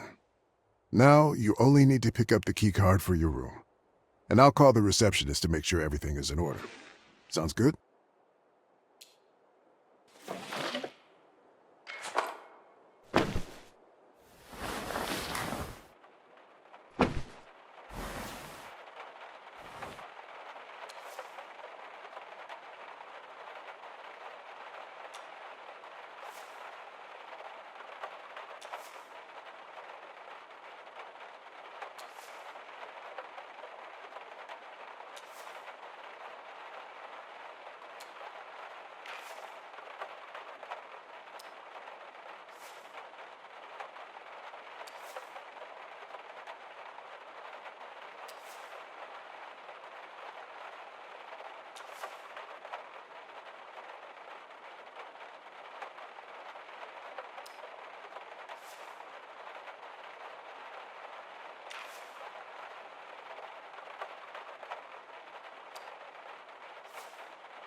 can I help you, Mr. Harrow?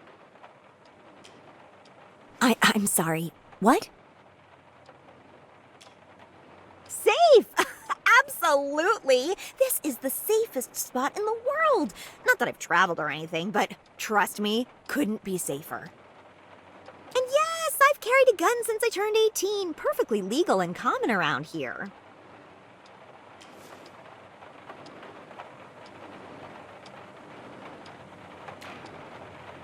I can't just show it to strangers, Mr. Harrow. Besides, it's not here with me right now.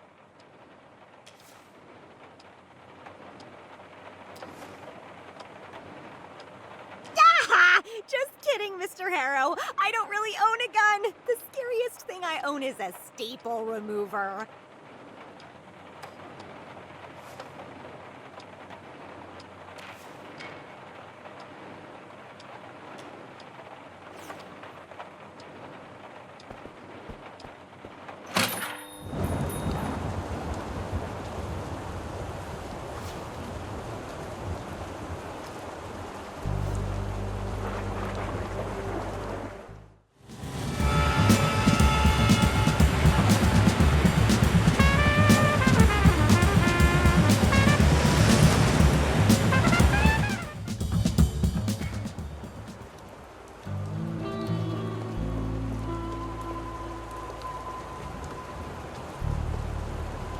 No, not like that. I mean, something bigger.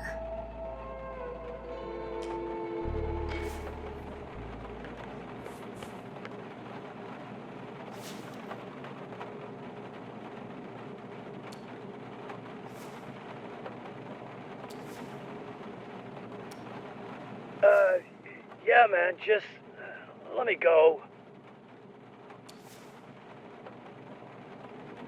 You can't think about it. My brain hurts when I think about thinking about it.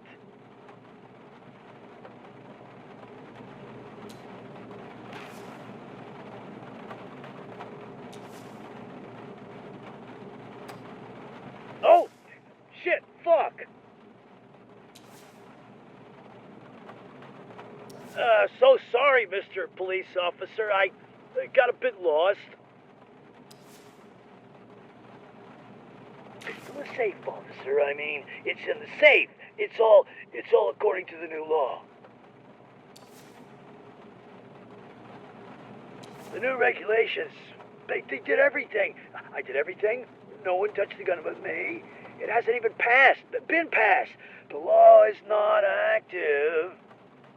But I assure you, it's all according to the new regulations. No worries. Specifically, everything is up to the letter of the law, the new law.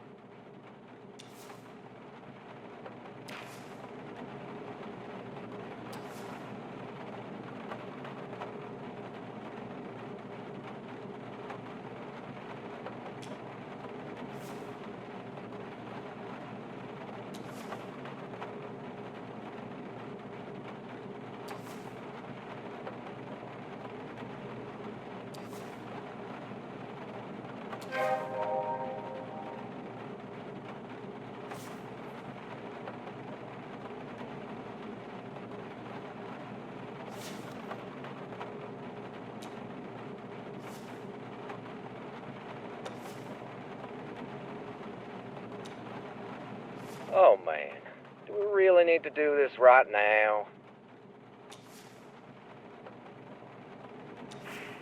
Well, sure, I got time to kill. It's one tough question, let me tell you, to know if you're thinking about old or new regulations. Sure there is. The new regs are kicking the balls, let me tell you. And the old ones from the 80s were a running joke since no one respected them. So, it's always clear why old Bill Thatcher, the then mayor, pushed so hard for that law. There was enough military-grade caliber weapons around here to arm a whole battalion, together with sporting artillery, mind you. The law from 85 made all of that illegal. Old Thatcher had no other way to disarm the Walter Group.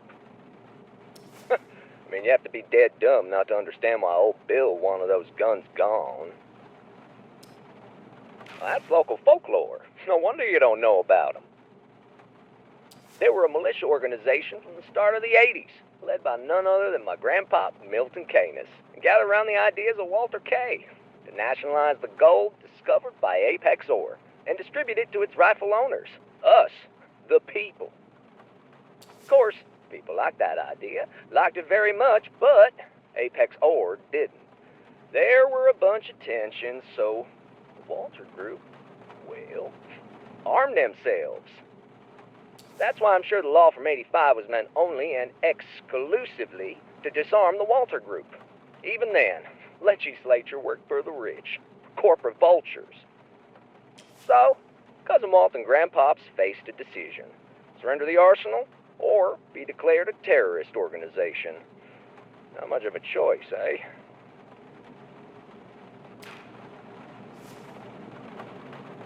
Well, that's life for you. If you're faced with only shit choices, I would have rather have no choice at all. Anywho, that meant the end of Walter Group, of course, but Cousin Walter wasn't so easily stopped. Straight after the law came into force, he founded a political movement for our children. My grandpops didn't join, though. He was a man of action, not much for speeches, vote gathering and the like. And imagine, literally a day after Grandpops left the group, Thatcher offered him a job as a chief's assistant with the Bothwood Police. Yes, sirree. The Knesses were lawmen even before we had them shiny badges. Anywho, after the 3-month grace period expired in June of '85, Thatcher ordered Grandpops to search the houses of former Walter Group militiamen. See, the old bastard didn't believe all guns were surrendered. Grandpops tried telling him that Walter surely didn't have no more weapons, that he's a law-fearing citizen, but the old bastard didn't want to hear any of it. And an order is an order. Of course, found Dick squat. Cousin Walter got so angry with Grandpops, called him a traitor, a bastard, all kind of nasty stuff. They never ever talked again. Walter didn't even come to Grandpop's funeral. Politics, pal. Cut you off from your own kin.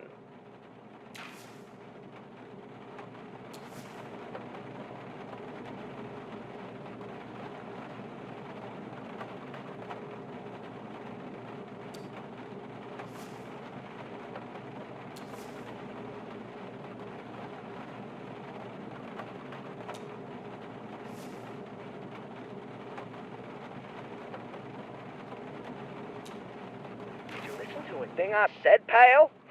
New regulations are based on the law of '85. If it weren't for the old, there wouldn't be the new. As for proper storage, well, the old regs weren't adhered to at all. And the new, listen, if you want to follow them to the letter, it's like this. You need to have a special 14-gauge steel safe that's been approved by the ministry. Ammunition can be in the same safe, but it must be in a separate 10-gauge steel box in its original packaging. And the safe itself must be sealed by the sheriff and only unlocked by a fingerprint of the weapon's owner. Call us the lawmen, of course. And the worst thing, pal? Sheriff already scheduled visits to all registered weapon owners. Lucky us, and thanks to the '85 law, there is a list of owners. Otherwise, we would have to go house to house. Still, shit ton of work.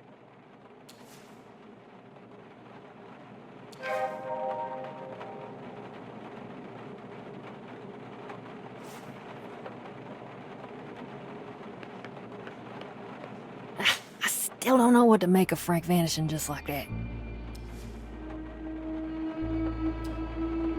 I know. It's weird. Gotta admit, something feels off. Wait, I just have to see it once more. It's no use. Won't find anything new. You're probably right. Oh, the rain seems to be stopping. I won't keep you any longer. Have a safe trip. Thanks.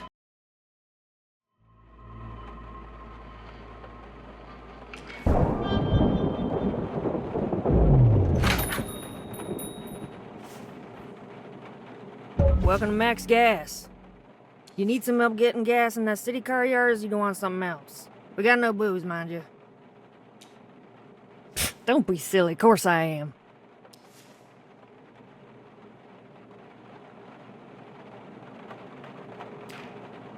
Yeah? I see a city folk have forgotten who you are and where'd you come from. The law and tradition dictate that every citizen should bear arms, and folks around here are following both.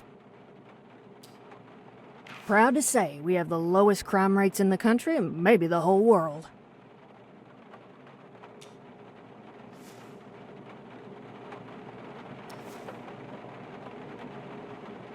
This here beauty's a Thunderbolt 44. Lethal at 100 yards if you're proficient, 50 if you're novice, and if you're green, 0.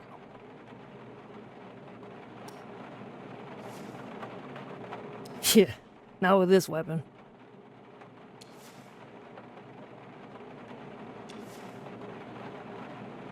Why did you want to see if I'm armed?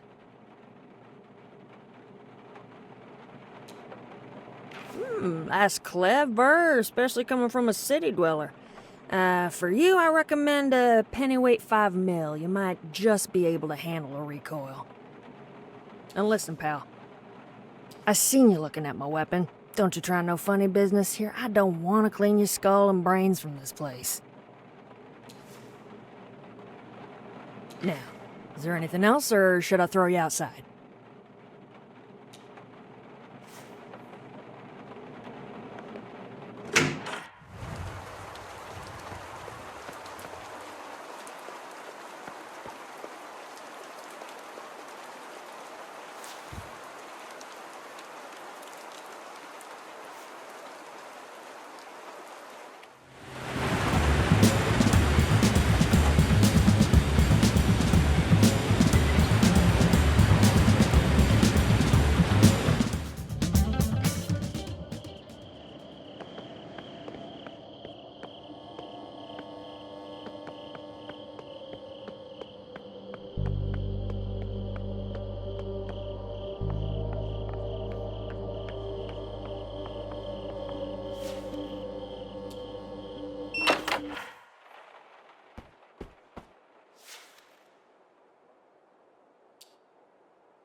Still with me, Mr. Harrow?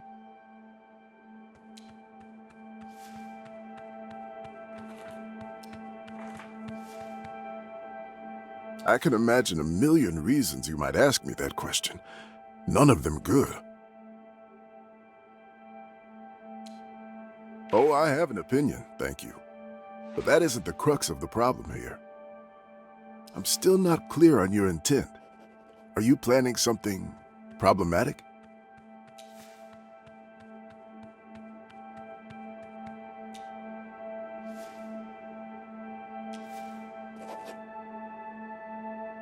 Which brings us neatly to the next topic, the incident that brought you here in the first place. The sooner we start talking about it, the better.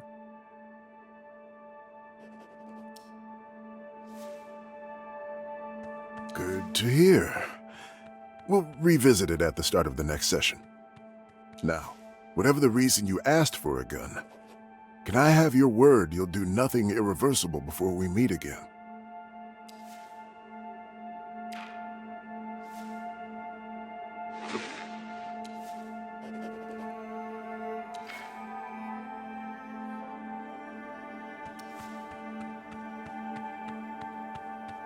All right then, that's it for today. You should go and check in at the office. Your room is probably ready by now.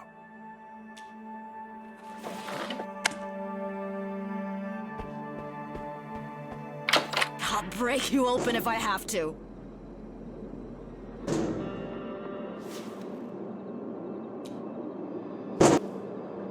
Sure. Give it a go. Wow, nice. I don't know how you figured it out, but... Oh, thanks so much.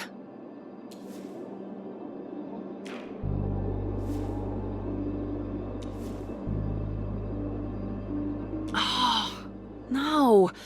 I must have left it in the locker when I was packing up my stuff at Coral Destiny. Damn.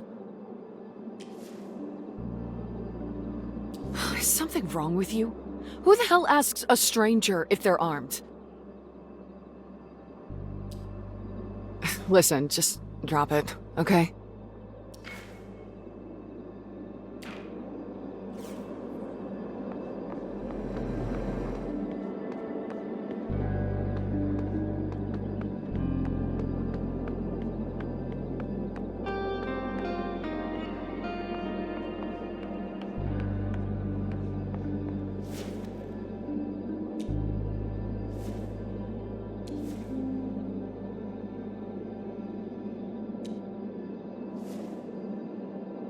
I can't see why you'd need that info, unless this is official business.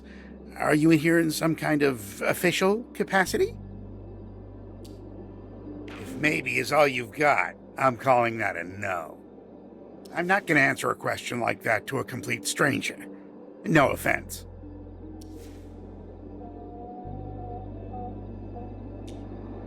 A police badge with your name on it? Now drop it.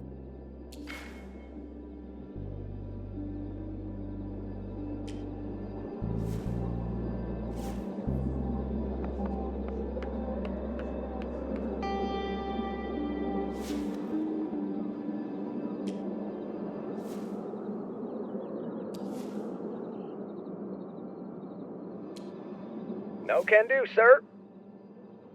Just a month or two ago, the government passed a new set of regulations on gun ownership. We're drowning here in bureaucracy. Hold on just a moment. Who the hell are you?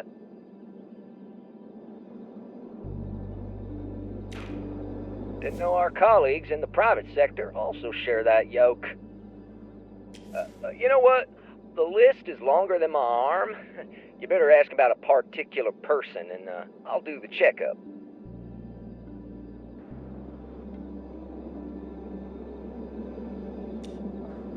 Moment. He seems to have moved here just recently. But no, no guns reported. Now, was there anyone else? Well, let's see. It says right here she was the owner of a firearm from 2023. Inheritance from her mother, apparently. Until April 2027, when she surrendered the weapon. The sheriff left a note. Firearm surrendered alongside a single bullet. Got more? Shoot! Ha get it. The dumper? That man should be armed. But is he? Dunno. Not a Bothwood citizen. Out of my jurisdiction. The way we're going, you're gonna ask me about the whole valley. Hold on now. Need to enter that into search. Yep, right here. Owns a weapon, double registration to Coral Destiny and her. Model is Cybershot 9000, as far as I can see. Can we wrap this up slowly? I got work to do. Sheriff. Deputy Sheriff. But go ahead and ask.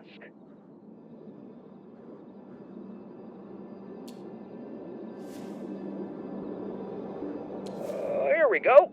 Owns a Thunderbolt 44. A mighty gun, that one. Got to admit, I'm always worried Cousin Alex won't shoot somebody accidentally. He's a poor shot, you know, and that firearm of his can kill anyone dead. Lawson, sounds to me like you're fucked. Too many suspects, seems like. But I'll help you if I can.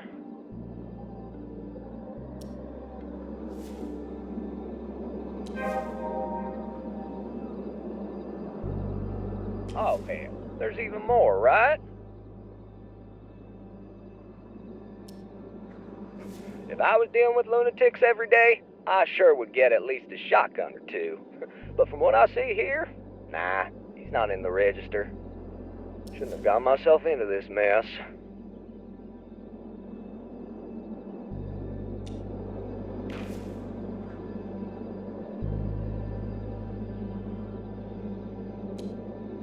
Well, the new law will make that a bit more difficult, but if you don't mind additional paperwork, and if you can prove the firearm is operational, there's no limit to the allowed age. For the weapon or the owner, mind you.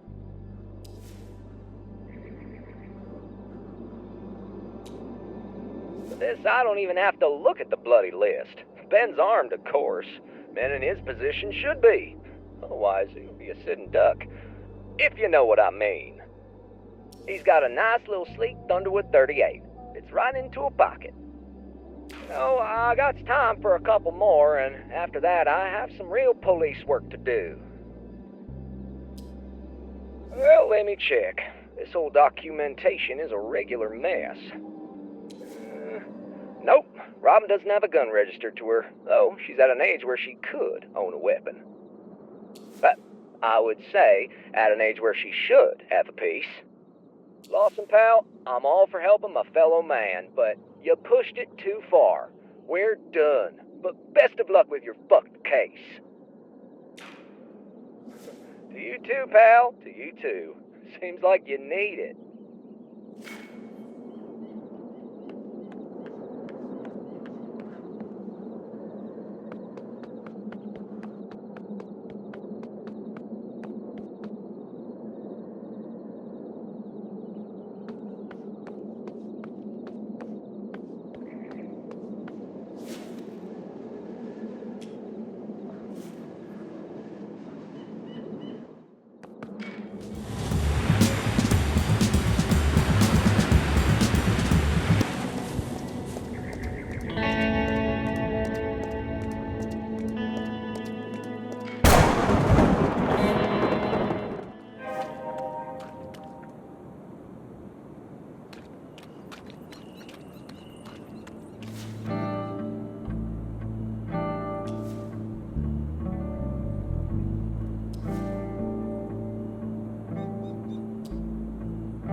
Still with me, Mr. Harrow?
What's the password for today?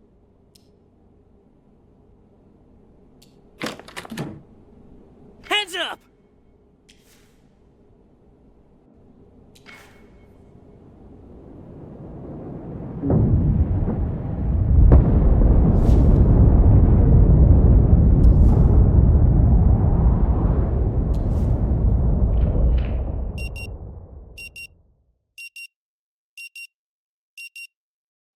Still with me, Mr. Harrow?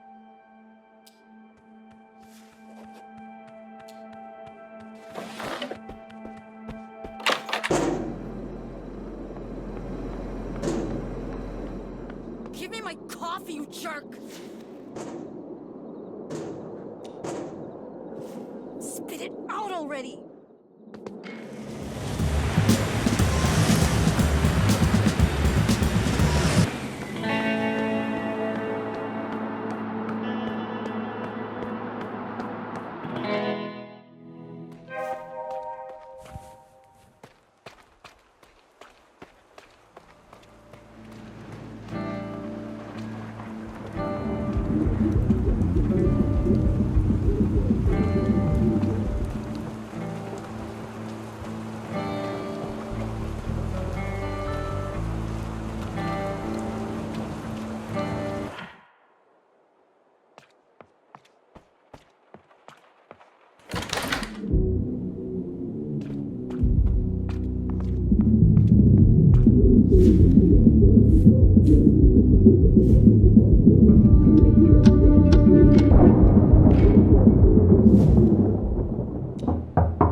Pops?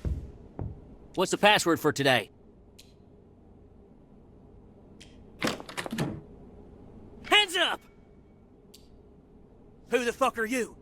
What are you doing in my house? Who sent you? No, you're full of shit, pal. How the fuck did you find out? Well, shit. She must be sick of me. Again.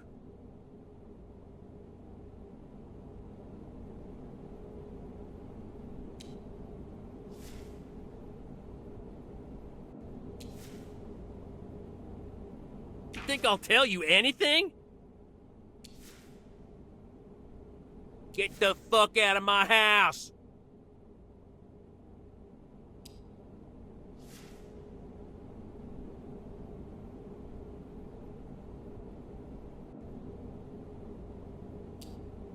Nobody touches my equipment. Stay back.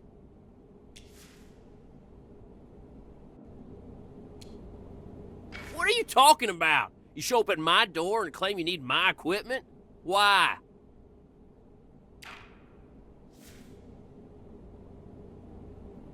Is it a message from us? Or is it otherworldly? Well, that's something, I guess. So what's got you all fired up about this? Speak!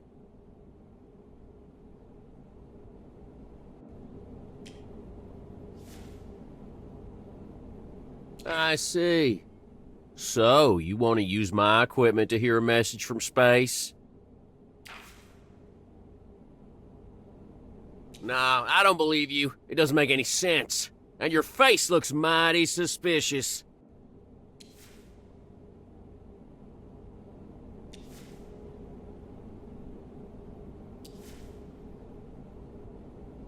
Now, start fucking walking!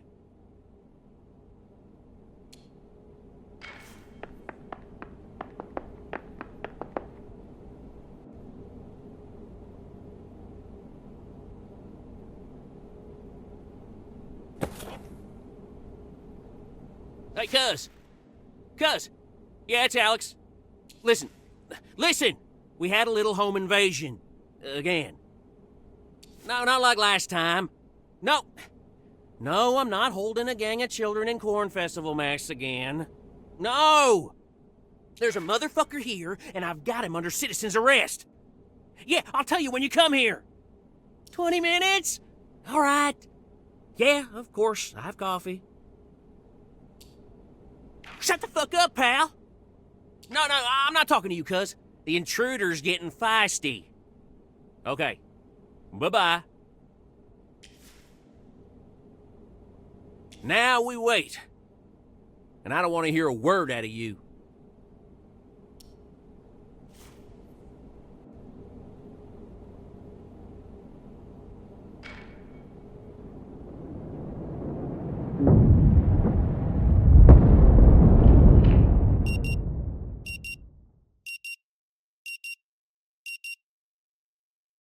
Still with me, Mr. Harrow?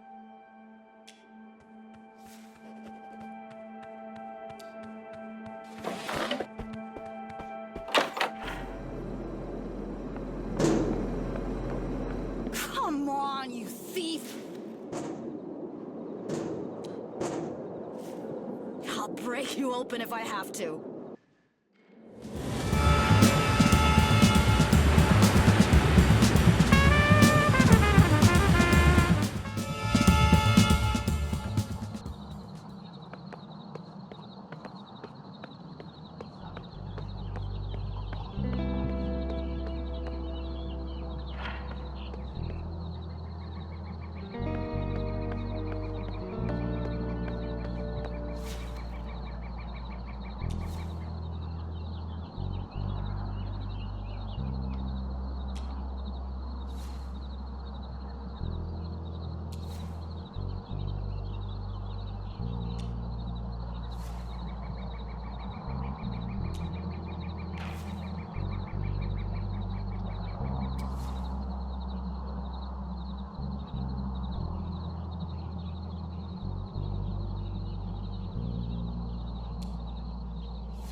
what's the password for today?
Reads 19 degrees, but I'm sweating like a pig. And no, it's not only because I'm nervous. Listen, it's her. No time for being unconscious now.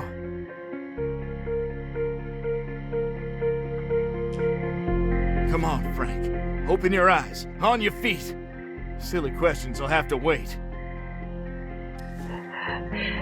Who knew that these moments would be so hard? They would feel so long. I can't stop myself from rethinking everything. My whole life, from insignificant details to major decisions, all of which led me right here, so close to home. I told you it's her, but first you need to open your eyes. Come on, cock-a-doodle-doo, buddy!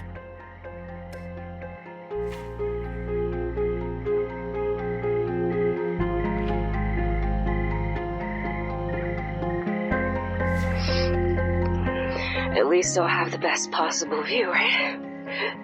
After so many months of just endless, rolling emptiness dotted with distant, uncaring stars, the planet feels surreal.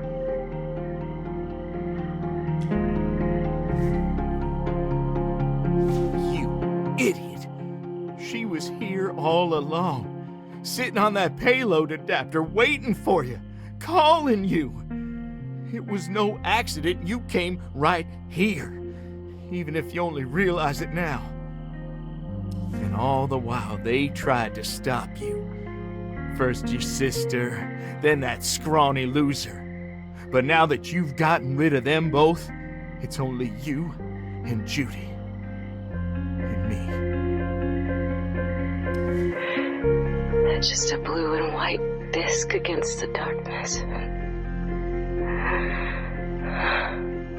It looks so small, like I can just pluck it out of the universe with my fingers, put it in my pocket, and keep it forever. I don't think so. You're too far away.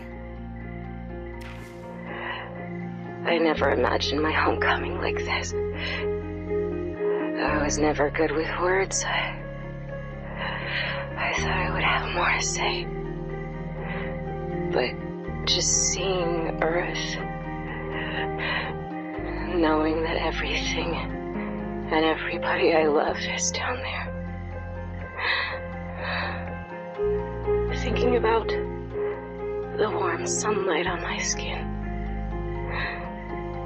and the smell of wet grass and the whipping of the wind leaves me breathless. Literally.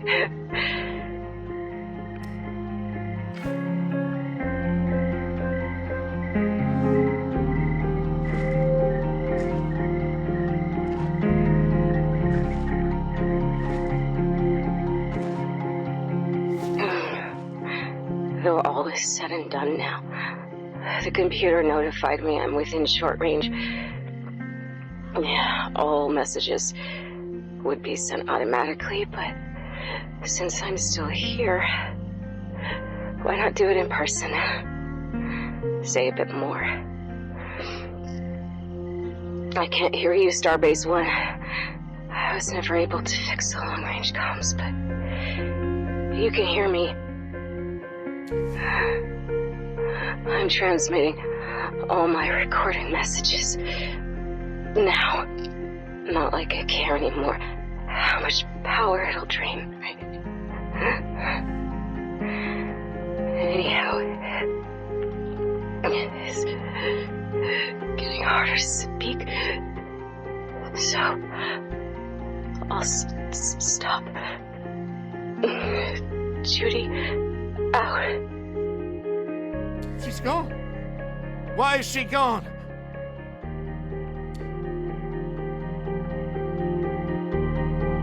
Guiding light, mission log, day 2, Commander Resnick recording. You know this already, Starbase 1, but let's be thorough for the record and all that. Quick! Don't lose her again.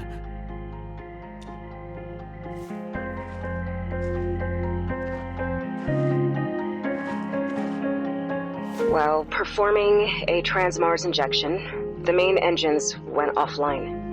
Neither the crew nor ship's automated systems were able to identify the cause, so in consultation with the CEO and Mission Control, we opted for me to perform an exploratory EVA. Wait. Something's different. She sounds so distant now. Is she afraid?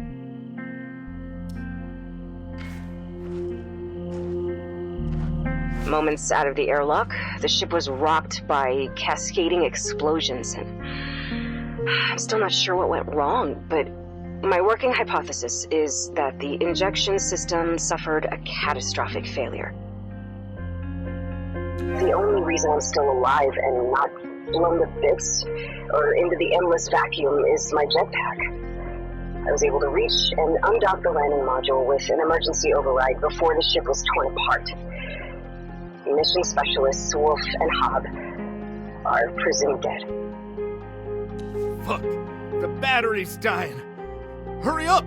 You have to save her!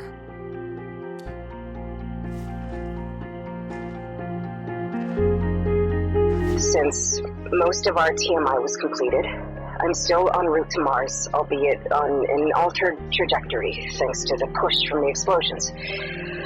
I have yet to calculate my approach angle. Most of the lander's equipment is intact and functioning, excluding the long-range comm. 2 out of 10 solar panels have also suffered significant damage. I really regret that loss. I love you too, Frank.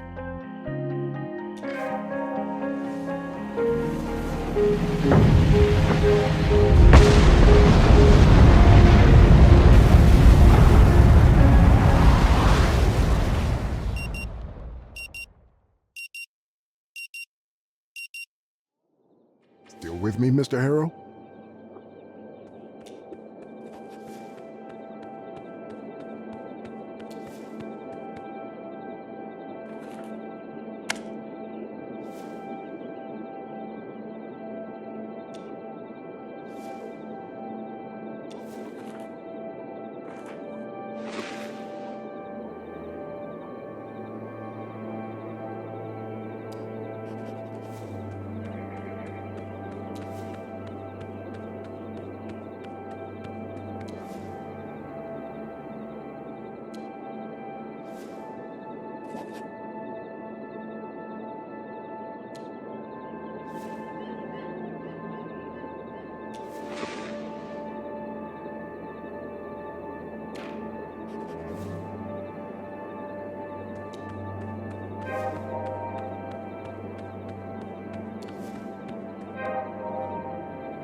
Give me my coffee, you jerk!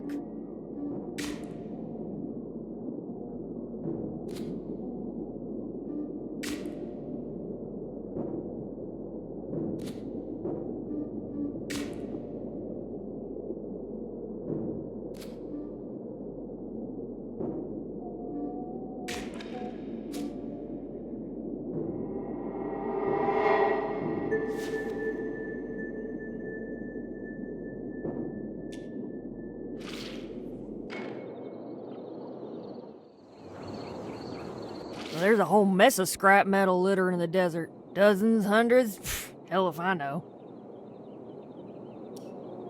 Listen, you can't even turn around without that damn logo staring back at you, usually with some tech gizmo on it. Ain't no telling what you're after.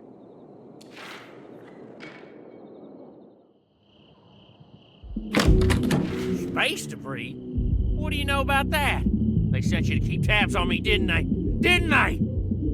You think you're real slick, don't you? But ain't no scrawny-ass poser gonna screw me over.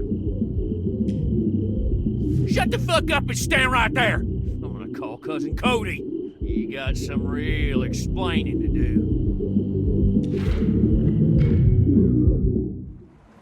Back off! Now!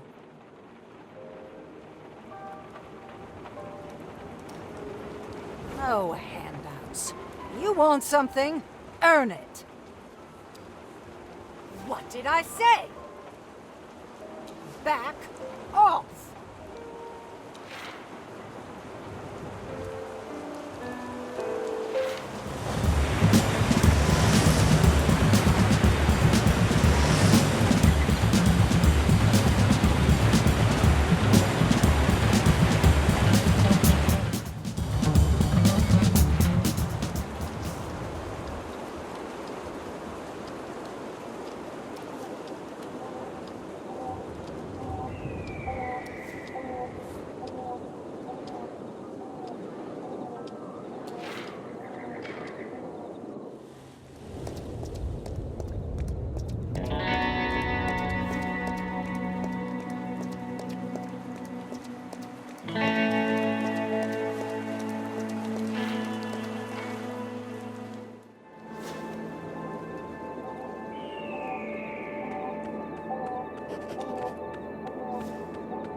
That space junk? Can't say for sure, buddy, but I reckon the locals are scraping those as soon as they hit the ground. They probably think it's worth something. Or they just need a convenient tin roof for the chicken coop. Not that I've seen many of those around, to be fair. Now, speaking of things falling from grace, how about one Stargarita?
Mr. Harrow, can you hear me?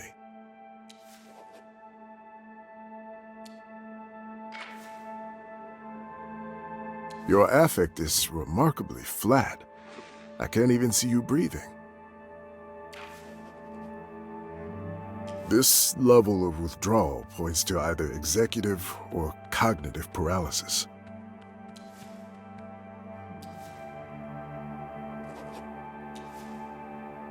Tell me, is your mind blank? Or are thoughts circling without anchor?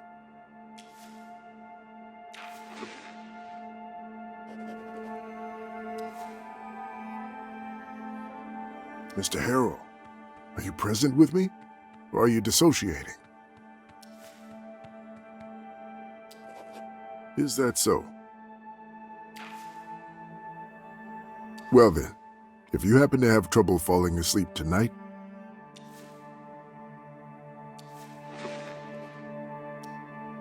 remember, what I'm giving you is a mild, non-prescription herbal hypnotic drug. Nothing more. Hopefully, it'll help you calm down and get some rest tonight. We'll continue tomorrow. All right then. Now, you only need to pick up the key card for your room. And I'll call the receptionist to make sure everything is in order. Sounds good?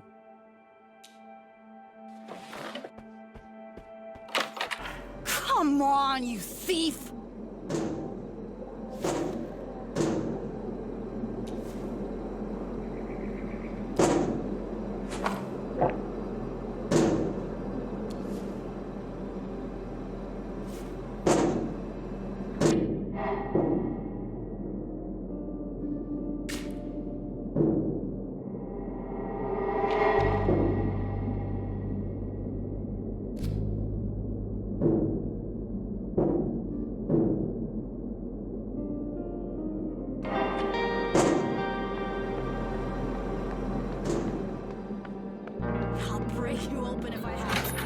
No, I don't need to unplug the modem. Of course it's urgent. Our guests don't have Wi-Fi, the credit card machines are dead, we can't... Oh, hold on, I have someone on the other line. Hello, reception? Oh, what can I do for you, Dr. Fink? If it's about the Wi-Fi, yes, he's here.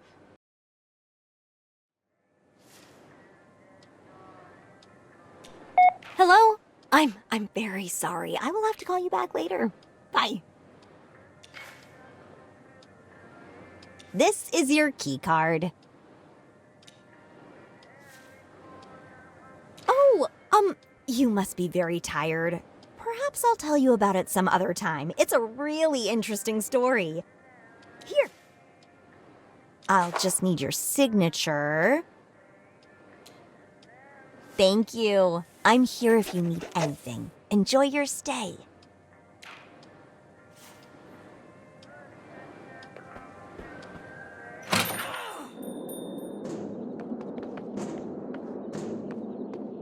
Give me my coffee.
Your affect is remarkably flat. I can't even see you breathing. Is that so? Well then, if you happen to have trouble falling asleep tonight, remember, what I'm giving you is a mild, non-prescription herbal hypnotic drug. Nothing more. Hopefully, it'll help you calm down and get some rest tonight. We'll continue tomorrow. All right then. Now, you only need to pick up the key card for your room. And I'll call the receptionist to make sure everything is in order. Sounds good?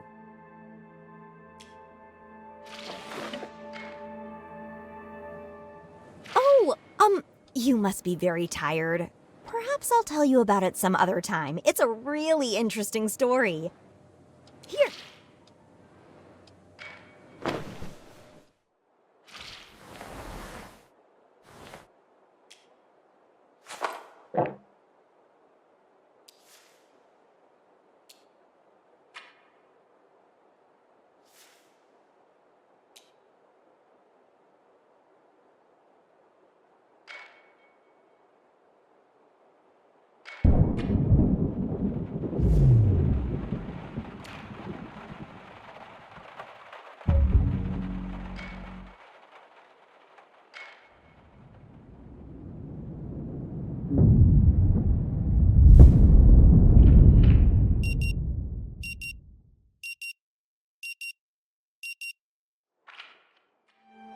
Well then, if you happen to have trouble falling asleep tonight,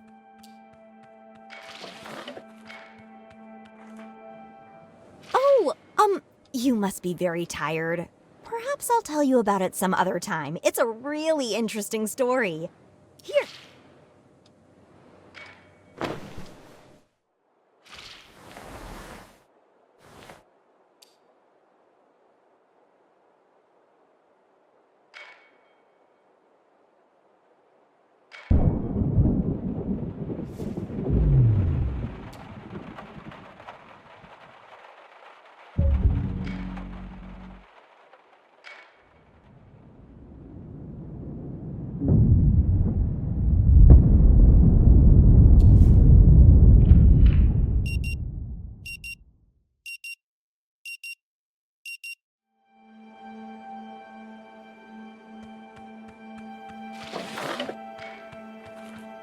No, I didn't misconfigure the firewall.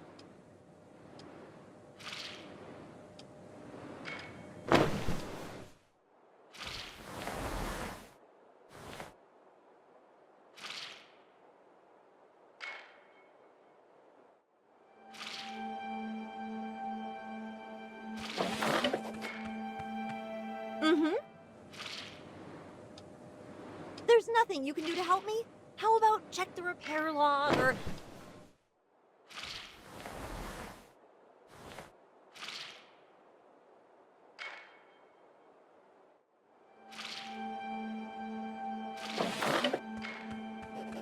Transfer me to billing. Why would... No, this isn't about payment.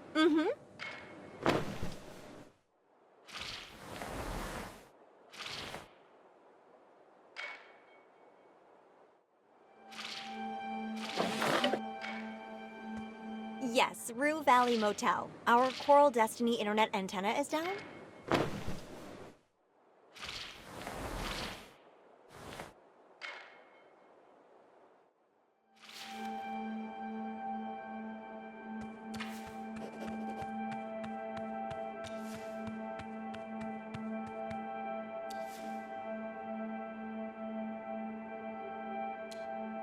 Mr. Harrow, I'm aware of a slight lack of motivation you may be experiencing right now.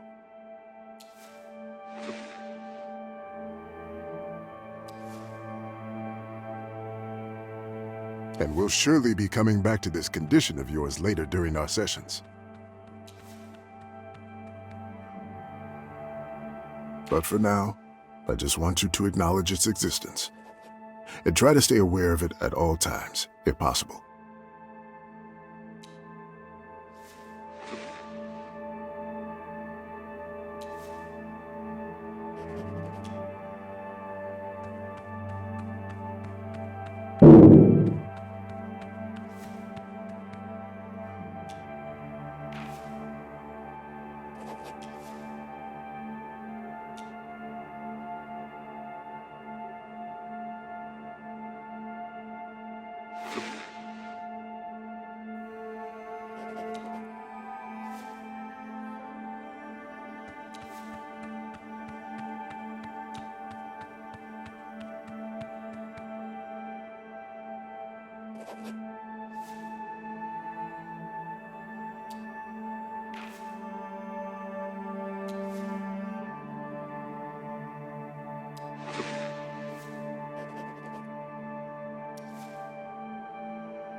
That's very perceptive, Mr. Harrell.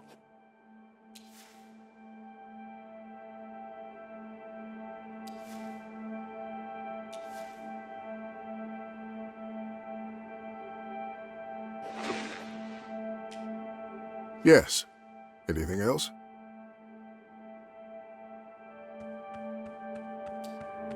For sure. What else?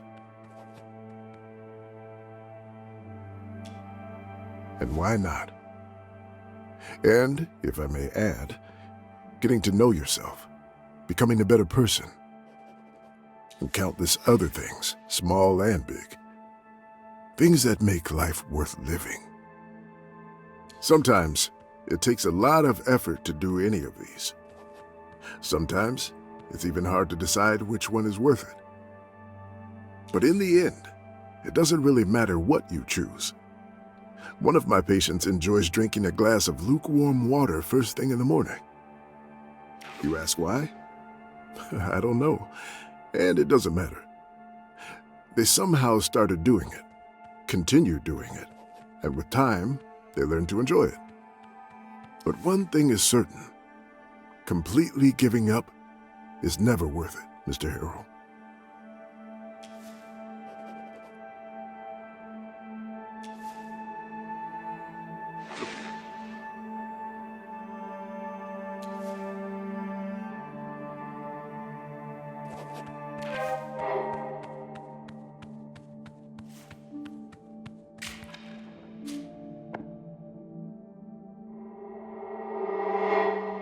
Mr. Harrell, can you hear me?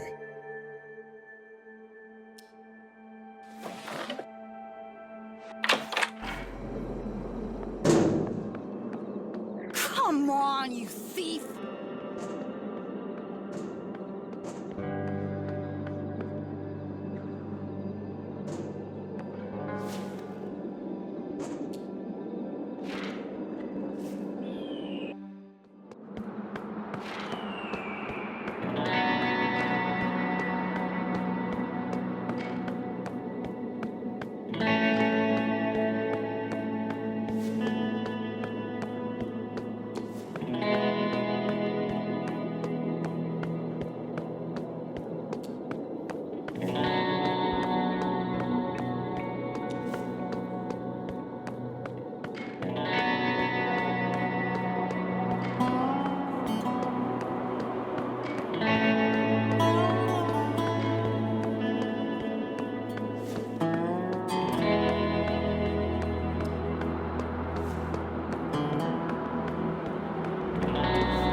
Still with me, Mr. Harrell?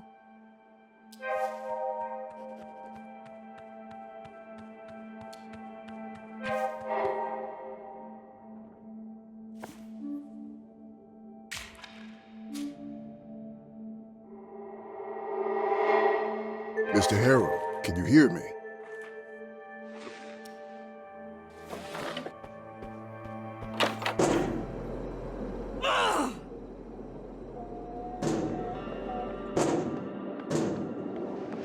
Give me my coffee, you jerk!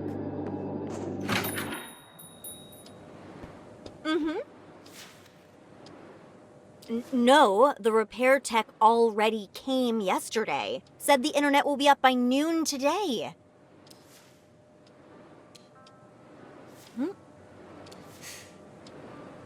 Hey, listen, I have to go now. So let's yeah, we'll have to manage without it today. I know, sorry. Bye. Oh, hello, Mr. Harrow. How are you? Are you ready to check in?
Still with me, Mr. Harrell?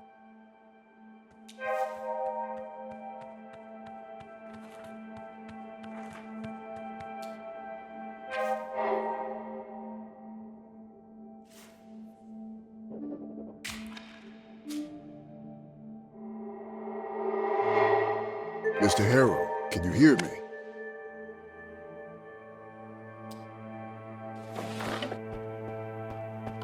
Spit it out already!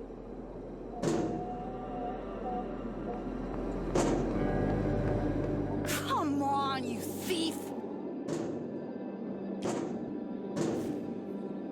I'll break you open if I have to.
Still with me, Mr. Harrell?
Mr. Harrow, can you hear me?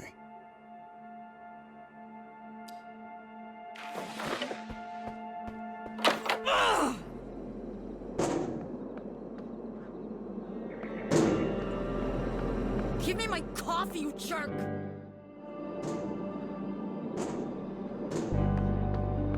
Come on!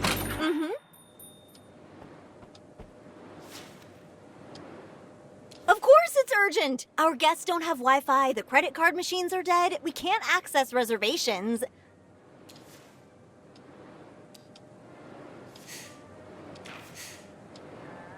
Hey, listen, I have to go now, so yeah, we'll have to manage without it today. I know, sorry. Bye. Oh, hello, Mr. Harrow, how are you? Are you ready to check in?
Still with me, Mr. Harrell?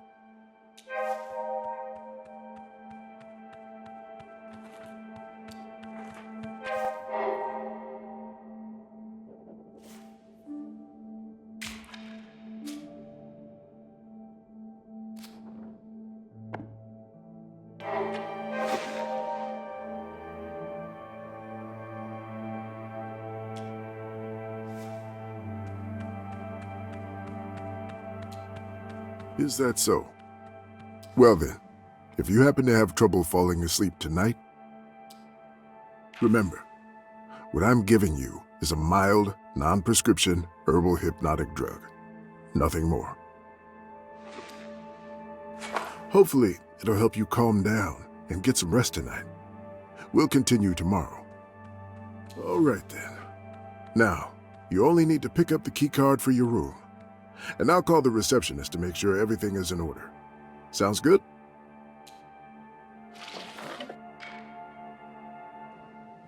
This is your key card. Oh, you must be very tired. Perhaps I'll tell you about it some other time. It's a really interesting story. Here.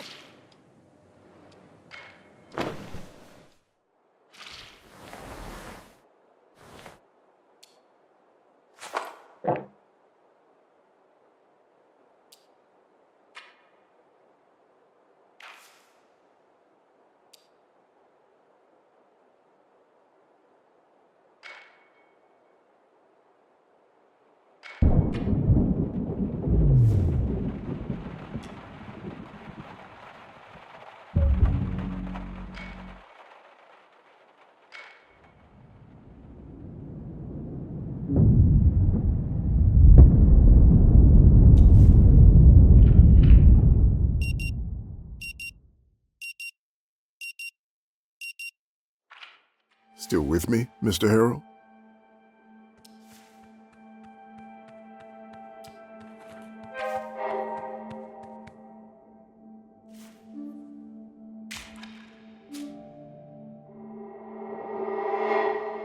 Mr. Harrell, can you hear me?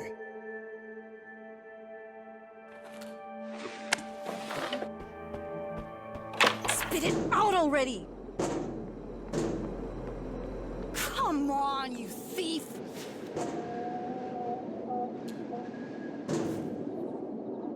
I'll break you open if I have to.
Hello, sir. Am I speaking with Eugene Harrow?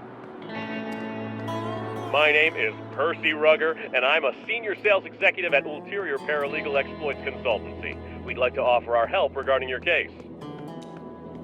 But of course, Mr. Harrow, I'm here to answer any questions you might have. At your service, as they say.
Pops? What's the password for today?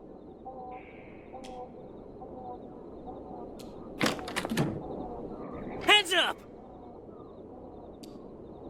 Who the fuck are you? What are you doing in my house? Who sent you? You work for Coral Destiny? I knew someone would come sooner or later. But how the fuck did they discover I took it?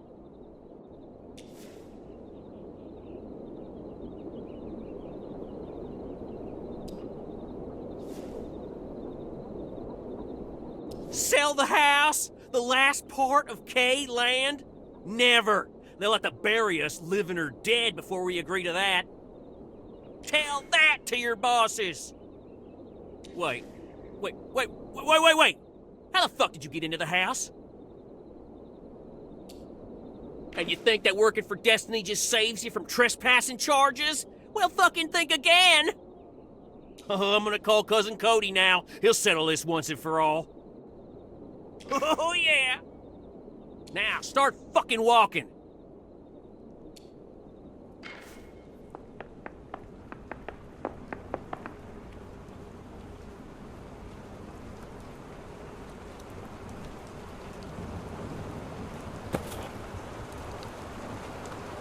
Hey, Cuz. Cuz. Yeah, it's Alex. Yeah. Listen. We had a little home invasion. Again. No, not like last time.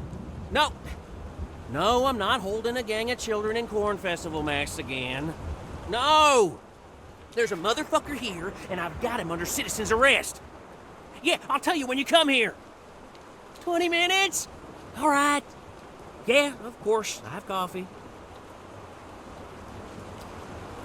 Shut the fuck up, pal. No, I'm not talking to you, cuz. The intruder's getting feisty. Okay. Bye-bye. Now we wait. And I don't want to hear a word out of you.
messing around. You there? Pop, stop fooling around and show yourself. This house is falling apart. Everything creaking to high heaven.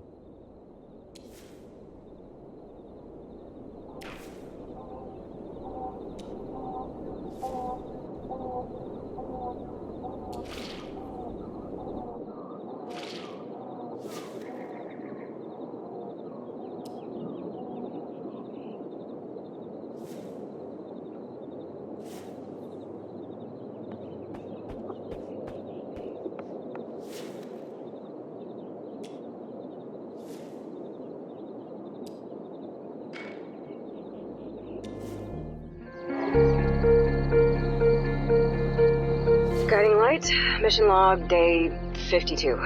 Happy to report I'm still alive, though honestly, my steady diet of protein curry, pea stew, and oat and berry paste has seriously made me contemplate taking my own life.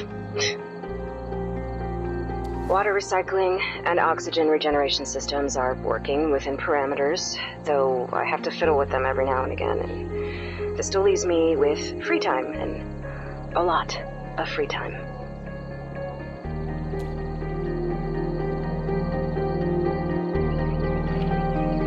Left unoccupied, want it or not, my mind wanders back to Earth, and this is a dangerous journey. I mean, just one treacherous step away from plunging me back into the pit of despair, and I can't let that happen. No. The pit is not a good place. You were trapped there almost forever. Until I got you out. It's a paradox. I can't think of home, but I need to think about ways of getting home, so to stop myself from wandering, I focus on new mission parameters. I think, plan, then I flip the mental table and I do it all over again. Frank? Fucking hell. You're not only interrupted, you're interrupted by Riley. Well, hello to you too.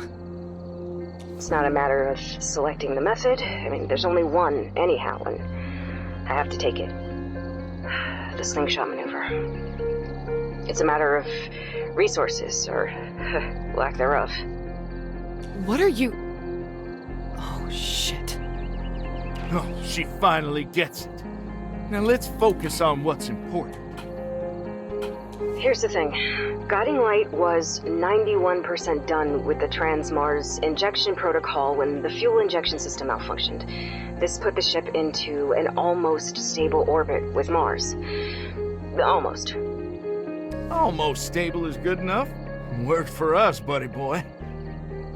When I ejected the lander, it assumed the same trajectory as the rest of the ship, but it was further degraded by the explosions. As it stands right now, I'm in an anomalous Earth-Mars orbit, doomed to a perpetual circling, never to reach either planet. A loop, if you will.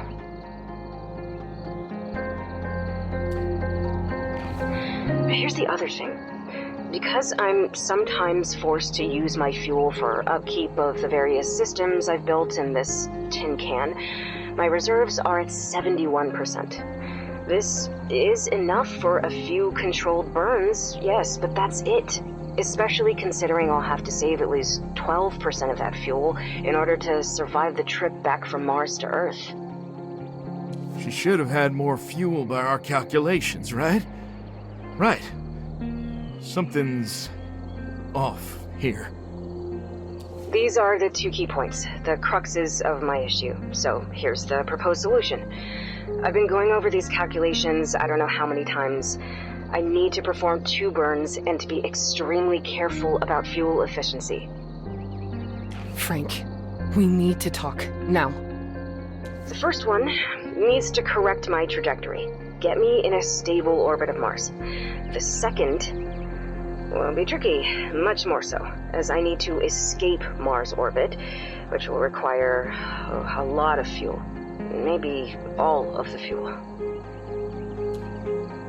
That did it. She bit her lips hard, but doesn't open them. Bravo. Now, the first maneuver will affect the other. If I fuck up the first and get too close, I might not have enough fuel to get out of the planet's gravity well. Or if I don't course correct properly, I'll just shoot past the planet and get into an even worse trajectory. Still, the results of the model I've built are conclusive enough that I'm willing to take the risks. Now I just have to stop doubting myself and pentuple check every single number. Again, I'll record again later. Have to conserve power as much as possible. Frank, please. Alright, guiding light mission log day 54. Can't sleep, so I've decided to crunch some numbers. Again, I'm sick and tired of talking to the walls, so what the hell? Sunshine's plentiful, let's waste some kilowatts and record this thing. At least I'll have a reference point for later to recheck the math if I need to. Fuck, if only the lander's main computer wasn't so limited in its functions, or if I was a better programmer, I could run some real simulations, but this will have to do. Listen, I know about Judy's message.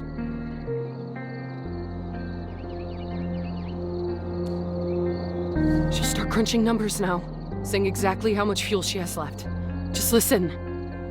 So, let's start with the basics. Right now, my fuel reserves are at 71%. I'll need the bare minimum of 12% to survive the Mars-Earth trip, so this means the total fuel available is 59%. So far, so good. She knew. She fucking knew. All this time.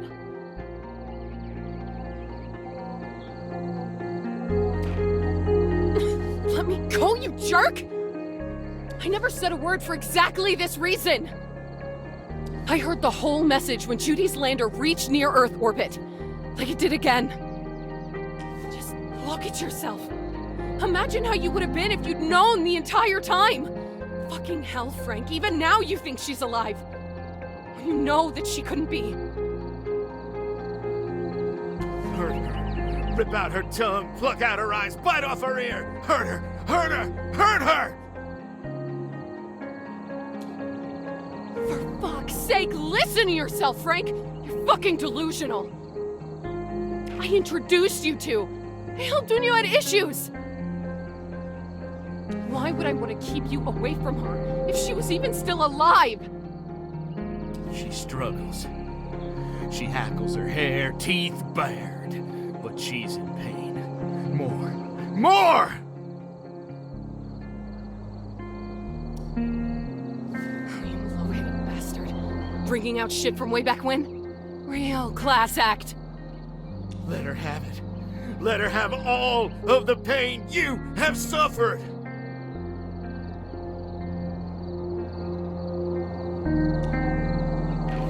What happened to you? You're not Frank anymore. No. You're like some folktale demon of anger and grief. That's it. That's it. Your toxic barrage has brought her down on the verge of tears, on the brink of crumbling, fucking down. Now go for the jugular.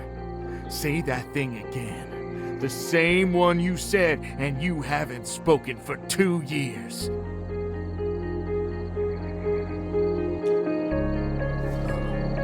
The sweet, succulent taste of revenge. And you take your hurt and spread it around like an emotional disease. You really think that? I wondered back then if it was just a slip of the tongue, but no. You really think that?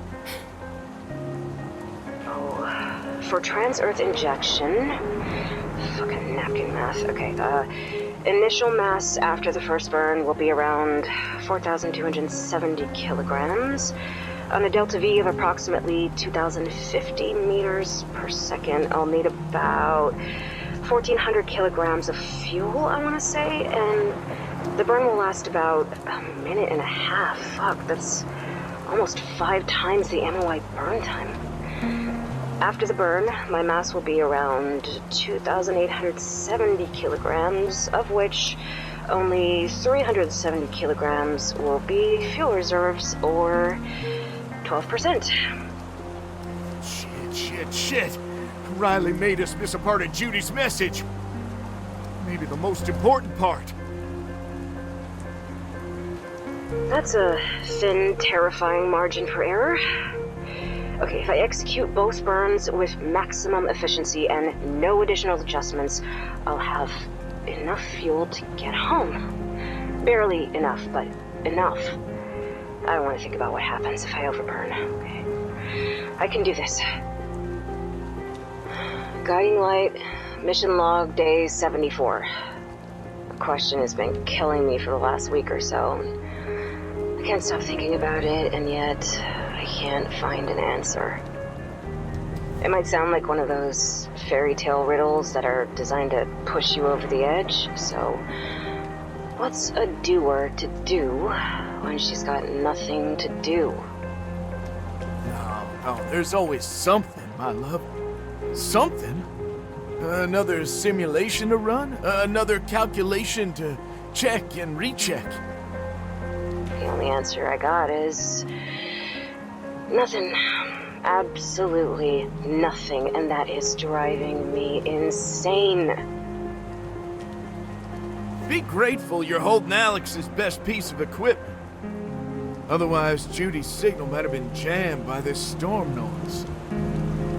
Since I jury-rigged most of the additional life support systems, they need small repairs every now and then.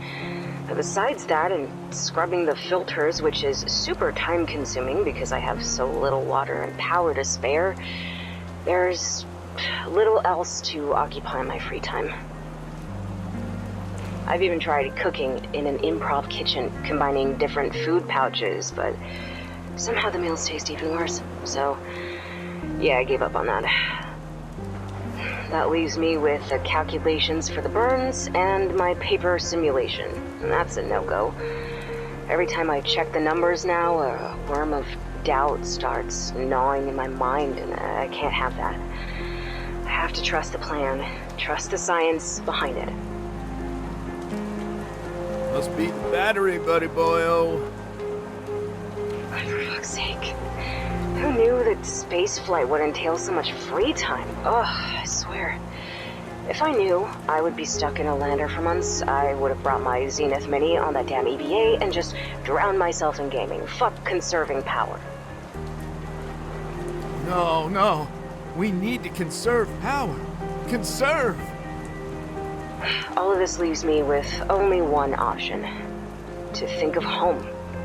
Of the people I left behind that probably think I'm dead. But if I even start to unravel that coil, my heart clenches and I feel the weight of all this endless void on my chest, so I can't go down that rabbit hole. Not now, not ever. Frank. Sir Frank-a-Lot.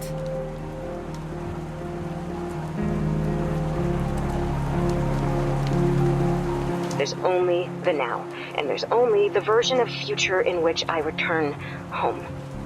I've decided to record the answer to my own riddle, to sear it into my mind. The doer needs to become the waiter. No other solution.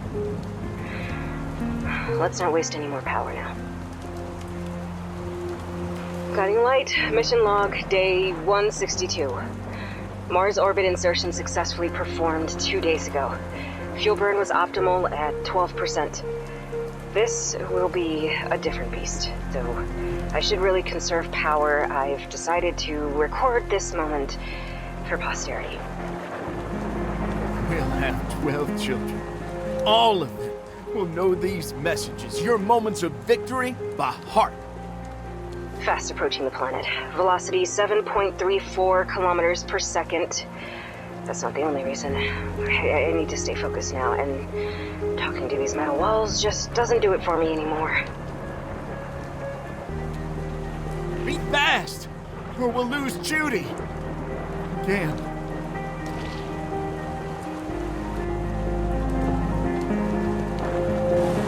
To the best of my knowledge, the course correction maneuver I executed 2 weeks ago was a success.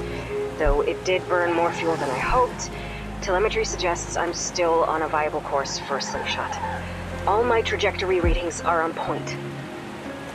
Frank, wait! You'll get yourself killed!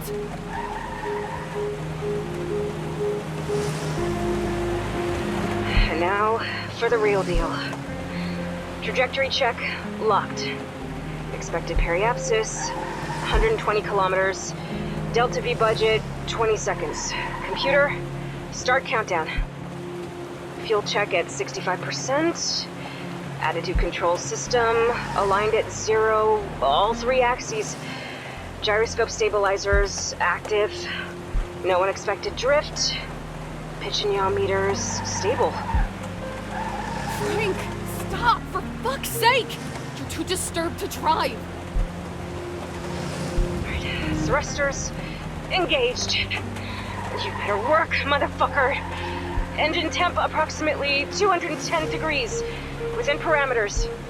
Delta V readout 7.40, 7.48. Good, good. Fuel rapidly falling. 48%, 46%. Shit. Delta V readout 7.5, 7.53. Rechecking orbital trajectory display. I'm not gonna fucking make it. Fuel recheck, 40%, falling fast. Shit. I'm getting too close to Mars, and I don't have enough fuel to get out of the planet's gravity well. Aborting burn!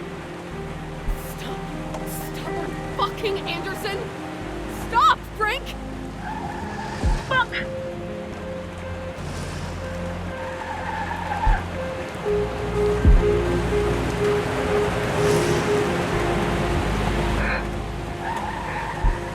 Maybe I should just open that airlock and be done with all of this. What the? You piece of shit! Mission day, I think it's 181. Yeah. I've been mostly sleeping for the past couple of weeks. There are some bottles of zinc coating in the medicine box, and to be honest, even the dreamless void inside me is better than the real void outside. You know, habit is a fucked up thing. Even though I wanted to shrivel up and die, I still ate that horrible chickpea stew. Still pissed in bags, still recycled every last drop of it. Still scrubbed filters like I'll live in this tin can for 1,000 years.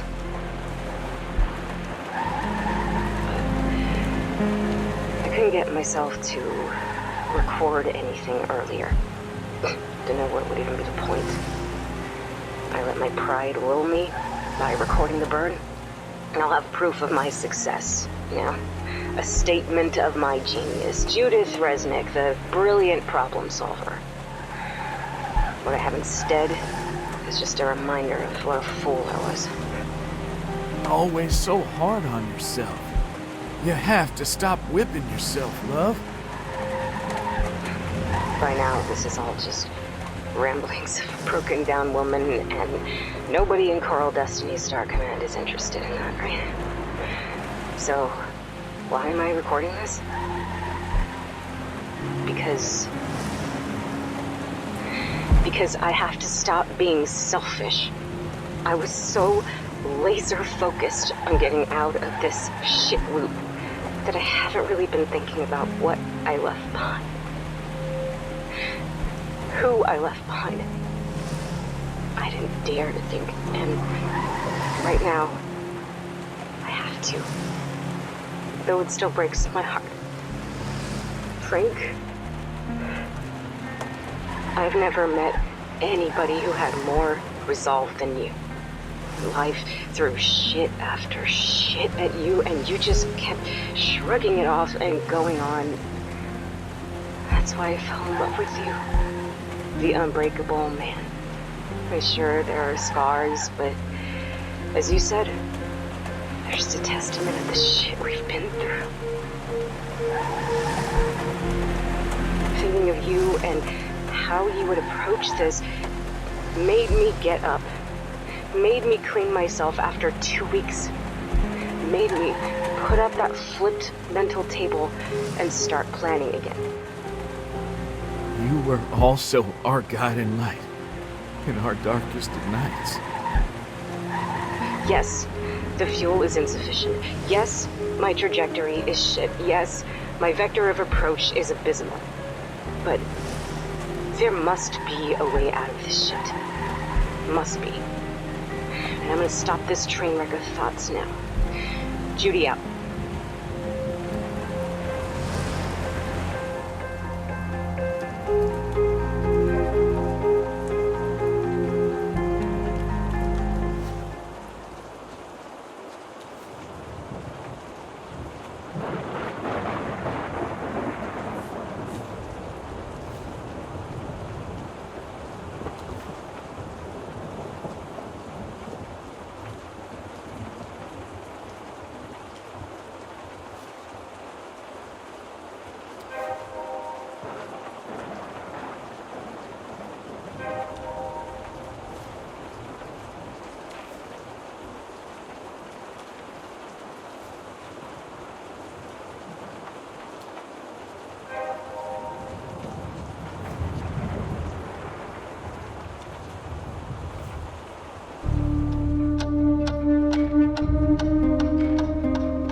Riley, yeah. I saw her recently.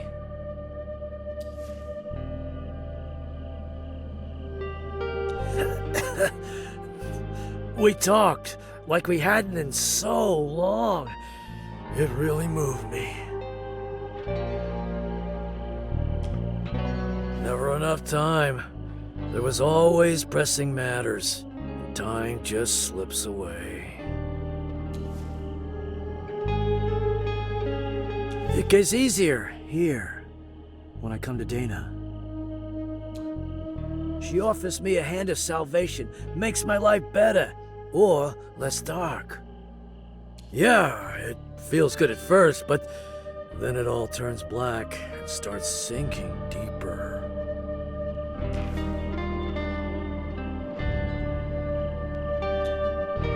Yeah, exactly that.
Yes?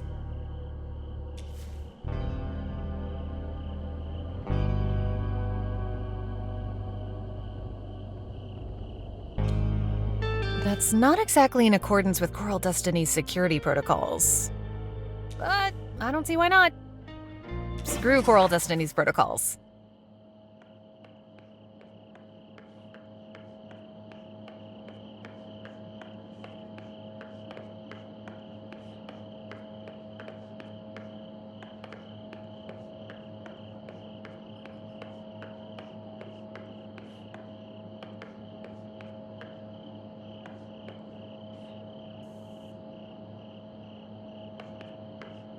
Hiya! So sorry about that sterilization procedure, but it's necessary in a facility of this type.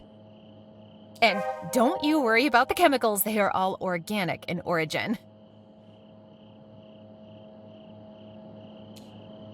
But where'd be the fun in that? Are you from the Overshoot Forum, perhaps? It's not every day that someone from there comes to talk in person. But I've never seen you in Rue Valley, so you can't be a local.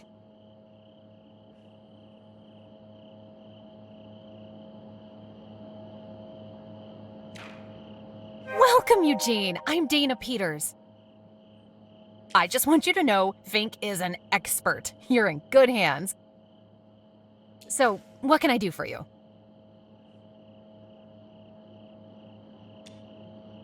Excuse me, Mr. Phytologist. I didn't recognize you there. This facility is my laboratory, testing grounds to discern what will work, what could work, and what will be a disaster. And since Martian conditions are impossible, the plants must be impossible too. Officially, Coral Destiny Research Facility number 8, but everyone knows it as the Hydroponics Farm, or just the farm. You are right, but up to a point. Rockets and space are only a means to an end. Coral Destiny's real aim is to establish a self-sufficient colony on Mars. Such autarky is impossible without food and medicine. That's my job. And this facility and all these plants, my life's work. Most of which is completely ill-suited to growing plants. It contains no organic matter, lacks essential nutrients such as nitrogen, and, critically, it's full of toxic percolates. Yes, we could purify and enrich Martian soil, but it would be a lengthy and costly process. Water is much easier to manipulate. An observant question. At first, fresh water was transported from outside of the valley. The same will be required on Mars. Large quantities of water will be delivered via cargo ships. Since water recycling and purification is necessary for the future colony, a section of my research was dedicated to just that. It's a long and complex story. But in a nutshell, the state of the Rue Valley aquifer is horrendous. It's been polluted with heavy metals, mining runoff, and ore processing chemicals. But with various methods, including introduction of certain bacteria and microbe strains, I've managed to purify small quantities of water, then enrich it with nutrients and minerals. I have, yes. But it's only applicable to small quantities. To scale it for the whole aquifer would require billions, maybe more. All that money would be better spent elsewhere. You're among the rare few who have asked me that question. People usually accept it as a necessary protocol without trying to delve deeper. Most of the species here are hybrids of my own creation. Because of that, they are vulnerable to all pathogens. So, without immunity of their own, I have to provide it for them.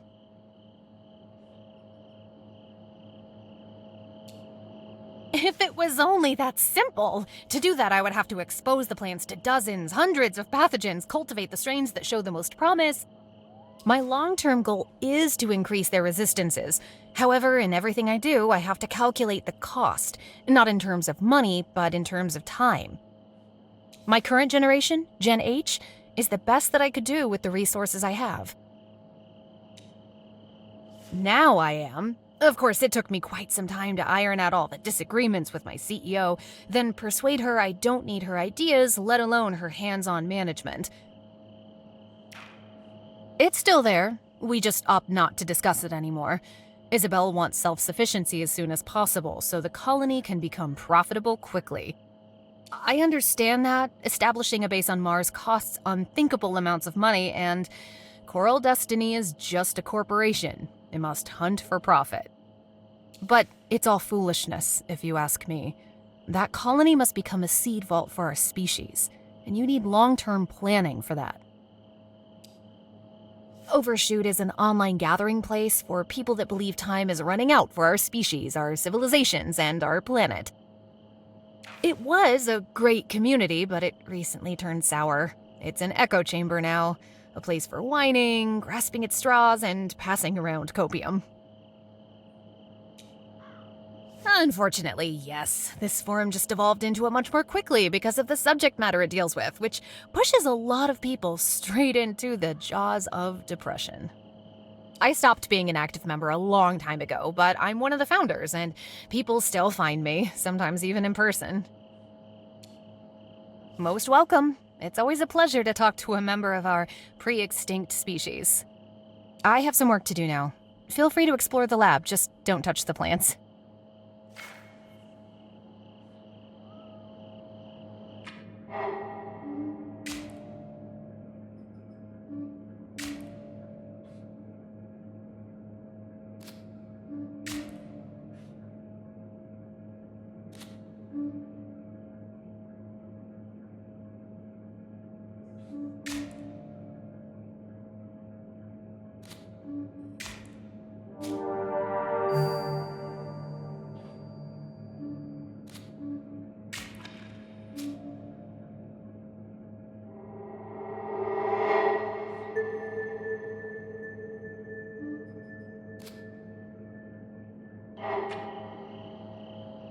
And don't you worry about the chemicals. They're all organic in origin.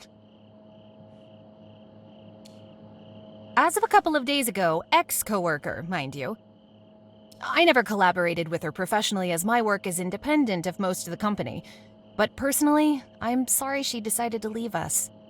Most of Coral Destiny's employees truly believe the company pitch, and it makes them behave like a cult.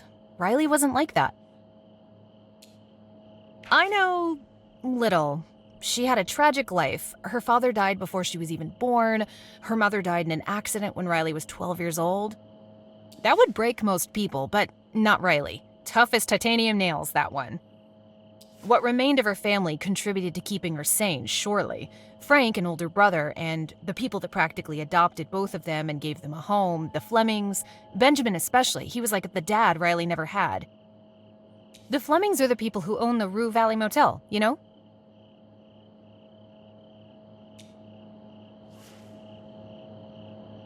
But, as I said, Riley is tough as nails. That's why she would be an amazing colonist. A pity, really. She trained to be a colonist, which means everything. Kidding. But not really. Every future Martian needs to be a jack of all trades, capable of filling almost any role temporarily or permanently. Every irreplaceable individual is a danger to the colony. Which means that Riley went through a variety of training courses, from comms to advanced first aid to mech engineering and robotics, basic hydroponics. Yes? It's possible even afterwards. Every future colonist is on rotational duty in Star Command's comms center. But who do you think Riley heard? Aliens? Unfortunately, the whole shift heard Resnick's last message before the guiding light exploded, before Judy went EVA. Must have been horrible for Riley. To hear what would become the last words of her friend without being able to respond, say goodbye. No, thank you. I don't have many chances to gossip with somebody who doesn't know everybody else around here. What nonsense is this? He's never complained about any side effects. Absolutely I did. I grew it, prepared it, tested it on myself, enjoyed it. Everything was perfect. And I did it more than once. Those are facts. So whatever you think is happening to Ben can't be real. Impossible.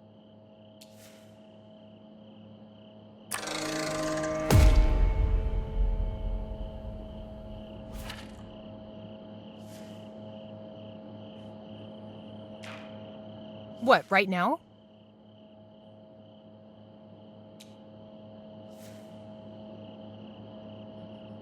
If this is a joke, it's a poor one, and it won't end well for you.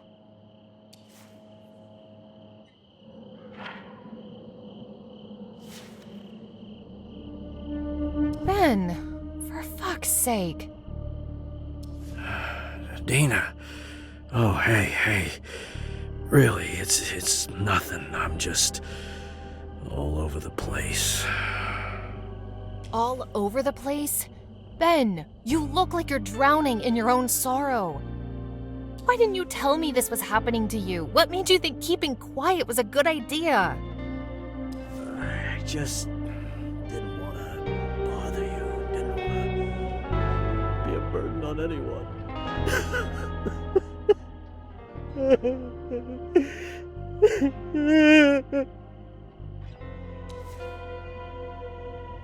No, Ben, we can't let this go. As soon as you pull yourself together, we'll sit down and sort this out. For good.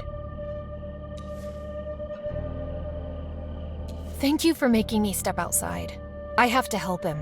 Not just now, but once he comes back to himself.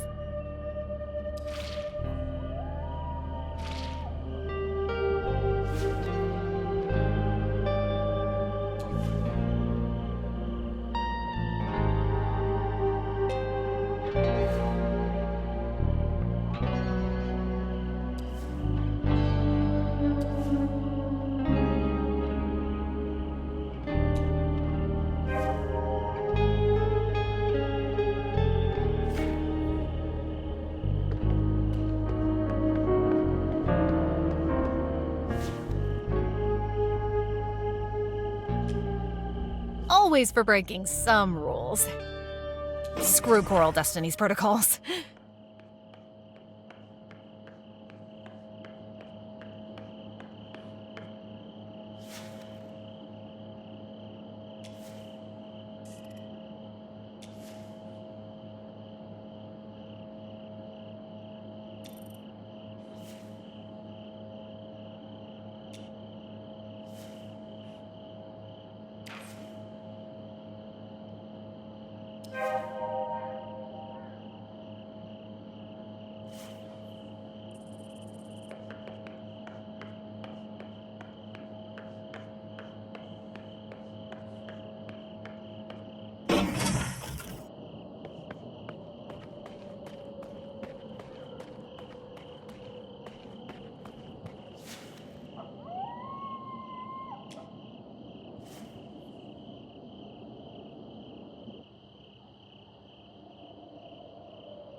name is Percy Rugger, and I'm a senior sales executive at Ulterior Paralegal Exploits Consultancy.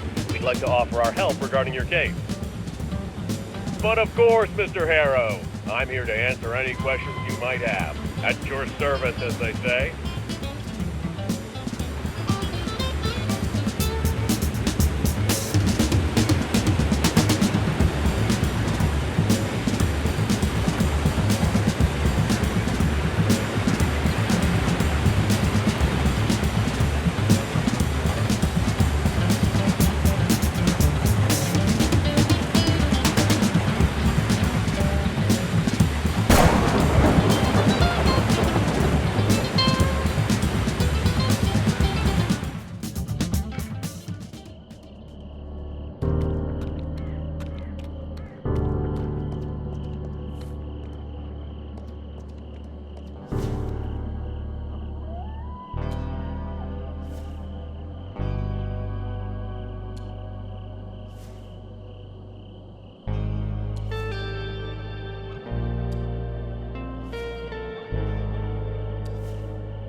Hey, welcome to Kuiper Belt. I'm Travis, and you look like you could really use a drink. Anderson. Ah, Riley. She's cool, super nice, and gives off that easygoing vibe. Oh, and a great tipper. Listen, bud. I know she's a local girl, but not much more than that. But you don't need a setup guy. Just muster up the courage when you see her and say something nice. You might be surprised by the result. Can't tell you much, really, whether she's flying solo or not, or even which team she plays for, if you catch my drift. Besides that, Riley and Frank grew up with Ben at the Rue Valley Motel down the road. Needed no more, but I wouldn't go asking her right now if I were you. Oh, yeah. Last I heard, she's with Coral Destiny. Not sure what her role is, but I'm pretty certain she's the only local on their A-team. Never asked. I know she's with their space program, but whether she's aiming to be an astronaut or something else, no idea.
Thanks for reaching out, Frank. I had no idea this was the effect. He always seemed fine and never said a word about it. I'll definitely have a talk with him as soon as he shows up. Thanks again. I'd hate to see him suffer, let alone be part of the reason why. P.S. I understand your concern. I'll take care of this. Trust me.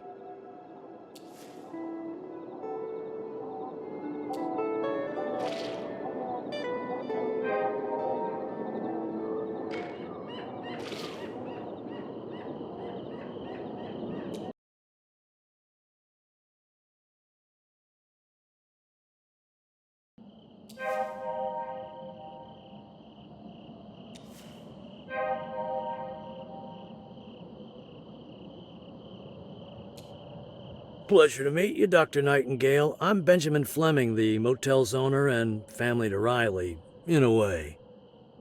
So how can I help you, Dr. Nightingale? What's this about exactly?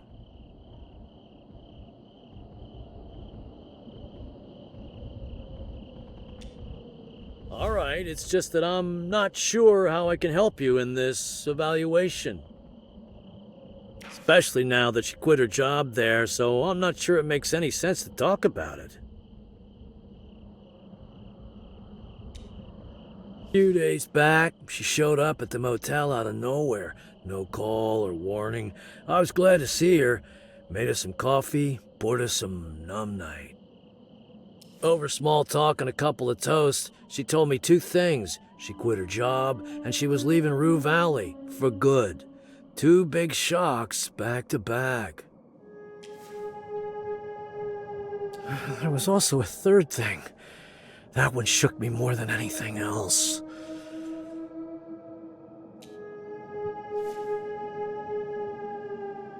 She asked about her brother Frank, how he'd been and what he's doing. Little things like that. You see, Riley and Frank had a fight a while ago and haven't exactly been on speaking terms since. I never understood it. If anyone had been through hell and high water together, it was them. But the fight was so bitter, it drove them apart. So Riley never mentioned Frank for years. This is why I was so stunned. Apologies. I've probably overwhelmed you with family drama, which has nothing to do with your evaluation. We spoke a bit about Frank, then she handed me money for him, a serious amount in case he should ever need it. And no, I don't keep it on me. It's in a safe place. A bank, naturally.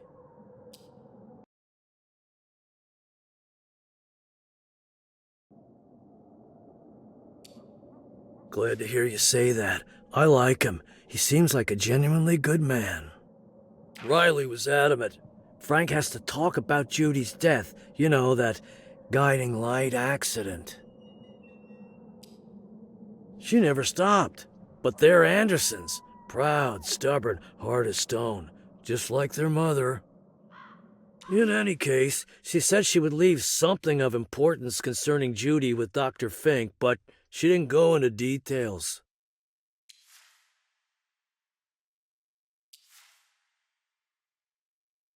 I just realized I'm swamping you with family stories. You don't even know everyone I'm talking about, and maybe none of this is relevant. I think she was afraid of what would happen if she faced him, that another fight would break out.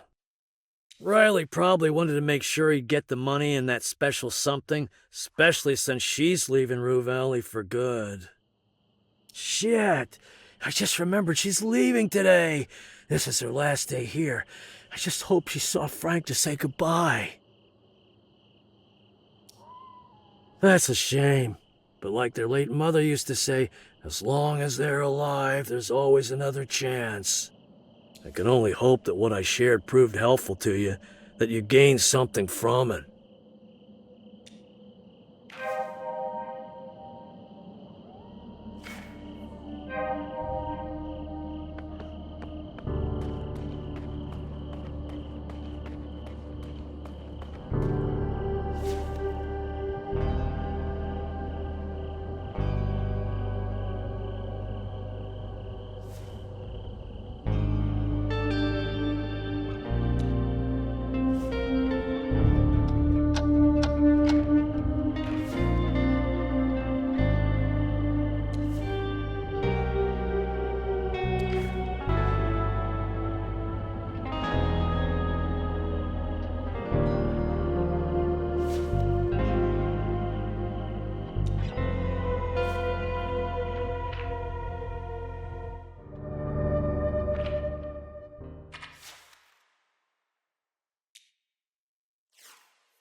But the worst issue of all in my predicament is that I just can't be sure if anything else is damaged. The Overwatch protection is having a bit of a fit. It intermittently reports malfunctions on various systems, including those I know are working, like life support or the power grid. Judy. That's Judy. Stop fucking everything, buddy. That's Judy. They can go fuck themselves. Here's our proof that you're not crazy. Then sometimes it reports the 2 damaged solar panels are operating at peak 98% efficiency, though I see their shattered frames through the viewport. I even thought about permanently shutting down the Overwatch when I got my hopes up, reporting it fixed the long-range comms where it were as dead as ever. I'm not sure if this is a legacy problem with the fault protection system, or the mainframe got damaged in the blast. Imagine if this idiotic machine did what it was supposed to, and fixed the long-range comms. Imagine! I pondered an exploratory EVA to determine the extent of the damage done to the lander, but the brutal truth is, I can't risk opening the airlock and losing any of the precious little oxygen reserves I have left. I have a cache of oxygen candles, yes, but I need to keep them for unforeseen emergencies. Oh, no. One close encounter with the Void is one far too many. My top priority right now is to find a sustainable way to generate oxygen. Water electrolysis, powered by my own urine, comes to mind, but I'll have to think of a way to extract clean and sterile water from it. This will take power. A lot of power. I'll end here, since I don't want to dip into my fuel reserves more than I will have to. Guiding light, mission log, day 3. Commander Resnick speaking. This will be my last official report. What? No! Judy, what happened? Well, that was dramatic. I made a decision to continue recording, but this will become both my personal log and the record of my journey. A space to keep track of my resources, my thoughts, and my plans. Oh. Hopefully, when I land back home, I'll tell you my tale in person, so this will become a relic for the history books. Just in case, I'll load every message into the short-range auto transmitter. This was a short message. Guiding light, day 9, Commander Resnick's log. The sunlight is plentiful, for now, so I've decided to drain some more kilowatts from my power reserves and record. If only engineering crammed more batteries into this lander. I've already made written list upon list, prepared a number of paper blueprints for all of my projects, but just speaking helps me get my thoughts in order. It's strange. Dr. Fink correctly predicted a future when he warned the mission team about an intense desire to hear human speech during our long isolation. But I doubt he ever thought about a situation as dire as mine, so just hearing the din of my own voice in this tin can fills me with a strange sense of warmth. But back to business, Star Command. I did an inventory of all my available resources.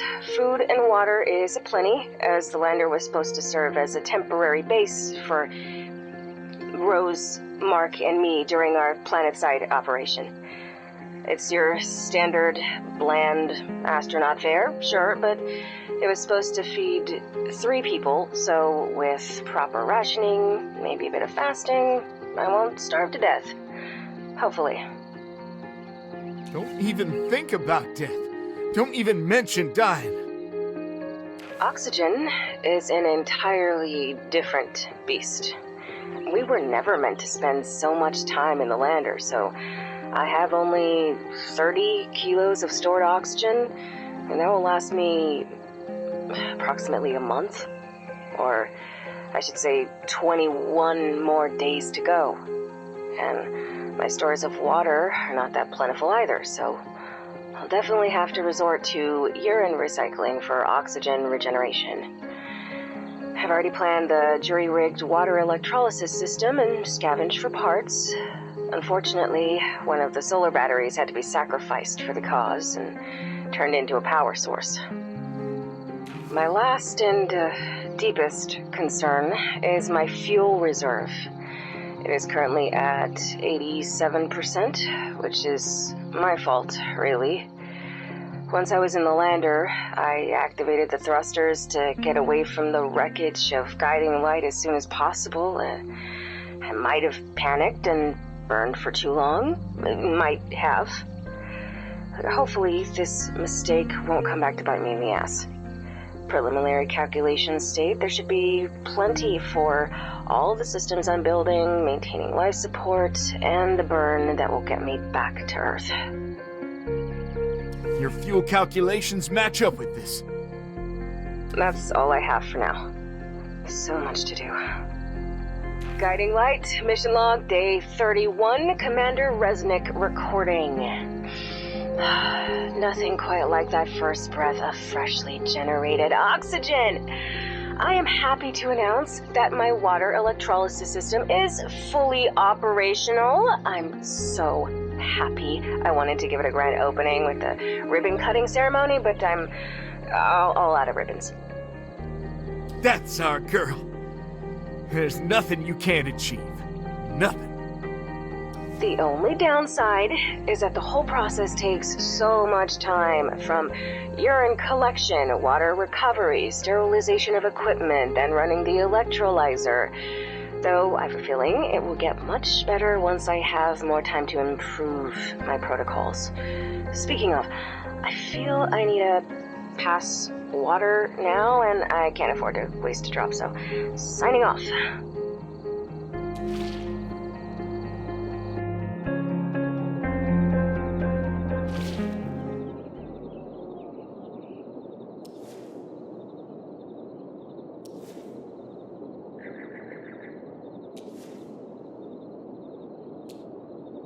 Guiding light, mission log, day 52.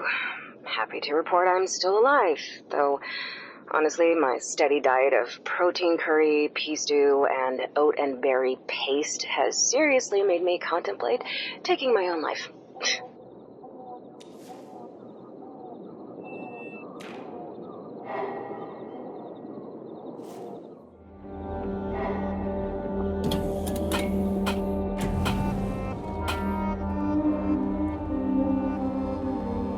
Mission log, day 188. It's so hard to sleep without the pills pulling you into the void. I just lie strapped in my zero-G hammock and stare at the ceiling, my mind working on overdrive. Hurry up! Don't want to lose Judy's signal.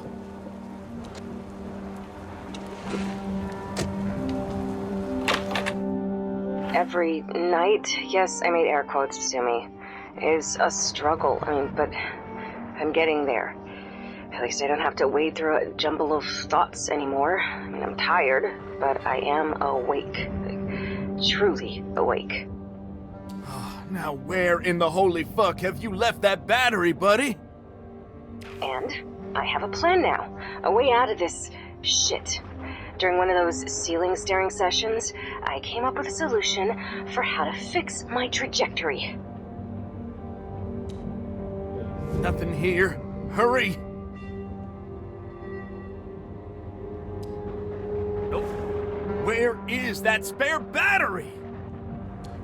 It's useless. There's no spare battery here, you dimwit. We're just wasting time. Yes, it's super risky, but let's face it, I'm at such a point that I might as well bet it all on red. If I don't, everything will stay the same. Forever. I just need to do the math. Build a bottle. It will work. It must. Judy out. Alex has radio equipment. You did beat some sense into yourself.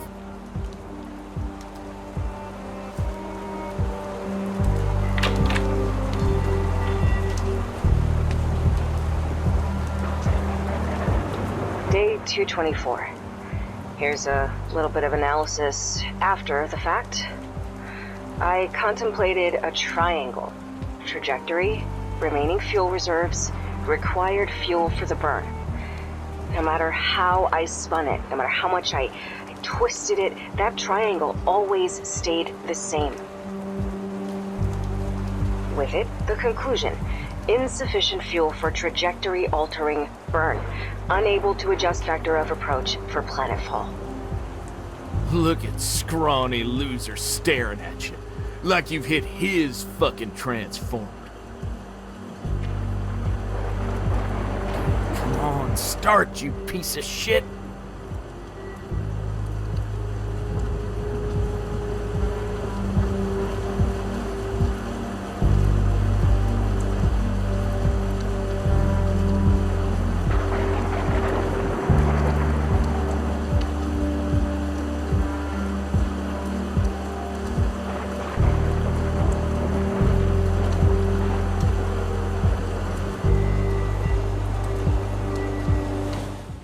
Outside of that triangle to push the calculations to my favor, literally.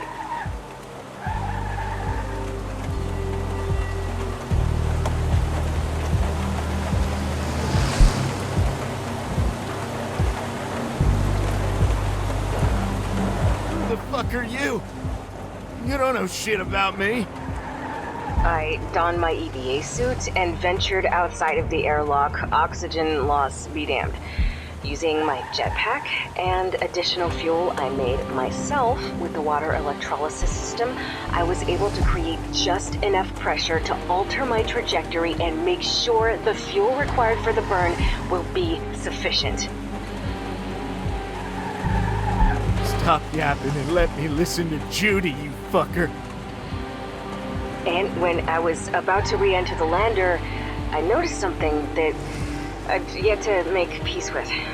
One of the fuel injector pipes, that radical new Coral Destiny innovation, is damaged, showing signs of previous leaks. The damage might have been caused by the explosion, or the material was never meant for spaceflight. I don't know. Fuck you, you scrawny loser. She's not dead. But now, I do know the reason why I was spending so much more fuel during our previous burns. Seeing that was a gut punch. I've patched up the rupture as much as I could have, just to make sure it doesn't expand and cost me even more fuel. I returned to the lander, performed the burn. The result, that triangle was shattered. My new trajectory is stable, but how do I feel about that?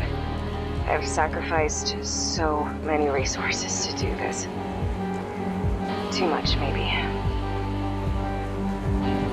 Shut up! Day 226. Guiding Light mission. Judith Resnick speaking. I've decided to do this now, while I'm still mindful, composed, while life support still has enough resources to operate. Though I can't change them now, I've started questioning my own decisions. But I keep telling myself that whatever I did or didn't do, an end would come. This way, I got to choose that end. And it will come on my own terms. Fucking roadblock. Fucking Coral Destiny. I have to get to Alex before the battery runs out.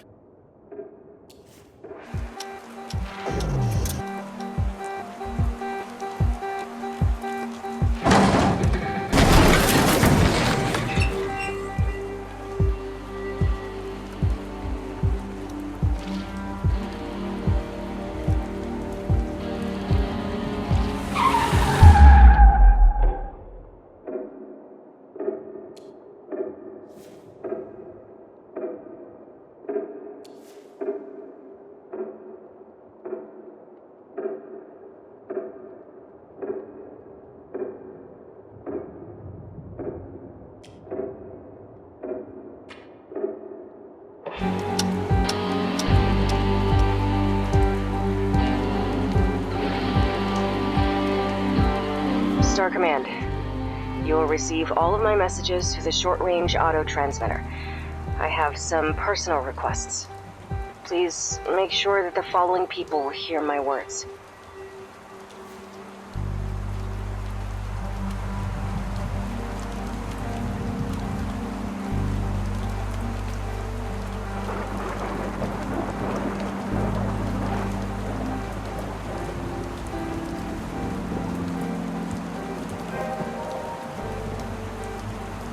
For my friends, Jake, Kirka, Riley, Jean, I'll be brief like I usually am. I love you, you bastards. You better get to Mars and drink to my health, or else.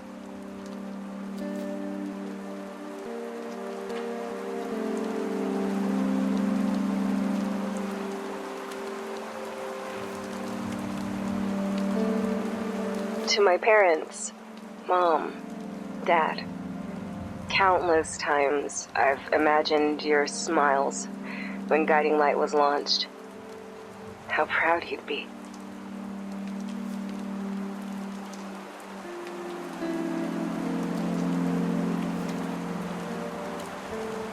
You. Countless times I've tormented myself with your faces when you learned that the ship was lost with all crew. But now, at least you get a better epilogue than that.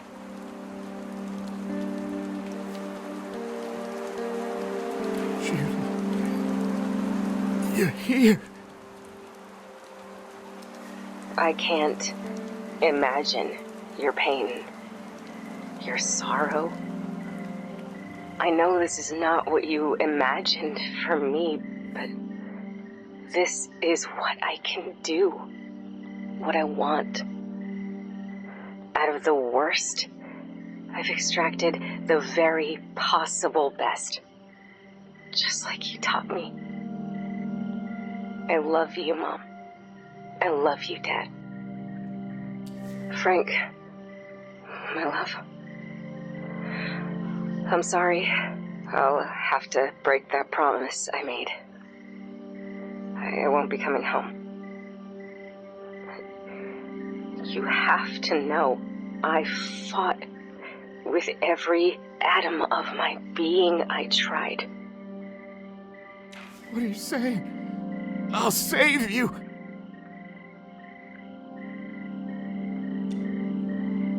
But sometimes we have to learn to admit defeat, to accept it. Please understand that I chose this.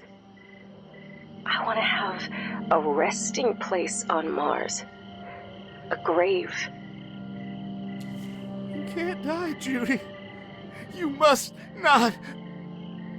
I refuse to be another piece of space junk on an endless Earth-Mars orbit. I've broken that loop. Broken the loop. I want you to be happy. Need you to be happy. Do not allow yourself to return to the pit. I know it will hurt, but I must become another scar for you to bear. I love you.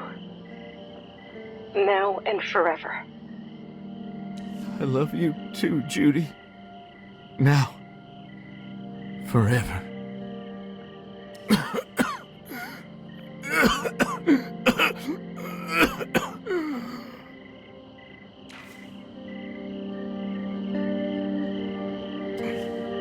What now, buddy?